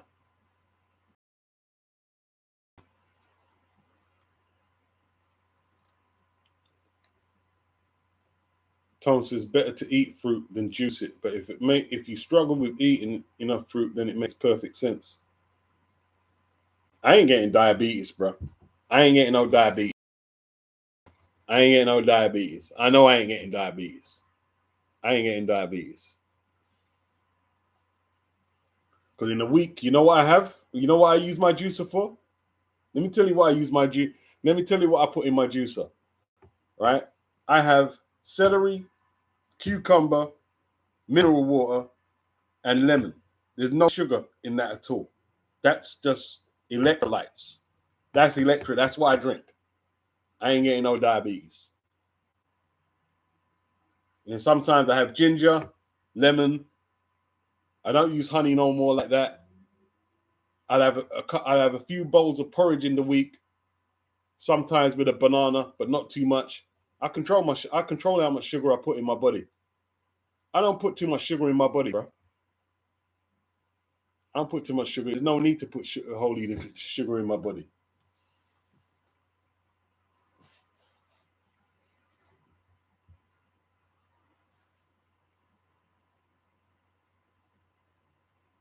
You know what I mean? Make my own juice, bro. I don't buy Ribena. I don't buy none of them craps there out the shop.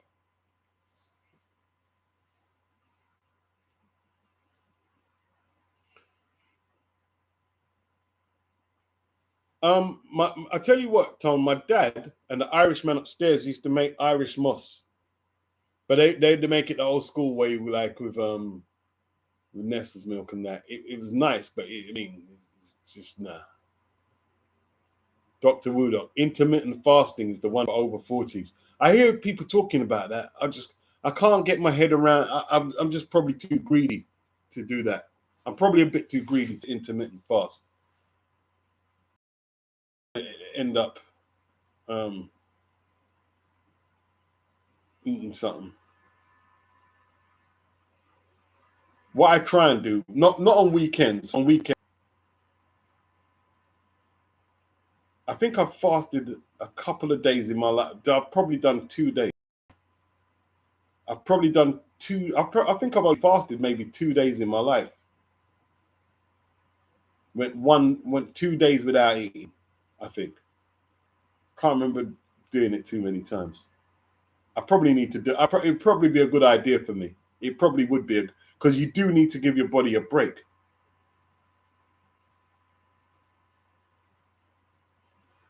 Bruce Gas, you'll be doing another fast in another 3 weeks. All right. Colonoscopy time. Okay.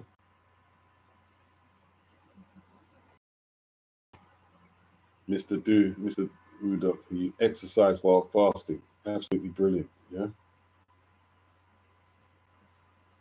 What you do, 3-day fast, or you do longer than that? Some people do some long fasts, innit? 3-day fast, man.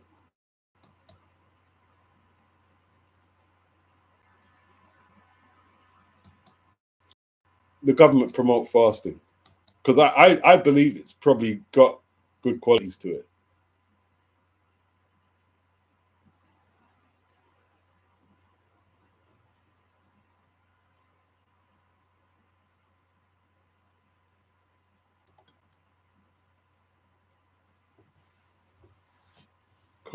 Colonoscopy. Colonoscopy. What is that? I don't even know what it is. Colonoscopy. What is it? Medical procedure used to examine the rectum and colon for abnormalities. Ah, yeah, it's a good idea, yeah. A flexible tube with a camera is inserted into the bowels. Pre-procedure laxity of the bowels typically involves sedation for comfort and is considered the gold standard for detecting bowel cancer. That's real, you know. That is real, bro. That is real. Okay, that is real. That is real, bro. To diagnose symptoms like persistent diarrhea, abdominal pain, or rectal bleeding.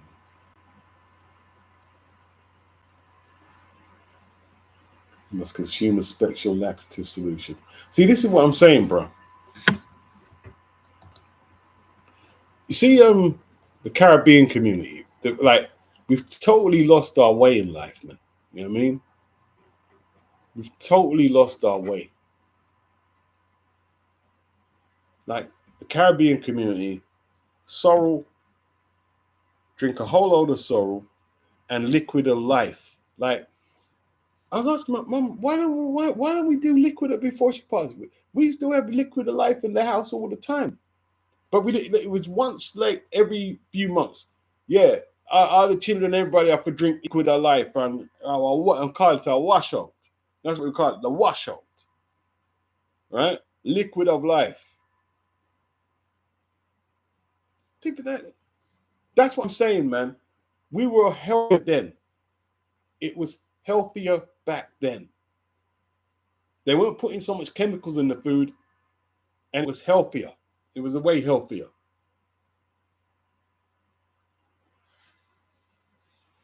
Yeah, bitters. That's the one FDR drinks. Bitters. Yeah, a washout every 6 months, Tone. Yeah, washout. Yeah. People knew what they would do. See all this stuff there. I'm telling you, the older people were on it. People think, oh, it's all modern day stuff. They're not. They were on it. Our people were on it. Long time ago. Long time ago.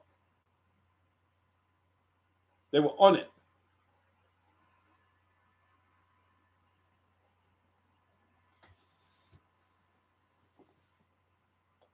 They were on it, bro. Do they even sell Liquid of Life anymore?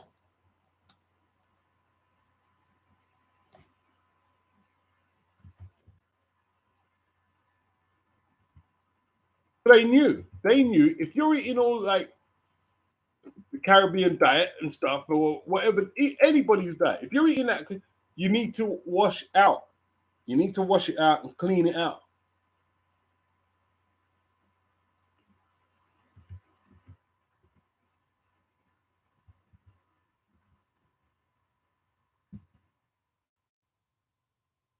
My granddad, they take the water and like you can say it was unsophisticated, but from when they came into England in the 50s, they were boiling the water. They'd boil their water and put it back in the fridge to use and drink. They were boiling water from a long time and everything. So like,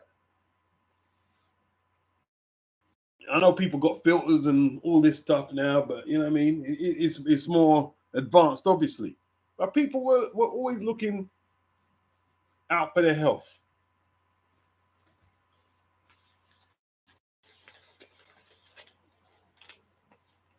Liquid of Life. I don't think they sell it, man.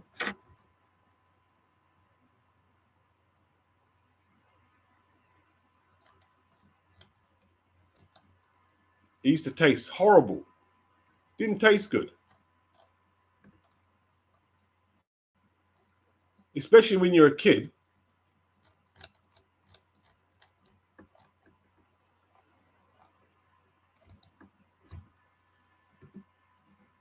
And castor oil thing that we didn't do the castor, but there were some people who did castor oil. Make you go drink castor oil and go clean out your thing. And now what they tell you, oh yeah, you got to drink a bit of olive oil to keep your thing regular. Man, you people are slow, man. Oh, you see, they're saying it, Liquid of Life Tonic Jamaica. All right, now I get something. No, you have the where the water one there. If I see the bottle, I recognize it. Bitters. I mean, like someone said, bitters.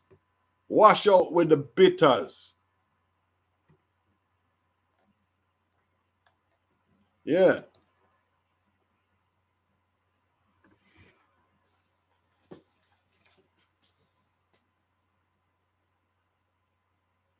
And he says,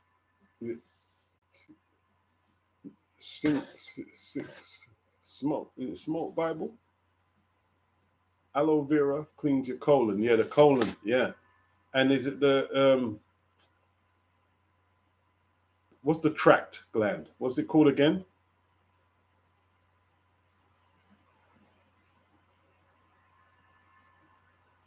Snickle Bible is probably the most bitter thing that you could put in your mouth.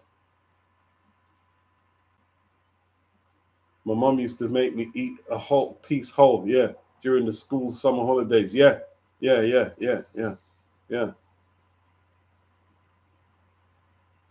Wu says Scotch bonnet is like dynamite. It will clean you out. You can't eat that whole though by itself. You have to cut that up into food, man. I remember Aunt Margaret brought around these peppers from Jamaica, a whole load of peppers, yeah. So she could leave the peppers in the yard, right? For me to deal with. And this Turkish dude was around the house. He said, "Oh, I know them peppers there. I mean, we eat them all the time, innit? Let me." He said, "No, man, it's nothing, man. I mean, give me the pepper, man." He was gonna put the pepper in. Oh, I'm gonna have it. And he tried to firm it. he tried to firm it, bro. We had to get the man water and a whole load of it, bro. He tried to firm it.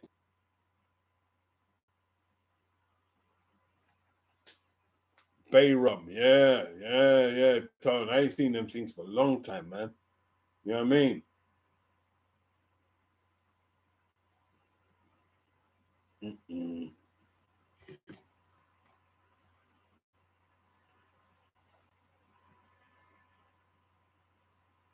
Wow.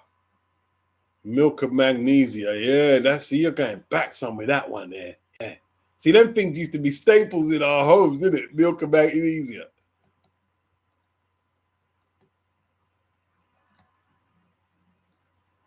Milk and magnesia, you know. But what they say, what is it now? You've got to take magnesium tablets. See what I mean? So, see, people were like, they were on it. They were on it from time, man.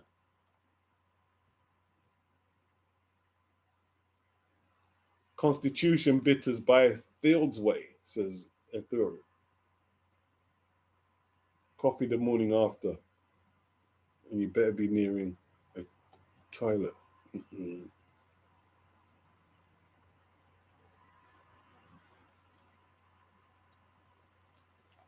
I might be looking at this well, I don't know how to spell it now. The colonoscopy, what you saying? I might be looking at that, man. I might have to fast like you guys say and get a little clear out, you know. I have to clear out myself. Keep that regular.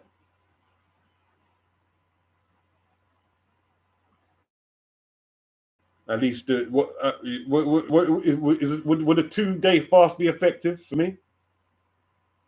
Let me know in the comment section. Or do I need to do more? If I think to do more, I won't do it. So if you guys don't have a positive answer for me, I'm hoping you're going to say yes. I reckon I can maybe do 2 days. If I do a 2-day fast, Senecott. Yeah, Senecott is probably a good one.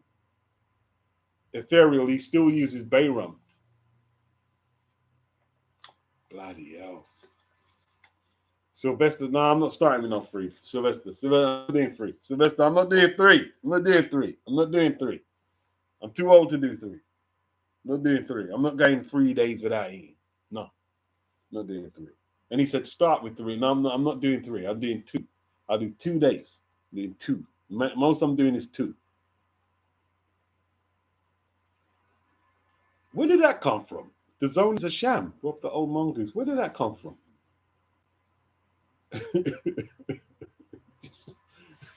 just a random comment like what we're discussing. Just unsubscribe from it then, innit? Just unsubscribe. Just do something else with your time, bro. I mean, just don't subscribe. I support your decision to say. I mean, I don't get nothing out of it. Just unsubscribe, innit? Toast in 2 hours. Yeah, I'll do 2 hours. Toast said I never fasted, but 2 days seems excessive. They're telling me start with 3. I'm not doing 3 days, Toast. I'm not doing 3 days without no food, bro. I'm not doing it. I'm not doing it, man. I'm not doing it. I did the couple of days I did, though. I did easy. 1 day I can do easy. You know what I mean? Karanga water, you know. Yeah, I need a proper clear out. Just do them regular. I think Johnny Nelson does the intermittent fasting.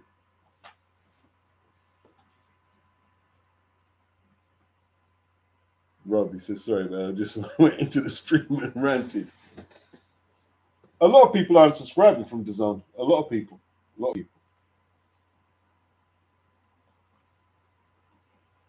Yeah, I might be. I might try. I don't know. I don't know. See how it goes.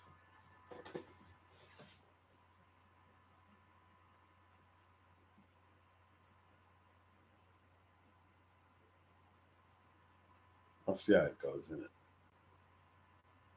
Try a little something, innit?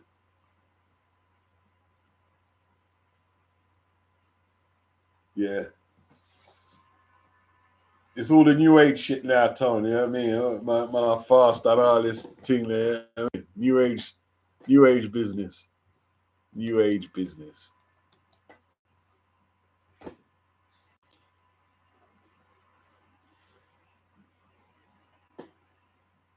See, I'm paying for flipping Netflix. I barely use it, innit? I might go watch something on Netflix just to justify paying £8 for it. I might have to go watch something, but I don't know what to watch.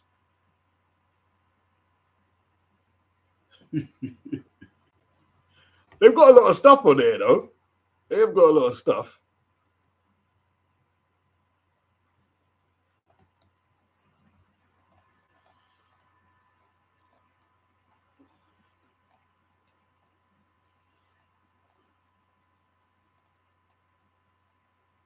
Yeah, man.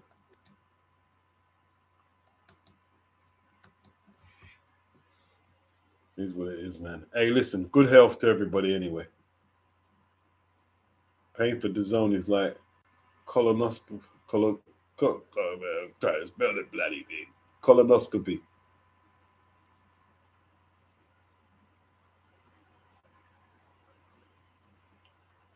Well,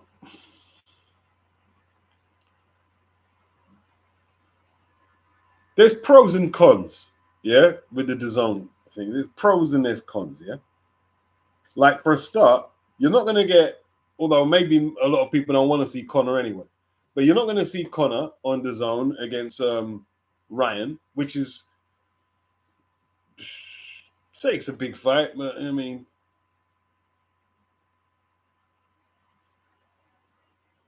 Tom said a balanced diet with less energy than you burn is all you need. Small portions and perseverance. You need, you know what? It's movement in it. See, when you get older and you don't move a lot, that's where you get yourself in trouble. You don't move a lot, bro. And you know what I heard is it's the legs in it. You know, people they don't walk and they don't ride a bike, they don't lift, they do any strength resistance work on their legs. And if your legs weaken as you get older, then you're screwed. You're literally screwed. You're setting yourself up for all types of crap once your legs weaken and you're not strengthening your legs. You're setting yourself up for all types of crap.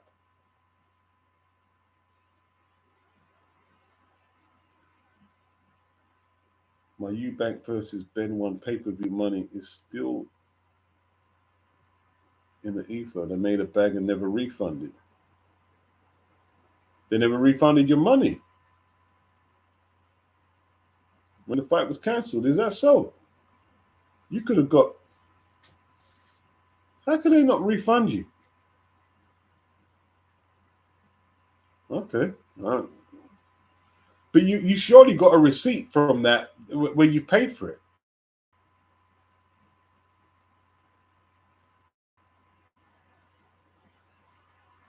It will be on your bill that you paid for it and didn't receive it. It will be on your bill.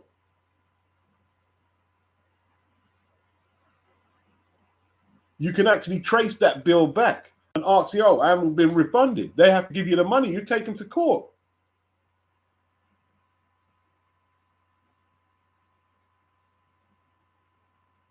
I don't know. I don't understand that one, to be honest, Rob. I don't get that one, but I don't get that one. That seemed like a straightforward get your money back.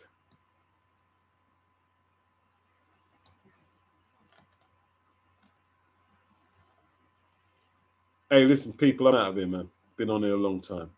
It's been good, though. Been a great chat.